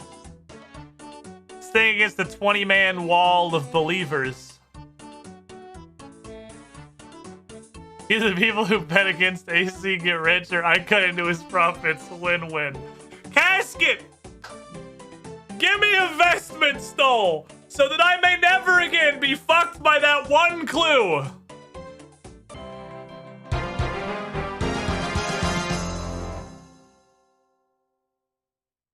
Hat! The believers will feast this day. Damn it. It's a heraldic helmet. I need a heraldic shield. For other clue. Close! That's close to the thing that I need. All bands enter soon enough. Hat. It's just a paint bucket. That is just straight up a paint bucket. It's even got the color samples on the side. It's just a paint bucket I cut an eye hole in. Is this Shovel Knight? No, Shovel Knight's got a real ass helmet. Hold on. I know you meme. It's the eye slot, I guess. It's the eye slot that gives it the Shovel Knight vibes. But, like, Shovel Knight's got a real-ass helmet. It's got big old horns and shit.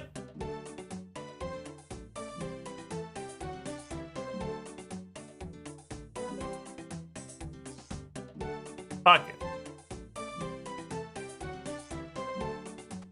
And we did it. We survived clue time. What time is it? It's 6:47. Okay. It's 6:47 p.m. That clue took like 4 hours.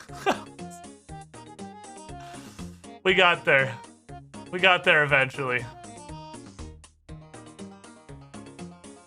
We made it. Good one. Didn't I need this for something?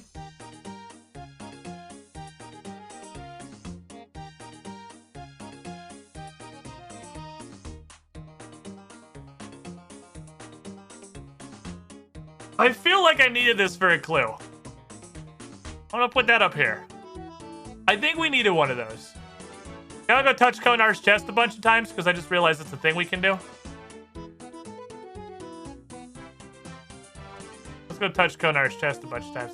What are my clues right now? What do I need for these? I have 2 more, but I don't think I can do either of them. Any weird shit. You need split bark legs and dragon boots. I don't know how to get either of those things. I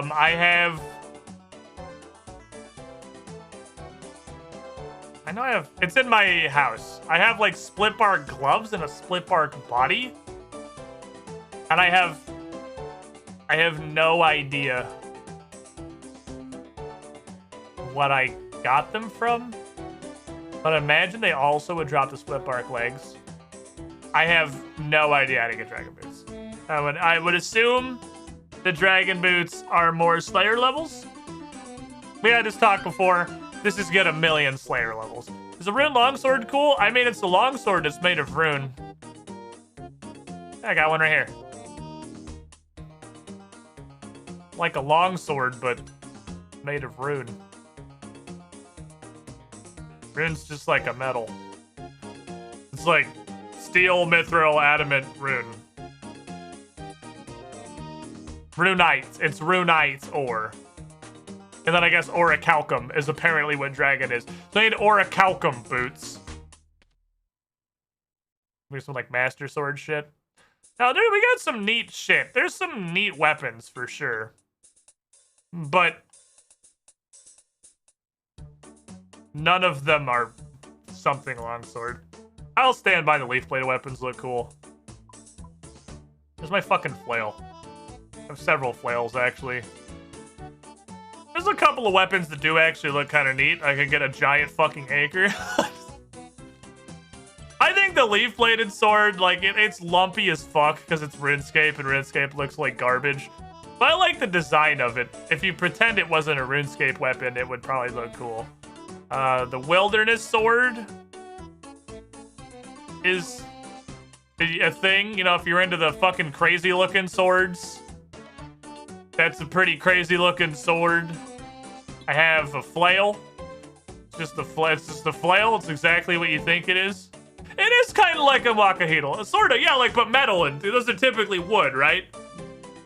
I don't know if you spelled it right, but I definitely know what you're talking about. You're talking about, like, the wooden paddles with typically, like, the shark teeth on the sides of them. Yeah, I know what a Makahito is. Or obsidian, or shark teeth, or whatever. It's got some kind of pointy shit coming out of the side of it. It does kind of look like that with the side spikes. This is, a flail that got way too drunk and went home. It's a flail with an entire sickle on the end. The story behind this being as ridiculous as it is kind of interesting, actually.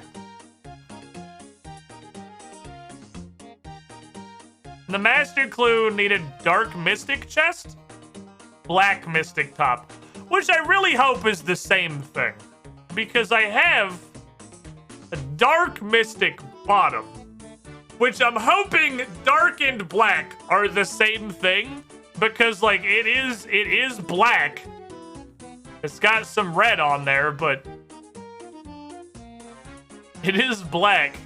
I hope that's the thing they're talking about, because then I'm one piece away from that. Wish you could use a Dark Mystic bottom. Okay, so I can't do either of you two. Unfortunately. Oh, we can ask Larkin. Okay, so Larkin, I'm gonna ask you an important question right now. I need your judgment. So RuneScape looks like dog shit, right? We all know that. Everyone knows that. It's not news. The art style is dog shit. Like, the human characters... Okay, please get Hoedown out of my life. The human characters are vaguely humanoid and all look like weird Play-Doh people. But I'm gonna show you a character, and the question I have for you is, do you think if she was in any game other than RuneScape, she'd be hot? Discount the RuneScape art style.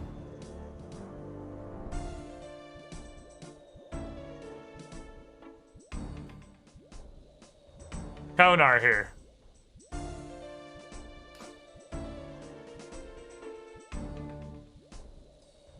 I asked Bryn this, and her answer was mildly disappointing.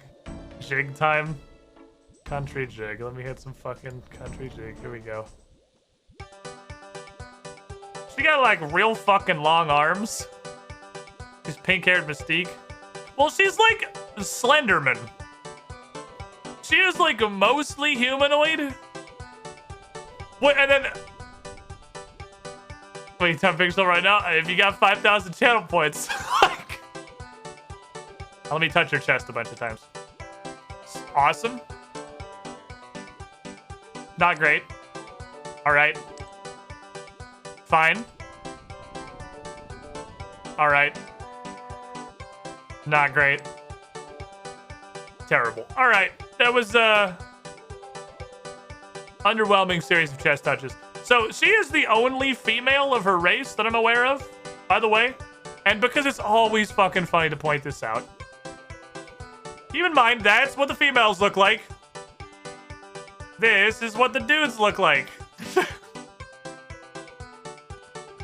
The guys look like this motherfucker.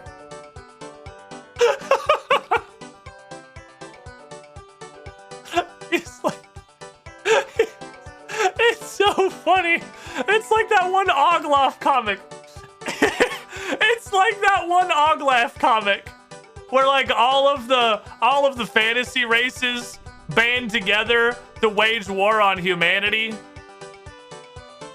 because human women just look like weird men instead of a completely different fucking hypersexualized species.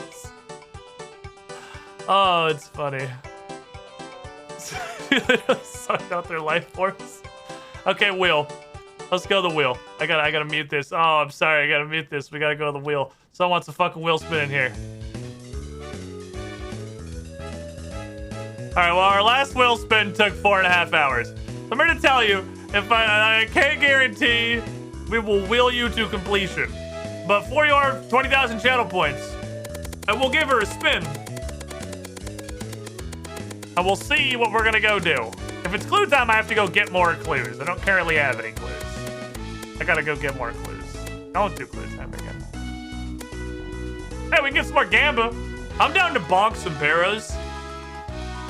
We'll bonk some fucking barrows. That's fine by me. That's a perfectly fine way to spend a couple hours, or an hour here near the tail end of the streameronies. My game muted still. What's the cool on more wheel spins? I think it's twice. I think it's only twice a day because it's like hugely detracting from me actually making progress and doing anything. So I think the spins are relatively limited. Okay, like you don't want, can't use you because you're void. I want gun, I want shield. I got boots, I need the backpack. I need to just make a Barrows tab. Why don't I have that? Why don't I have a Barrows tab?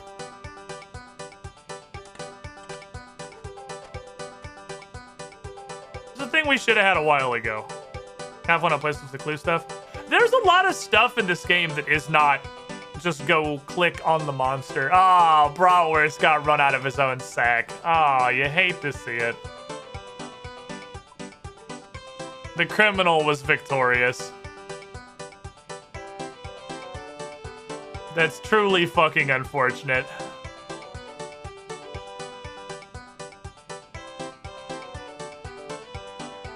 Sad times ahead, friend. Maybe no computer. Maybe no home. Rat vibe. Very comfy for that rat. Well, mildly comfy. He's wiggling. He's got some wiggles going. He's an amount of comfy. Okay, I want to make a fucking Barrows tab. New tag. Barrows.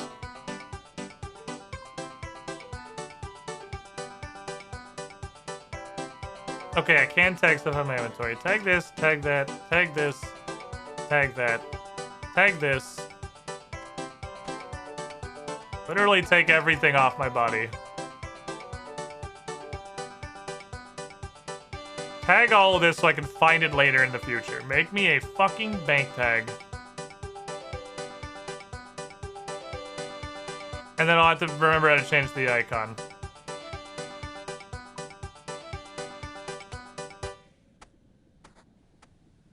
And then we have shovel. We need...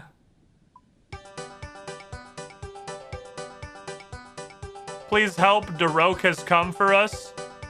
I don't want to fucking die. Lord Jesus, save me. Happy New Year, Mokusar. We got the switches. We got the shovels.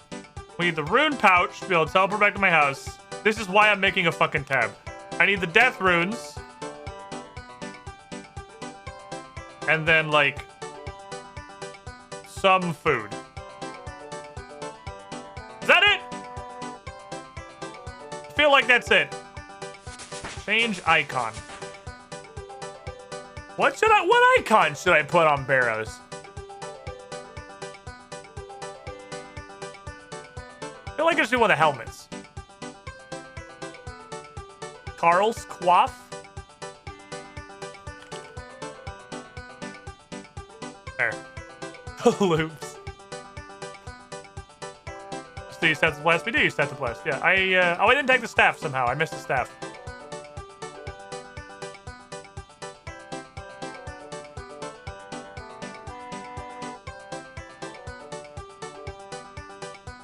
Huh. No, I didn't miss the staff. It just doesn't show up when I already have it. A little weird. Interesting. So we got a Barrows tab now, so that's good. Let's go do some Barrows stuff. Here's some Gamba. Let me hit you guys with the Gamba. You know how the Gamba works. Next 5 chests. Do we get any uniques? Dupes count. Any Barrows uniques but the fucking crossbow bolts. In the next 5 Barrows chests. Throw your Gambas. Let's go farm some fucking Barrows. Yeah, unironically, there's a lot of, like, fun diversionary stuff to do in this game, Larkin. The clues are probably one of my favorite pieces of content. And they come in a variety of tiers. That one we were doing was a hard clue.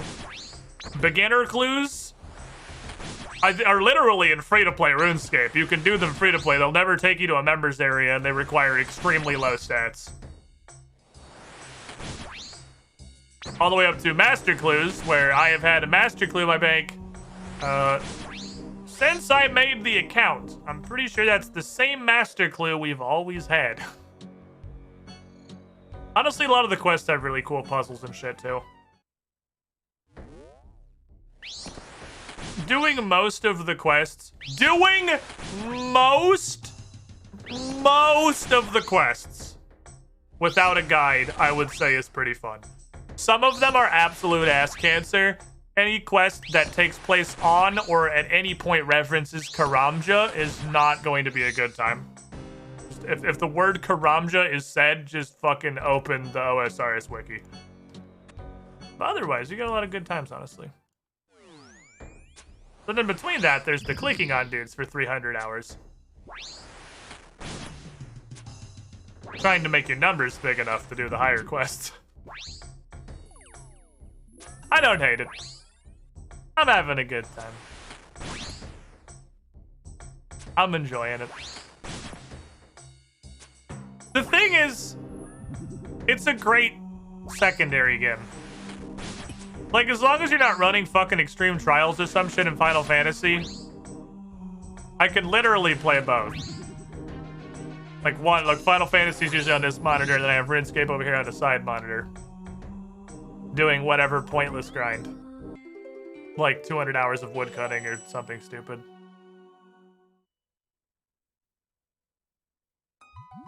Like 300? I thought you had to grind in this game. The grind is asinine to the point where I worry about the mental health of most of the people that play this game. Including myself, obviously. I clearly am not entirely all there. I do have... Hey, we passed 57 days played on this account now.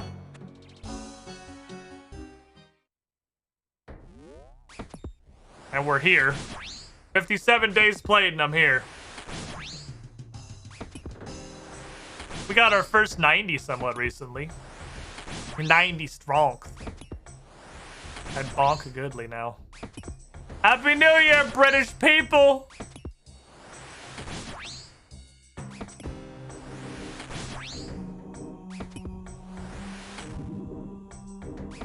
That's what Group Iron Man is for. You have a Group Iron Man that you don't have to really worry about doing the big clicky grinds, you just make all your friends do that. It's the clunkiness is what gets me. Happy Woo Year.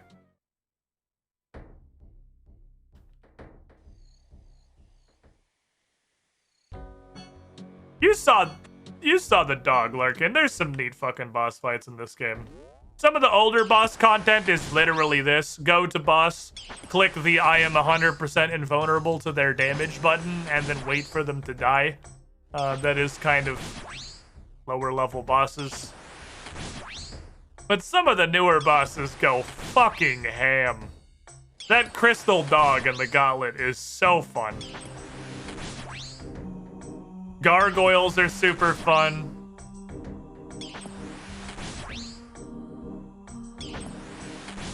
I don't hate Saragnis.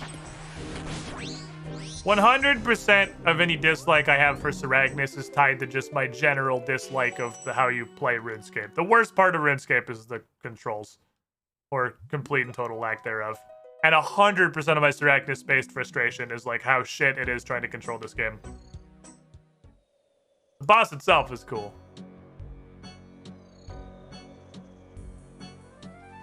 Give me a thing. Let me pay the believers immediately.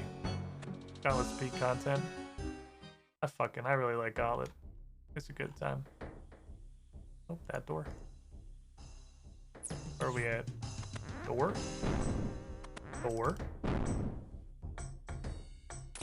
Ow. Door?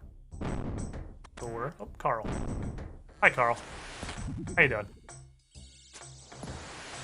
I'm gonna hit you with my magic stick. This is good. I love everything about this. I wish this guy was designed to be interacted with by a human. That is exactly my relationship with old school RuneScape. This game is great. I love most of it. I wish it was designed to be played by a human whose only source of interfacing with their client wasn't a trackball mouse. And, boy, I learned a powerful game design lesson from this game. If you're interested in that kind of shit, I kind of like theoretical game design and shit a lot. I learned a very powerful lesson about game design from old school RuneScape, and that is why MMO expansions obsolete old content, and it's because old content is bad. It's bad. Carte blanche. Full stop. Old content is bad. Your new content might also be bad, but your old content's definitely bad. So the expansion doesn't just give you more room for your new content and move people, like it's not just a means to sell a box. It also means that people don't have to play your content that's bad anymore. They might have to briefly interface with it before they can get to the content that isn't bad. But RuneScape refuses to obsolete anything. So you have to play all of the absolutely fucking terrible content because it's all current. Everything's current in RuneScape on purpose for some reason. That's a decision they made on purpose. This axe fucking bonks. It's weird. Box 1. Runes. I'm gonna say no to piles of magic XP, but later. Unfortunately, the whole Reddit fancies themselves game designers because power creep bad. It turns out there's a reason that most people aren't game designers. I go back to the Cinders mod. You know, hey, you can look at a lot of stuff in Dark Souls 3 and go, man, I could definitely, like, given the toolkit and the base design, I could 100% design a better version of Dark Souls 3 than this. Easily. I could take these, like, worlds and make enemy and item layouts and paths that are way more interesting and well designed.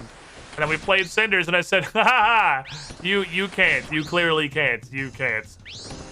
Cinders, I appreciate you for adding a huge amount of like options and content and new systems to the game, but everything about the world and the progression is literally just worse Dark Souls 3. That turns out its game design's not easy, actually. It's actually incredibly hard. There's a lot of things that go into it. Oof. No, I'm not. Don't mistake me, Larkin. The Cinders mod is still super fun. I would definitely still recommend it as a great way to have more fun with Dark Souls 3 if you think you've had all the fun you can have in Dark Souls 3. It adds so much like customizability and new shit. But as far as like the world and mostly the item and enemy placements, it's just Dark Souls 3 but worse as far as the actual progression and placements are concerned.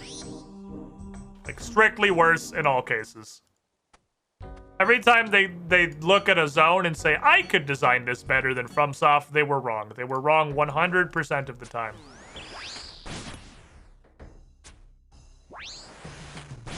You have to do the entire Catacombs of Karthus in one go because they removed the mid-catacomb bonfire for some reason. Another thing they really like to do. You know what would fit the flow of this game better? If this bonfire was, no, just put it back. Just put the bonfire back. Every time you do that, it's worse. You're wrong. You have not been correct once. Just leave the bonfire where it was. Thank you. How would you like to kill Pontiff and there's not a bonfire on the other side of him?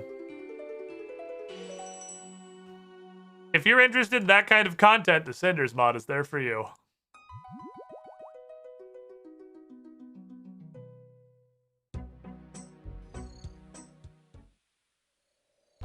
They have some mind-bogglingly bad decisions.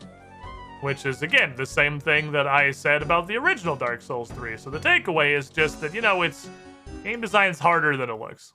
It really is. And you learn a lot over time as you do things.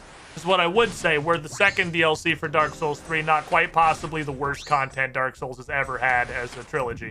So I don't know what the fuck happened there. But look at newer RuneScape content versus older RuneScape content. Look at Kingdom Divided and Gauntlet.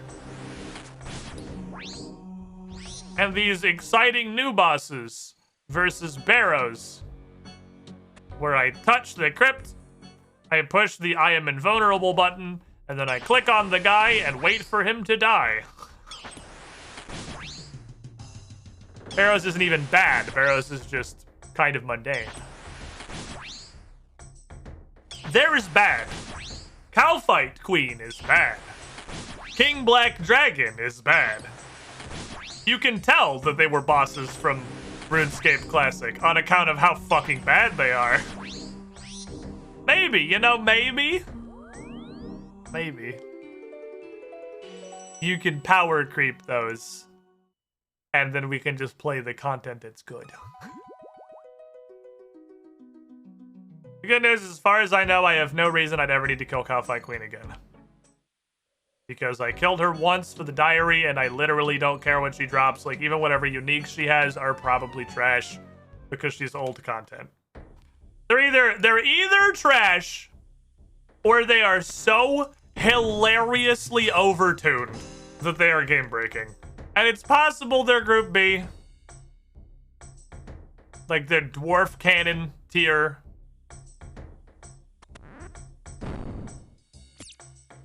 But I'm just gonna go ahead and hope they're not. Gonna hope they're not and not ever fight Cal Fight Queen again. Maybe we'll come back someday when I'm hilariously overgeared. Bonk her until she dies. For the vindication. But even then, it'd probably still suck. I feel like there's not a level of gear you can get to where Cal Fight Queen's not gonna be ass.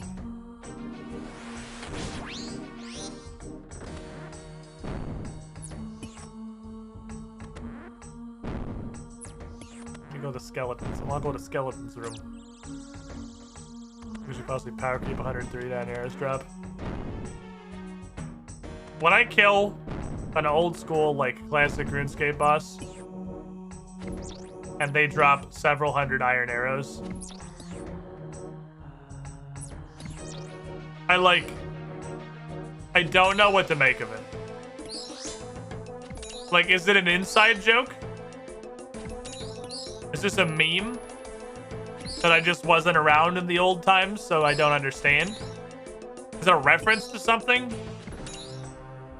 Because there's no way that at any point, including 2001 or whatever, back when Bill Gates first invented video games and they made original RuneScape, even then, there is no way anyone ever, at any point, even a fledgling game dev, could have put in an end-game boss and decided, yeah, level 1 ammunition's a good drop for them. I'm sorry, level 5 ammunition's a good drop for them. So it has to mean something. It has to be there for a reason. It has to be like a joke or a reference. Or something. That was a shit chest. I just don't know what. I wasn't around then. Touch. Death Rune stack's getting back up there. That's good. We have a freshly charged Iban staff because I did go recharge it off stream, obviously, by the fact that it hasn't fallen apart yet. So I have to worry about that for a while. One of the things that RuneScape does very differently from every other MMO that you could easily complain about, but I definitely wouldn't, that I think really adds to a lot of the game, is how much, and this is going to sound bad, but just because I don't really have a better way to explain it, how much busy work there is, if that makes sense. You have to do a lot of busy work in this game. You have to do a lot to sustain your weapons and armor, which is something that has been like absolutely and completely streamlined in every other MMO on the face of the planet. Like things like recharging the Iban staff, which is not a huge amount of effort. Would the game lose absolutely nothing if you had the Iban staff and you could just use it and you didn't have to go on a trek halfway through a dungeon to recharge it every 2,500 casts? Maybe. But you make 5,000 little, relatively inconsequential quality of life changes. Things like that, just taking the charges off the Iban staff, and you go from Burning Crusade to Shadowlands. It's not like one big change is what pivots how a game feels. It's a progression of smaller changes throughout time that end up stripping away a game's identity. I was talking to Larkin about the other day, actually, because I was doing those extreme trials in Final Fantasy. And the first group I joined, the learner group for Extreme Trial 2, we got to the Enrage. And the Enrage is just the boss casts an ability for 10 seconds, and then the fight restarts. And the fight restarts. I'm like, well, I mean, WoW does that at this point too, I'm pretty sure. Or something similar to it. I get it. But that's not an enrage. That's just one little quality of life streamline thing. It's like, okay, you're out of time. I cast the fight restarts. But it didn't used to be that. That's not an enrage. It's called enrage for a reason. Because what it used to be, or the origin, at least as far as I know it, I think it actually comes from WoW. It might be one of the few things that did originate there instead of migrate there from wherever else. When you'd run out of time with the boss, and the boss would physically, like, enrage. It would make a noise. It would just generally become large and red tinted via Microsoft Paint, like palette changing. And the boss would just do like 9,000% damage. And just walk around the room, one-shotting people. Going down the aggro list, giving everyone the old, you're dead, you're dead, you're dead. It also usually gave him like triple or quadruple movement speed and attack speed, so you couldn't kite them and he'd go down the list pretty quickly. But you had these chances. I mean, sure, I guess you could like clutch during the cast time, but like the cast time isn't real. If the enrage is at 8 minutes and it's a 10-second cast, then the enrage is at 8 minutes and 10 seconds. Like the cast time's not real. It's just telling you you are 10 seconds from the end of the fight. But you could clutch a real enrage. Because it's not preordained the fight is immediately over. Player, like, control is not fully taken away from the player character. You still have a chance. Then what I was telling Larkin about was, it was Rotface back in Wrath of the Lich King. Was my one clutch glory moment. When I was playing my alt, which was a rogue. And, he enraged. And the wipening started. And I didn't play this correctly. I played this poorly, but it worked out. When he looked at me, my instinct was to immediately vanish. Because I am a rogue. Bad thing happened, me hit vanish. Disappears, sets me the bottom of his aggro table. So he'd kill the entire rest of the party before he came back around to me. So I got some more time to get some vigorous booty stabbing in. Then he came to me, and I had evasion. He's at like 0.3%. And evasion gives me like 85% dodge chance. He has wombo attack speed, and he will one-shot me, but none of that lets him ignore the chance he's only got a 15% chance to hit me.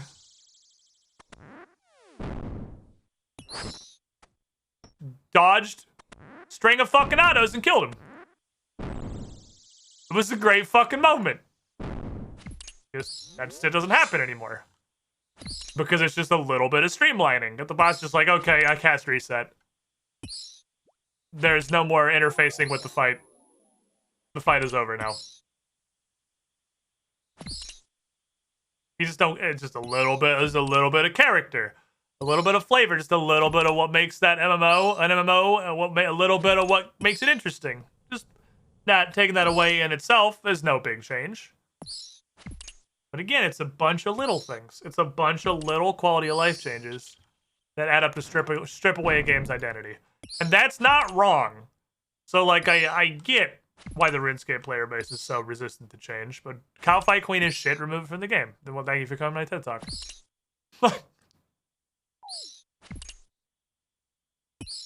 In a raid in Wrath, we managed to kill the boss after Enrage because the pally put the bubble on the main tank and the tank almost died, and that was the extra time we needed. Yeah, and you can get, like, that was the classic. The OG Enrage Saver is your paladin with your fucking shitty holy paladin with his goddamn two-hander, pops Divine Shield, and is just fully invulnerable for 12 seconds. He's like, all right. Bonk. Bonk. Judgment.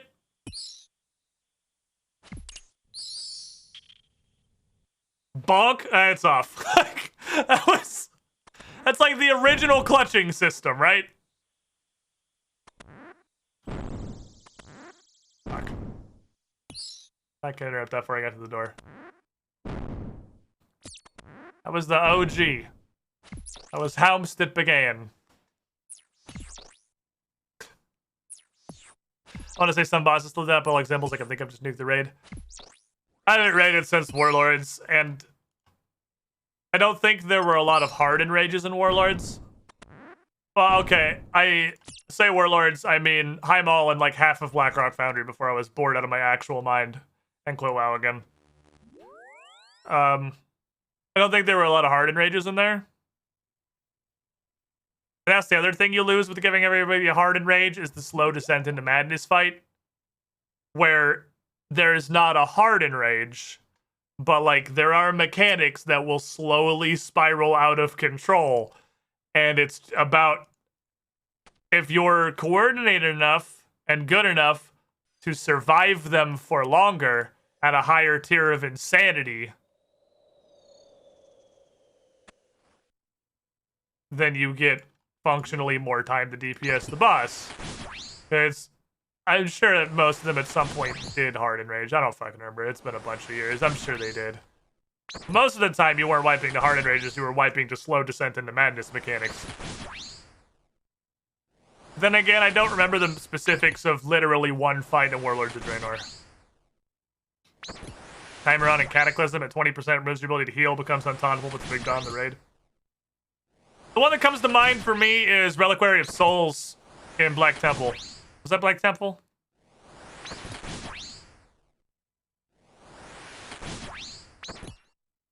I think it was Black Temple. Every phase of Reliquary, none of them had a hardened rage, but they were all super interesting. I think my favorite example of you don't need a hardened rage, you're just lazy, you're just making lazy mechanics, was the phase where he didn't really have an aggro table. Every time he attacked, he would hit whoever was physically closest to him. And he would, in between attacks, he would switch if somebody got closer, so you could literally have every attack on a different person. He didn't have aggro at all. He was completely untauntable. And he honestly, he kind of hit like a baby. But healing was reduced by 100%. Nobody could heal at all.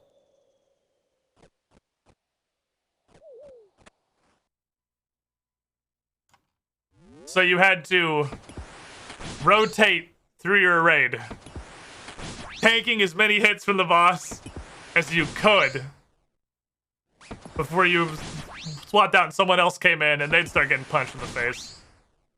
You don't need an enrage. The enrage is how long it takes him to chew through your raid. He did have an enrage, but it wasn't like that. His enrage was it was like an 8-second buff where he did 300% damage and attacked twice as fast. So like your actual tanks had to take him while he was enraged because he would actually like do damage. He would just fucking eat people. But that was super interesting. Reliquary was really cool. I want to say there was a phase of him where you couldn't regenerate mana at all. So you had straight up had a fixed amount of mana to heal with, like, or something. I don't remember. I really just remember the Nibbly phase, where everyone had to take turns tanking the giant face while he ate your ankles. You don't need hardened. You don't need a hardened rage. You're just a lazy designer.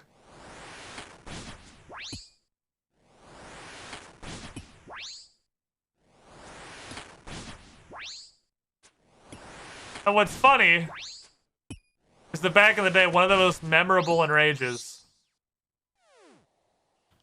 was an enrage that was almost exactly what I'm complaining about. He enraged and the entire raid died instantaneously. And that was fucking Festergut. But it was funny.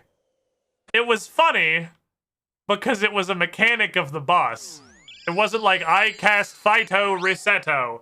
It was when he enrages and starts doing 9,000% damage, everybody dies instantly because everybody's taking damage at all times. Because his entire room, you fight him in a poo cloud that is hitting everybody for some damage constantly. And that's a big part of the fight, is that everyone's constantly taking damage. So he enrages, he goes to 9,000% damage, and the next tick of the poo cloud literally kills everyone instantly. Like, it's... And it was funny. It was funny because it was different. That was the hardest enrage that there was. Fester says no, and then the raid isn't alive anymore. But even then, you could still do shit like Divine Shield it. Your pally, oh hey Robotravi. Your pally could have 10 more seconds to very slowly bonk them. I guess that was the point where like Ret Paladins existed, so your Ret Paladins had 10 more seconds to actually do some DPS, and it wasn't that your Holy Paladin in his fucking dress, his bright turquoise dress, slowly fucking swinging his shitty two-handed mallet at them. Happy New Year, Ekawamble.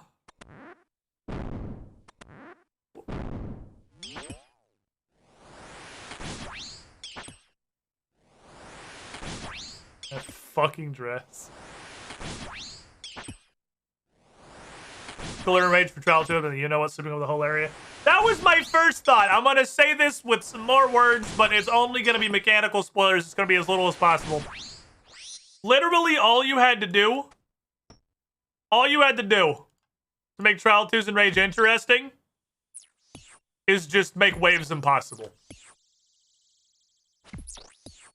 You could make an impossible wave set, and that functionally does the same thing.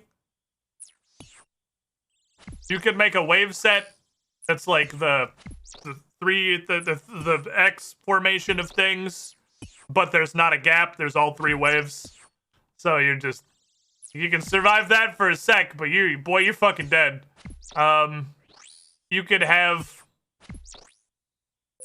just like continuous waves happening while the boss goes to the extreme edge of the arena and Hero's Glory's the whole thing. If you want some unavoidable damage in there.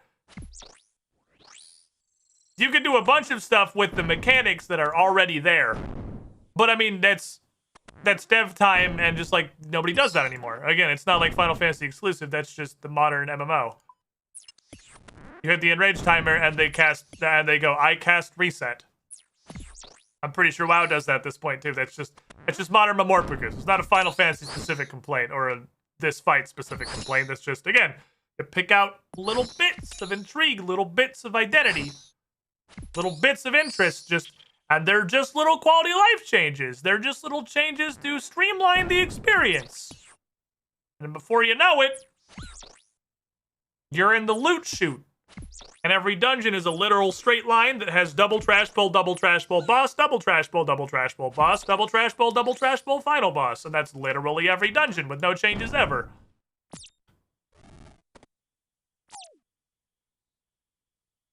We're coming to chest 5, believers.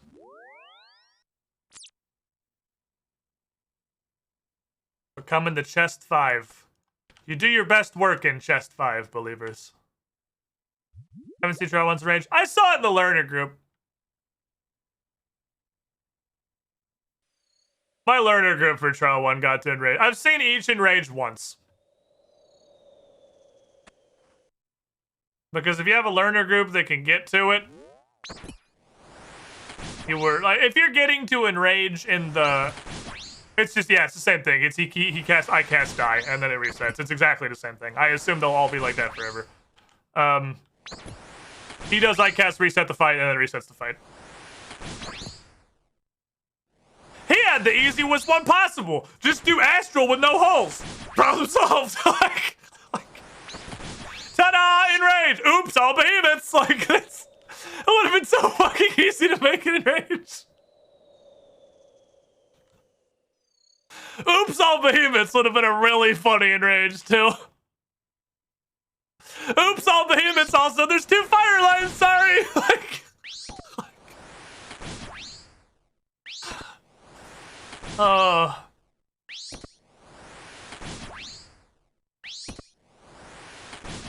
You could have made some really funny Trial 1 enrages.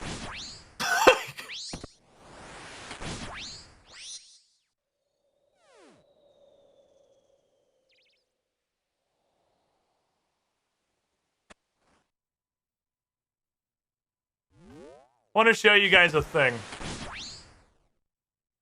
I've for the extreme trials, I read a guide to Trial 2 before I did it. I read an overview of Trial 2. It wasn't like a guide. I read words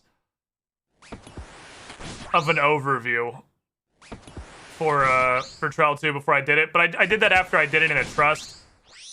Mostly because I was like, nothing happened in this fight. What happens in extreme? And it adds a huge fucking set of mechanics. And yeah, no, they did it. They extremed it. It's extremed now. But I pretty much went into the Trial 1 blind in a learner group and was like, let's fucking go! And I figured out a thing that Larkin said he hadn't heard before. And I'm going to show you guys after this this chest. Because I can draw it very briefly in Microsoft Paint. And tell me if A, this is already a known thing. Or whether or not it is. Tell me if it's helpful, because it's way easier for me. It's simple geometry. I'm going to... If you care about mechanic spoilers for the first Endwalker Child Fantasy 14, you had to turn your brain off for a minute. But I'm going to describe nothing about what the fight is or even what the mechanic is. I'm going to specifically talk about the positioning of it. You're going to be looking at lines and circles in Microsoft Paint. But if you even want not that, you will have an opportunity to leave. It should be pretty quick. Bunch of Trial 3 mechanics to make a gift for good rages. She basically already does. Like, she has... Literally, she enraged wipes the party as part of the fight. Like, scriptedly. So, just do that, but again. And we don't get bailed out this time. Fucking super nukes all you anyway.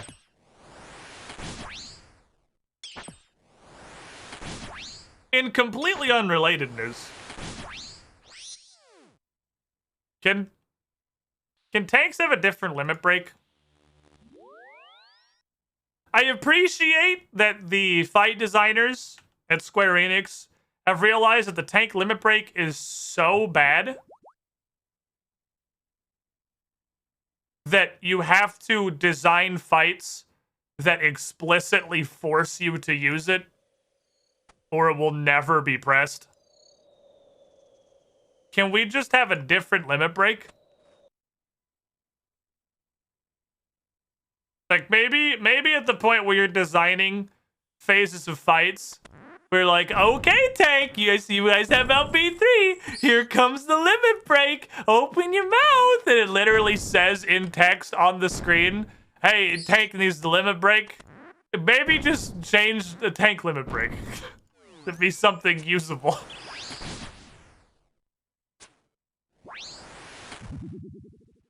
I appreciate that you at least literally force parties to let us limit break sometimes. By, again, hard requiring it. But, you know.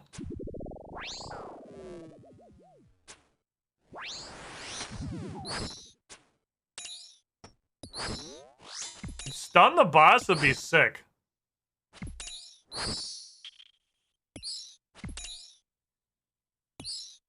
I think you can just straight up give tanks the melee DPS limit break and we'll be happy. It doesn't have to make sense, I don't care. Just give me the melee DPS limit break so I can use it. What would be interesting for a tank LB3 is Giga Interject. But then that'd be really hard to design around. Interject, but it interrupts literally anything.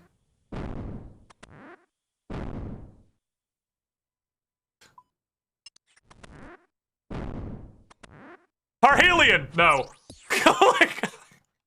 Cease. Maybe not hard enrages.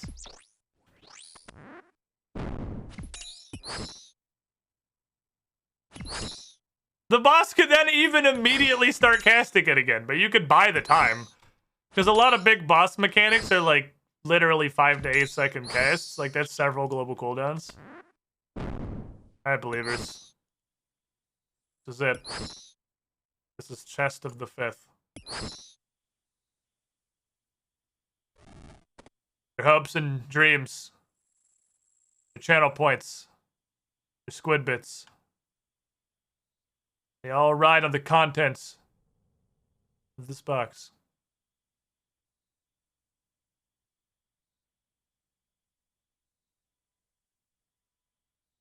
That's a pretty bad chest.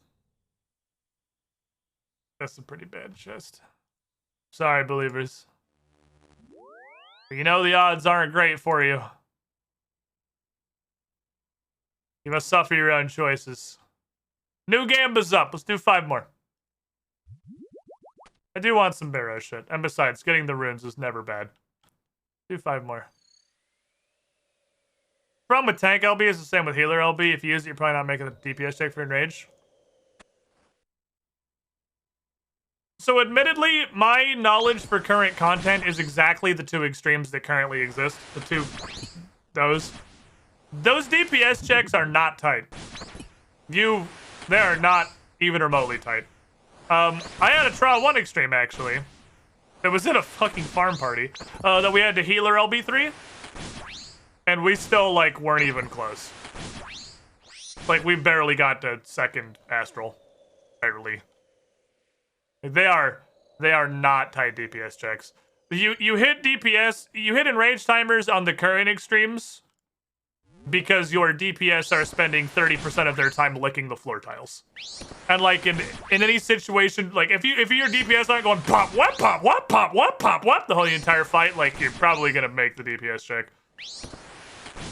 You can even have your whole, like all 4 of your DPS literally all die and all get res with weakness and still pretty easily make it. Like, easily. I would say you could have all 4 of your DPS die, get up with weakness, 2 of them die again, and get up with brink, and still make it pretty easily. Even if somewhere in there you had to healer LB3, I think you could... That is getting a little questionable, but like, they are not tight in rage timers right now. I'm assuming that in, like, Savage and shit, that will not be the case. And they will be much more prohibitive. But really, that's some aggressive math. They're really just not hard in rage timers. They're really not. Both of the extremes right now, I would say, overall are pretty easy. Like, if you are like me, and you are worried about going into Party Finder and just trying to do the current Endwalker extremes, because you don't want to go potato it up and ruin 7 other people's day by shitting all over the place, just go fucking do it, man. Like, they're not that hard. Trial 2 is much easier than Trial 1. Mechanically. With the trade-off that when you fuck up in Trial 1, you die. When you fuck up in Trial 2, 4 people die. So, when you fuck up, it's a lot worse. But it's a lot easier. Like, you give every class a separate DPS LB button. What, like, you all have your own individual limit break meter? You know what that's called? That's called mana.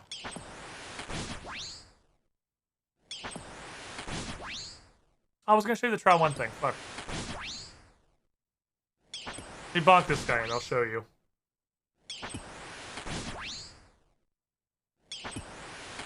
I'll show you after this Guthian so I don't forget, because I'm curious. Because I know Larkin gets pretty into the fucks of stuff. So the fact that this was not something he had heard at all, and a fight that is challenging to learn, at least. I will give Trial 1, it's pretty fucking awkward to learn. And really difficult for some people. Oh, you mean everyone could pick what role I'll be, they mean. Oh, I see what you mean. Okay, so...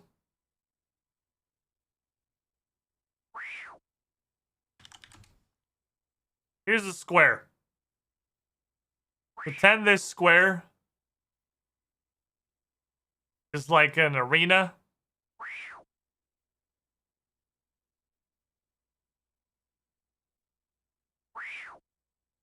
So you know the part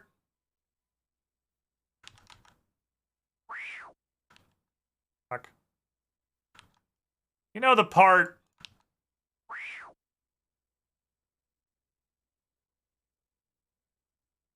where this happens? You know this part when they do this? If you know, you know. If you know, you know. The part where this happens. You don't want to stand here. The red side of the Pokeball is the bad side. But then this happens. The diagonal's irrelevant to this. And then it just shits your brain all over the fucking floor. No matter which way it goes or how it happens, you only have to think about your circle. If you look at your circle, say here's north up here. So you're like, okay, the left half of my circle is bad. And the platform is rotating left. That's going to make the bottom half of my circle bad. Because the way that your circle rotates independently is going to be identical. And then going right is going to be identical to what happens in the grand scheme of things. So you don't have to try to think about the entire platform and like where this thing is going to be here and that makes this. You don't have to think about that. You literally just have to like use your smooth little brain, look at your circle and say, okay, right, good. Rotate left, top, good. And then obviously figure out where the line is. But like the line, then you have time to do that. This is way easier for me. This is a million times easier for me to do mentally than to try to imagine all of this shit. Like, and that's way easier for me. Hopefully this helps somebody somewhere.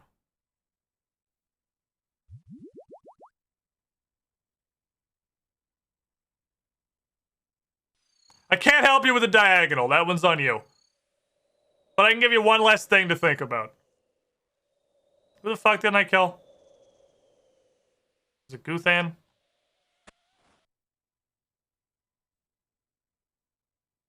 I think it was Carl. Oh, it says when I went down. Okay, it's Carl. I was like, it was Guthan or Carl, I'm pretty sure, because I definitely shot at RM. Is this loss? It's gonna be the loss of a half your raid when you're in the learner groups. It's gonna be the loss of your life the first several times you do it. There's no amount of prep that will, other than like if you have a dude, you can just tape yourself to their anus. There's no way I can mentally prepare you for the first time you're gonna actually see that happen. But just look at your circle. Pick a circle. Just look at your circle. Fuck everything else. I mean, you need the fire line, but I mean, even if fuck everything else, worst case scenario, you're only getting 1 vuln stack from the fire line instead of 11 vuln stacks from panicking, trying to imagine everything that's going to happen, fucking up everything, and eating 4 mechanics simultaneously. So, you know, it's still better, like, in the grand scheme.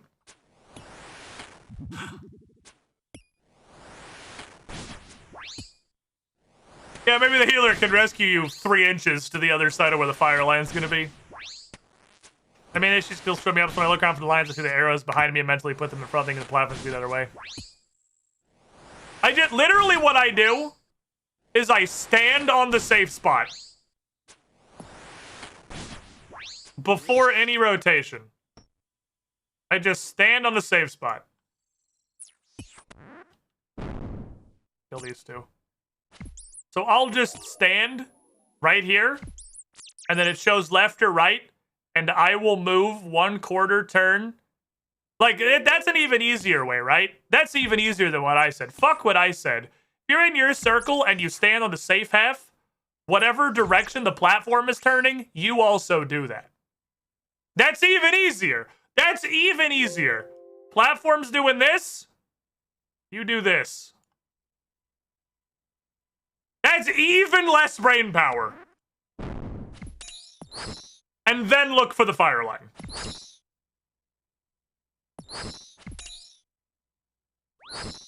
Because this is going to be a microcosm of the whole platform in all situations.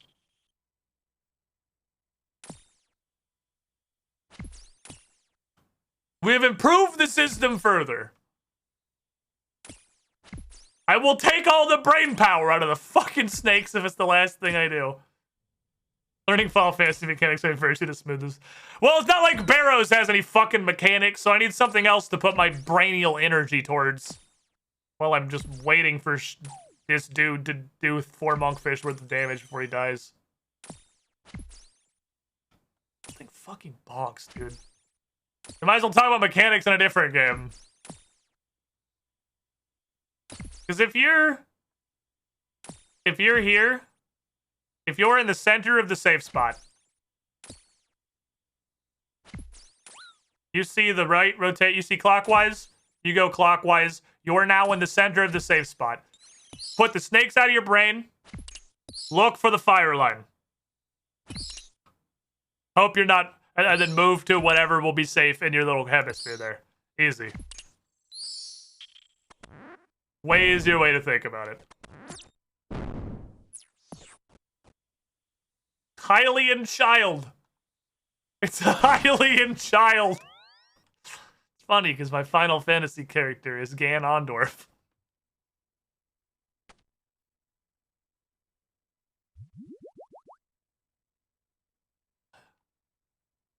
Thank you for coming to my TED Talk. I hope this helps you with Extreme Trial 1.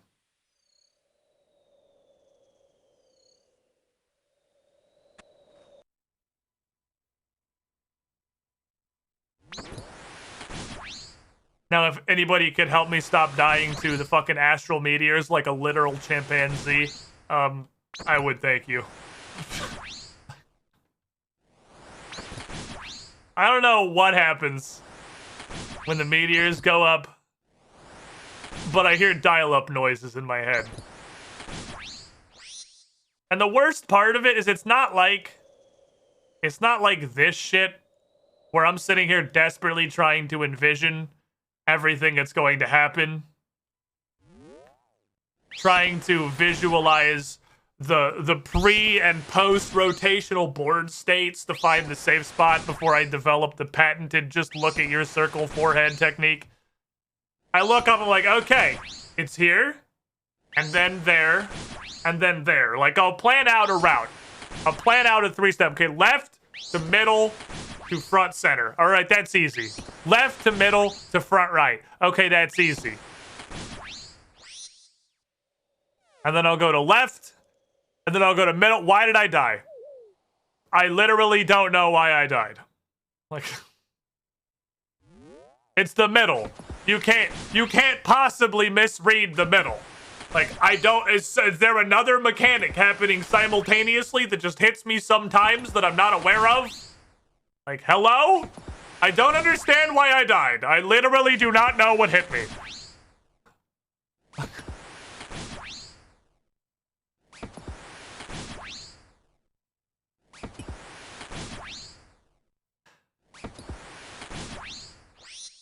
Which is, you know, a thing that happens a lot to me. The brain's very smooth. I die quite frequently and I'm like, huh. I don't know what happened. I'll have you know that I walked out of the arena twice in Trial 2. Because the first, as it's not, like, it didn't know that was a thing that you could do. So I did it the first time when I was pulling over to the corner for the later waves and just died instantly. I was like, huh. Did I pop the cooldown? Was my health? I didn't notice my health was super low. Weird. Oh well. Because it's not, like, obvious literally at all. Like, damn, I guess I wasn't paying attention to my health. Should have paid more attention. I had, like, equilibrium and everything. I could have done a ton of shit to survive. Well, my bad. Then I did it again on the next pull, and I was like, oh, can you walk out of the fucking arena? And you literally just... It's like your toe touches the edge of the perfectly flat arena that you can't fall off of, and then you have an aneurysm and instantaneously die? Like, ah. I didn't know that could happen, but I guess that's probably what happened last time, too. I was trying to pull her as full as possible, so I was literally trying to just walk up to the wall until the wall said I couldn't go anymore. Because it's definitely just that looks like a fucking wall, so I was trying to walk up to the edge of the arena to pull her as far out as I could.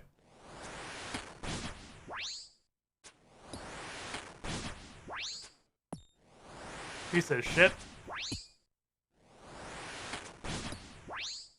Gan can take a primal's assault on a stubbed toe.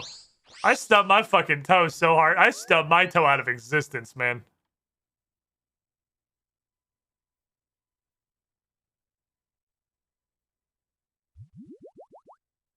Nothing. Another thing I can tell you, if you have joined the Final Fantasy XIV community either from my streams or just because literally everybody has done that recently, and you're like, man, I'd sure love to get into raids, like when Savage isn't even out yet, and you're like, boy, I sure wish I could try a raid, but same thing as Extreme Trials. I don't want to like get in here and suck dick and destroy somebody's party. Here's what you're gonna do. You're gonna go to the Duty Finder and you're gonna join a raid. Because they are literally main story quest difficulty. I fucking woefully mispegged that one.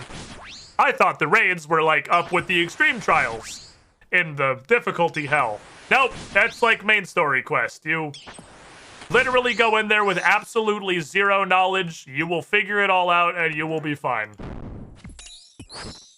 Will you die several times learning mechanics? Yeah, I'm sure you are, but I'm sure you will. But it is WoW Raid Finder. Like, it is Duty Finder. It literally is Raid Finder. What comes out if you're coming from WoW? What comes out first is not normal difficulty. It's Raid Finder difficulty. Normal is just Raid Finder. Go in there, drool all over the floor, collect your loot. The only boss that's hard at all is the third one. The first boss quite literally has 2 attacks. Welcome, Squid. He has King, 2. to the He does Squiddy 2 pool. things. Like, Damn, almost a he makes nice a round dartboard number. and he stacks Happy up New ice Year, cubes. Squid. Huge receipt to Will, 89 months in the pool. Happy New Year, my dude. You were the shiniest squilling. Thank you for the continued support. Ow. Ow. Man, I might have to go get more food. These skeletons are beating the shit out of me. These skeletons are beating the shit out of me. Guess I'll have to make a resupply run. Wait, I was just getting my kill count. This isn't even the right door. I was just killing shit because it was here.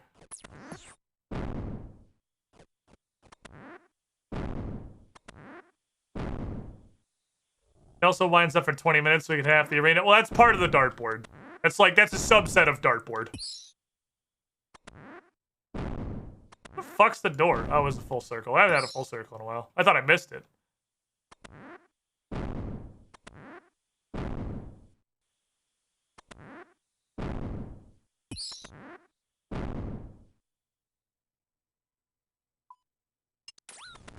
Heals me, come on through. Me touch box. Me get Ludus. Not getting fantastic Barrows chests today. Then again, do we ever? I guess I'm curious what the odds of getting literally anything out of the Barrows chest are. I wonder how RuneScape does loot. I wonder if every time you open the chest, all fucking 491 possible pieces of Barrows loot roll independently. So it's technically possible that you could open a chest and get every single Barrows item immediately. Or if it's rolling loot or no loot and then picking which piece of loot. Because I feel like it's number 2. Which explains... They're honestly a lot less common than I thought they'd be. I thought it'd be like, I mean, it might be 1 in 10. It might be confirmation bias. I thought they'd be like 1 in 10 or so.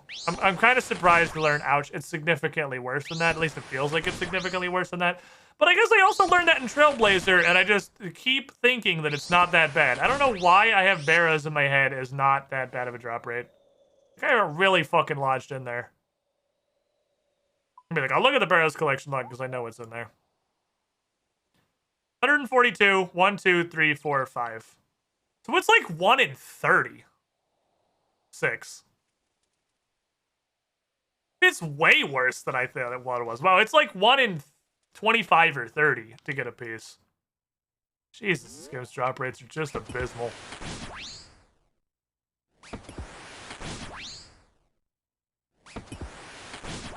I've been so tempted to get an FF14. Current raid meals piss me off to no end. But I still enjoy WoW, just hate the people I play with. Come to Final Fantasy XIV. You can enjoy Final Fantasy XIV and also hate the people you play with. I have only done content with randoms.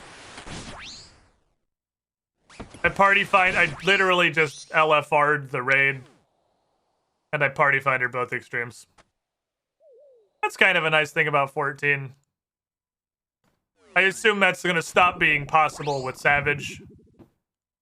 I assume Savage is where things actually become hard. But for the extremes and the raid, you could definitely just do them all with fucking randos. They're not hard. I could lick all the paint off of the floor in trial 1.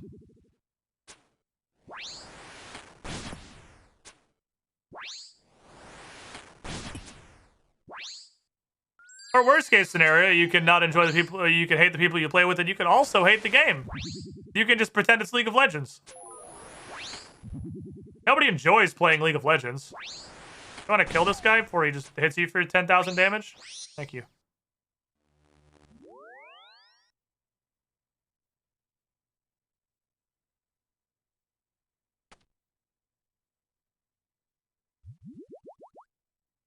Literally impossible. I don't know if you're getting hyper lucky or hyper unlucky without knowing the actual rate.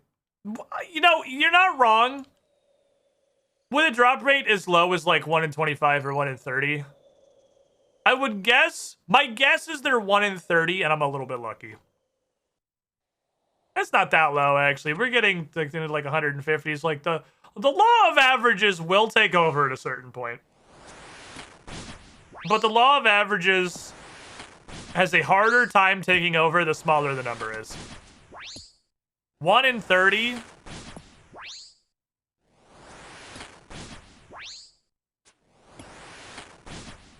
It's like a 3% chance. 3.33, repeating, of course.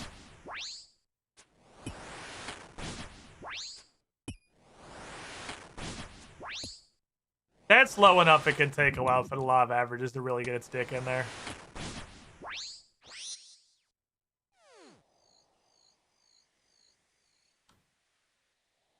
We're up like 100 and almost 150 trials, so we got to be getting into like the point of parity for we can somewhat confidently say what the drop rate is just because of exposure to trials. I enjoy the thing I heard about where League of Legends is now not canon in its own canon. Huh? To my understanding, literally when I played League like 8 or 9 years ago, Riot just said, fuck it, none of this shit's canon. Threw a hissy fit, tossed all their lore out of the fucking pram, and just threw a tantrum. And said, well, now I am not doing it, and just doesn't have lore anymore. It just has flavor text.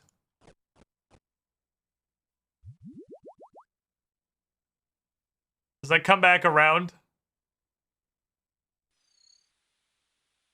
Maybe it's come back around. I mean, Arcane exists now, so clearly they care a little bit more about story.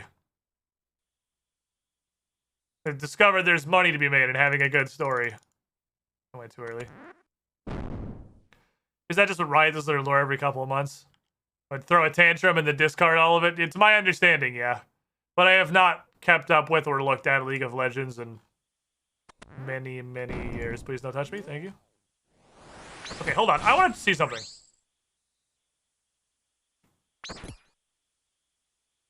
There's a thing in the corner of the room, or in the corner rooms, that you auto-path around. What is this?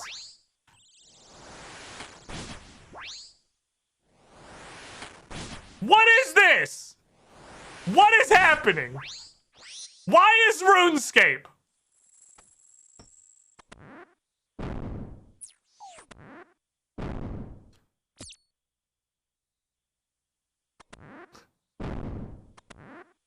I've noticed I have to, like, my pathing has to circumvent the magical hole semi-frequently. You just go around it. I have no concept of why. But I was like, wait, I think I'm near it. I think I actually have him in the room and I vaguely know where it is. Like, I can't even walk there. I tried to walk there because I thought it was one pat behind where it was, and it just literally barred me from walking in that square because there's an invisible rod of unobtainium there. Okay.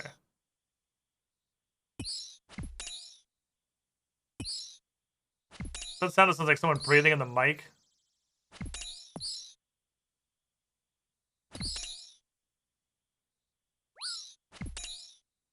I don't hear it. The only thing you hear I don't is my own voice. So, let me loop my own voice back to myself. I am now looping my own voice back to myself. I still don't hear it.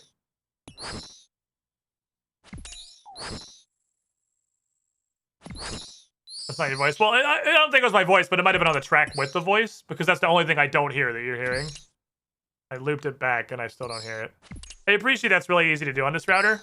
I click on, like, one square, and then I can monitor my own voice.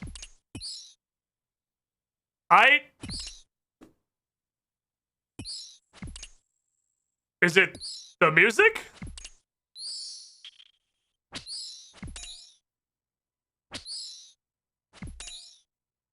Are you okay?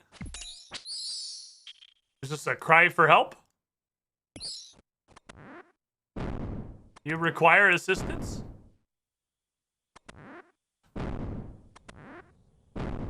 Do you smell toast?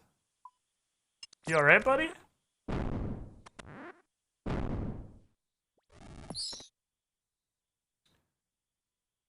We have Dos Mas. Dos Mas, this cycle of believers. It's the doors?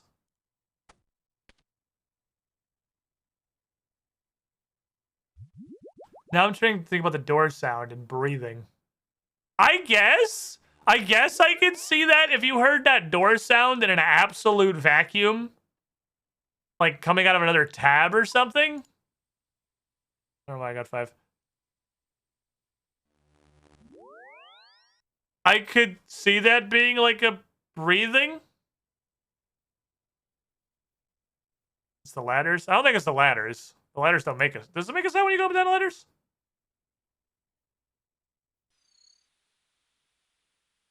You only do that once a run. It can't be that. I think it's the doors. What's up, Malkavian Madness? How you doing? Zoop. Also, fun fact, if you tag me, you don't become Dark Blue Name Guy anymore because I can read it because it turns the entire, like here, it turns the whole box red. Turns the whole box red, and then I can actually read your name. It's not just like dark blueness.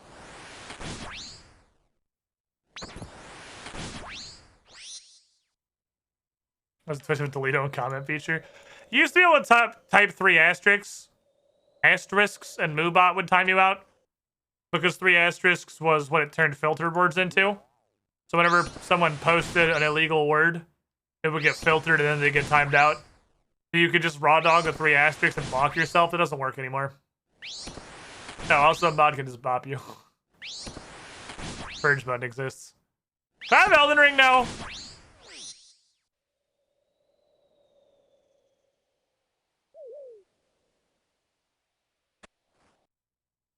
There's time with bits too, that's true. I always forget there's a thing that exists. I do add timeout with bits on there. You guys can bonk each other. That was, you know what's funny? You know what's kind of funny? And I get it, obviously, because it makes Twitch money. But timeout with bits was recommended to me. Like, I didn't know it existed. It was recommended to me by a Twitch admin. Which I realize now is purely because it's an extension that Twitch can directly monetize. But it's interesting that the admin would recommend a feature that you can use for users to like troll each other. Like with admin powers. It's like a strange thing for an admin to recommend. No, that's only still there because I haven't. There's nothing else I want for a Twitch extension. Like, I don't know what else I could put on that I care about. We had a Twitch extension that was like a thing that showed you all Cassandra stats, but it broke almost immediately. It didn't work literally at all. It was like almost completely unsupported. Twitch updated once and just broke it. I just said fuck it.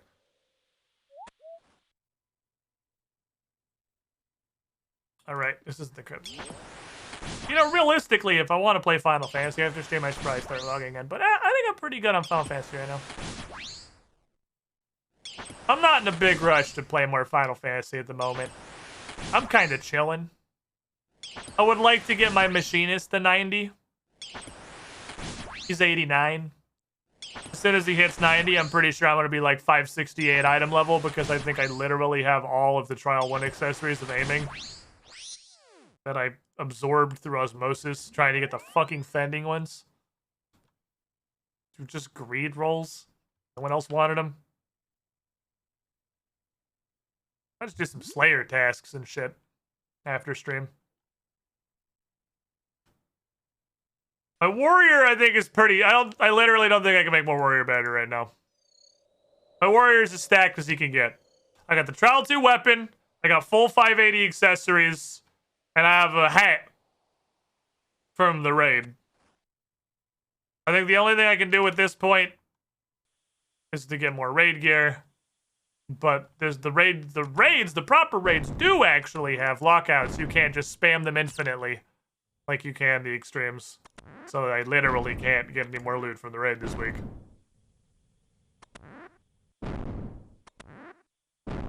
I actually totally get it.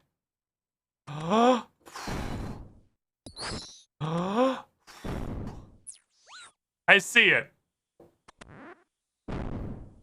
I just run past the door while I was doing funny breathing memes. Now it's just a full cycle. I actually see it.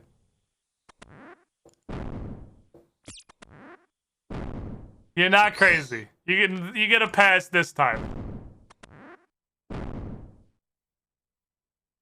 We had a full circuit and it never fucking spawned the dude. I had to go all the way to the chest. It's like the mic's too close to your nose and you exhale particularly hard. Yeah, it kind of is. I totally see it now. I don't think I would have made that connection if you hadn't pointed it out to me, but I 100% see it now. Or hear it, I guess.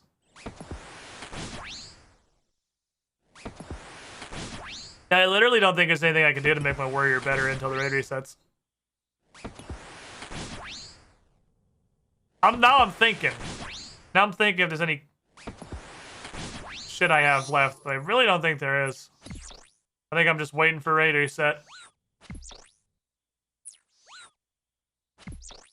Like, there's nothing else I can get from extremes.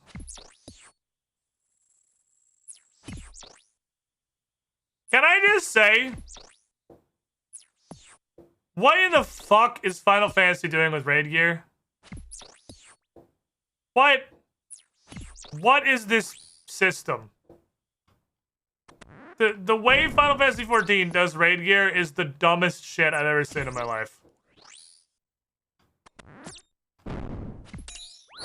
What is the problem this was created to solve? What is the purpose? For those of you who may be unaware, I will explain the Final Fantasy 14 raid loot system. And maybe you can explain to me why the hell this exists. So for reference, because it's kind of relevant, the raid right now is 4 bosses. When you kill a boss with your 8-man raid, the boss drops 8 pieces of loot. These pieces of loot are randomly determined from any slot on your character except weapon. You can get helmets, chest, gloves, pants, boots. All jewelry is one thing. And everybody greeds it, like usual. You can only get one thing. So everybody pass on everything. You can only get one thing. But the thing you get aren't gear. They're tokens. Okay? The tokens as like a RNG protection system. is not a terrible idea. That's not the worst. But if there's 8 tokens in a heap, why don't they just give everyone 1 token? Good fucking question. Let me answer that, hypothetical straw man. Because the pieces are individual pieces of fucking gear. But they're not 1-to-1. So if you want a chest piece from the raid, you have to get the chest token 4 times. Why? I ask again, why? What is the point of this shit? If you got 3 people that want their chest, you still have to roll against everybody for a chest anyway. What problem does this solve? It just means you end a raid with 2 pairs of pants, 3 chests, and 1 glove, and no loot. Like, just give me an item or nothing. Or just generic fucking tokens. Like,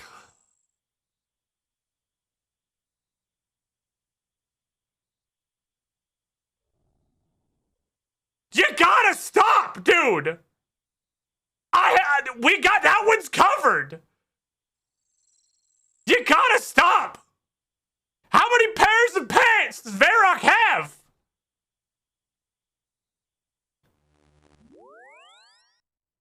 Barrows is just a fucking panty raid. I guess it's because it's the only nice skirt. Because Sandalee's here to do crime. And she's trying to send me a message that she's tired of pants. If we're gonna go out adventuring, you know, she wants some degree of freedom. She wants some mobility. And if you're gonna go tomb robbing,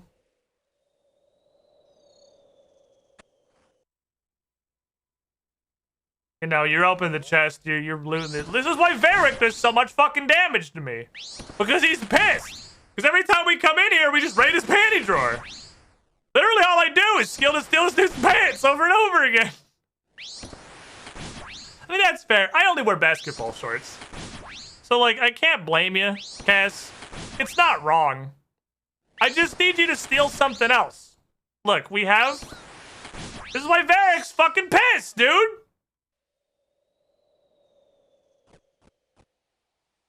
You gotta steal something else, okay? Look, pants suck. I get you. Plate legs are like the final form of jeans. They're probably the worst thing ever. It's like the 3rd stage of the jeans Pokemon. Jeans is hard, if you will. There's no way that fucking full plate legs aren't miserable to wear. But we have skirts at home, Cass. You gotta protect your shins. You gotta protect your shin bones. Or people are gonna steal your ankles. Look, the battle skirt doesn't really work. Oh, this is Carl. Doesn't really work unless, literally, brain, no thoughts, head empty. It doesn't really work unless you got Greaves to supplement it. There's just a skirt.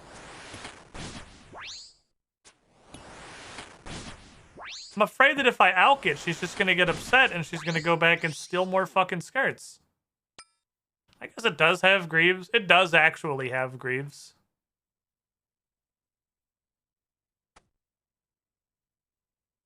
I was today years old when I learned that even the void robe on female characters is a crop top.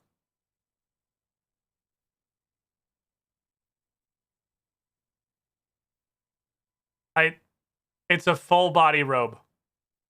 It's a full body robe. And it's somehow still a crop top. This defies all logic and reason.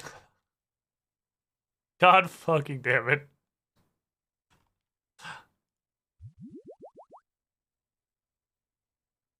Alright, well,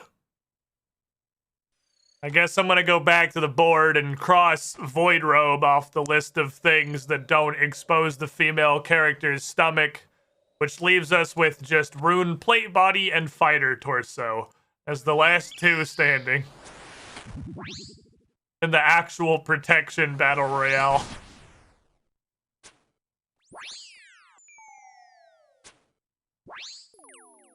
You surprised? I am. I'm somehow surprised. More Gamba? What is this? I gotta get back on even. I'm 144. I can't Gamba right now. Do you want a double or nothing Gamba on one chest? This Gamba would be for one chest. I'll do it. I'll fucking do it. If you guys hate having points.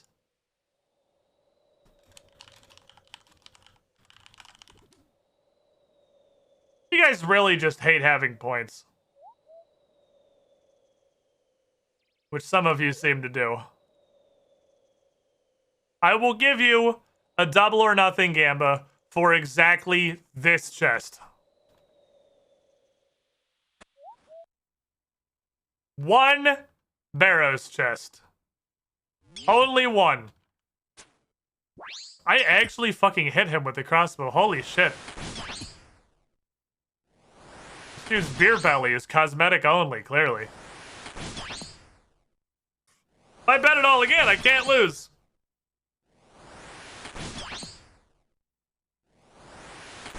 Okay. I'm not here to stop you from making dumb decisions.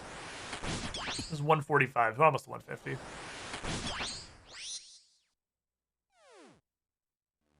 I wish there was a place where I could trade 2 duplicate Barrows items for 1 different Barrows item, so that I could trade my 2nd and 3rd Varrock skirt for literally anything else. Like, I want to see if there's any other weapons that are surprise cool, like the RM staff. The RM staff's fucking ballin'. That thing's angry as shit. It's actually got damage. It just has raw fucking damage. That shit gives you max hits, man.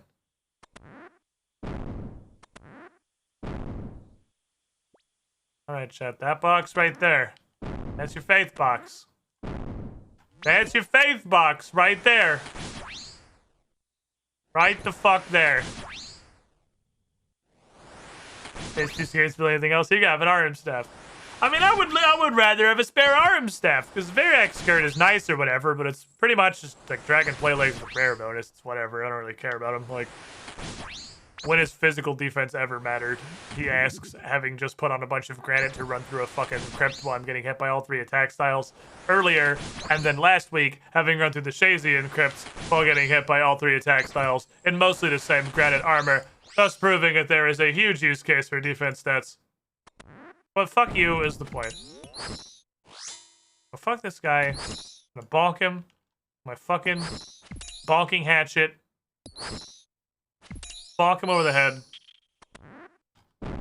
Bonk him over the head. Bonk go to horny jail. Go to bony jail. Ah, because there's skeletons. You get it? I'm gonna go to bony jail. Because there's just bones.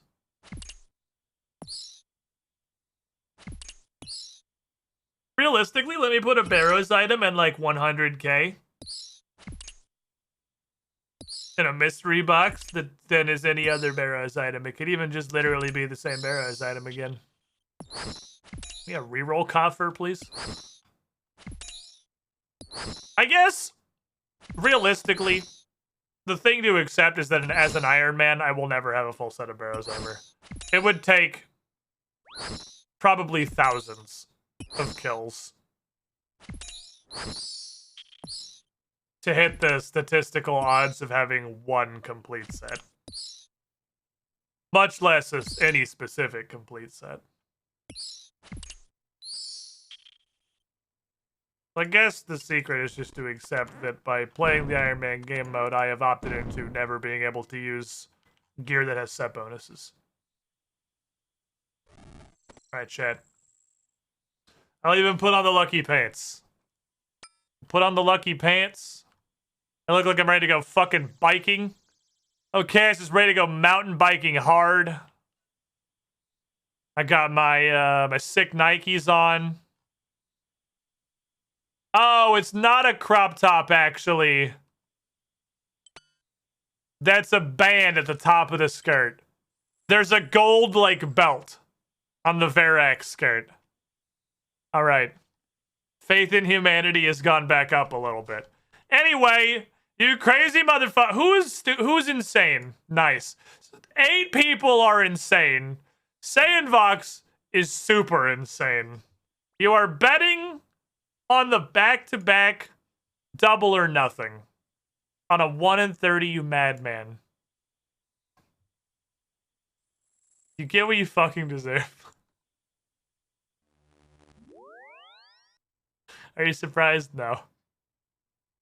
I'm not. Not at all. Alright, chat. Papega.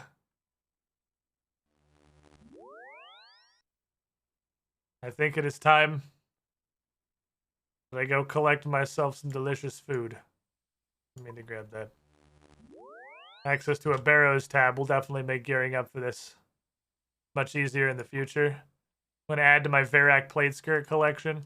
So what's the math here? I smell food. Holy shit, Bryn's doing some shit.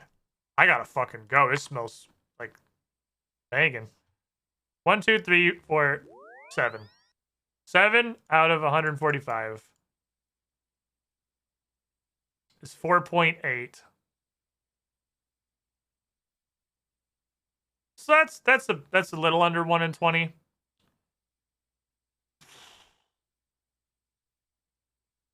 Maybe it's 1 in 24.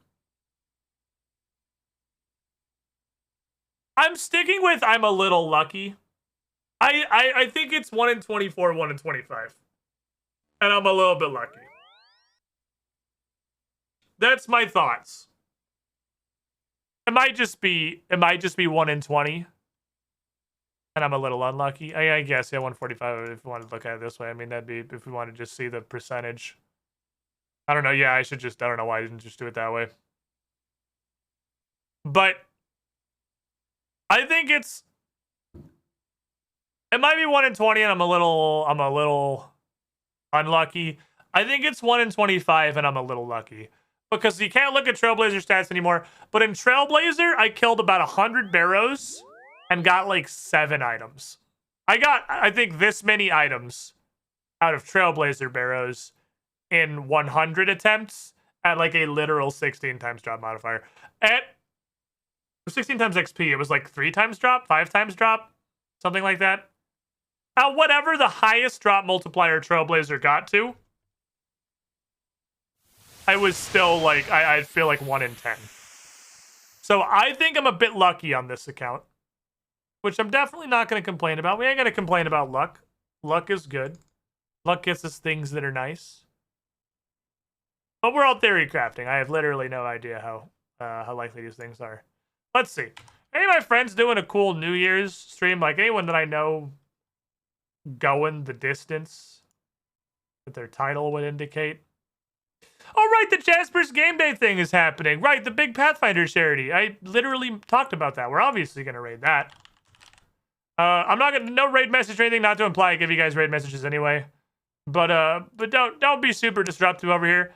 This is Jasper's Game Day. It's a suicide prevention charity. I've done one-shots for them a couple of times. They're absolutely fucking fantastic.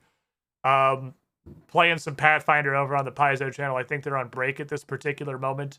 But they're either starting a new game or they're going to be coming back very shortly. Support's a great cause. Should be a good time. Happy New Year, everybody. Enjoy it. I'm going to be out tomorrow. I'm going to be doing a Patreon makeup stream on Sunday for the boys. And the Legend and Demigod tier with the behind the scenes. Some more setup for Curse the Crimson Throne.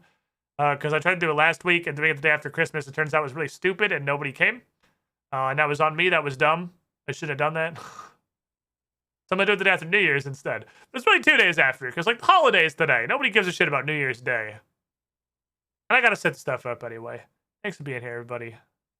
Thanks for hanging out. Thanks for sticking with fucking 4 hours of being stuck on a clue. Peak Cassandra League content. Good night, everybody. I'm gonna go poke that rat's butt. He's gonna bite me. Watch.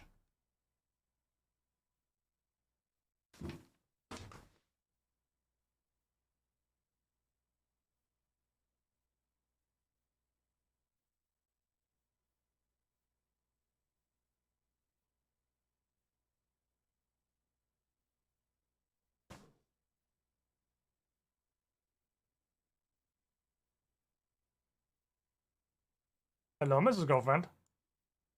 I smell something very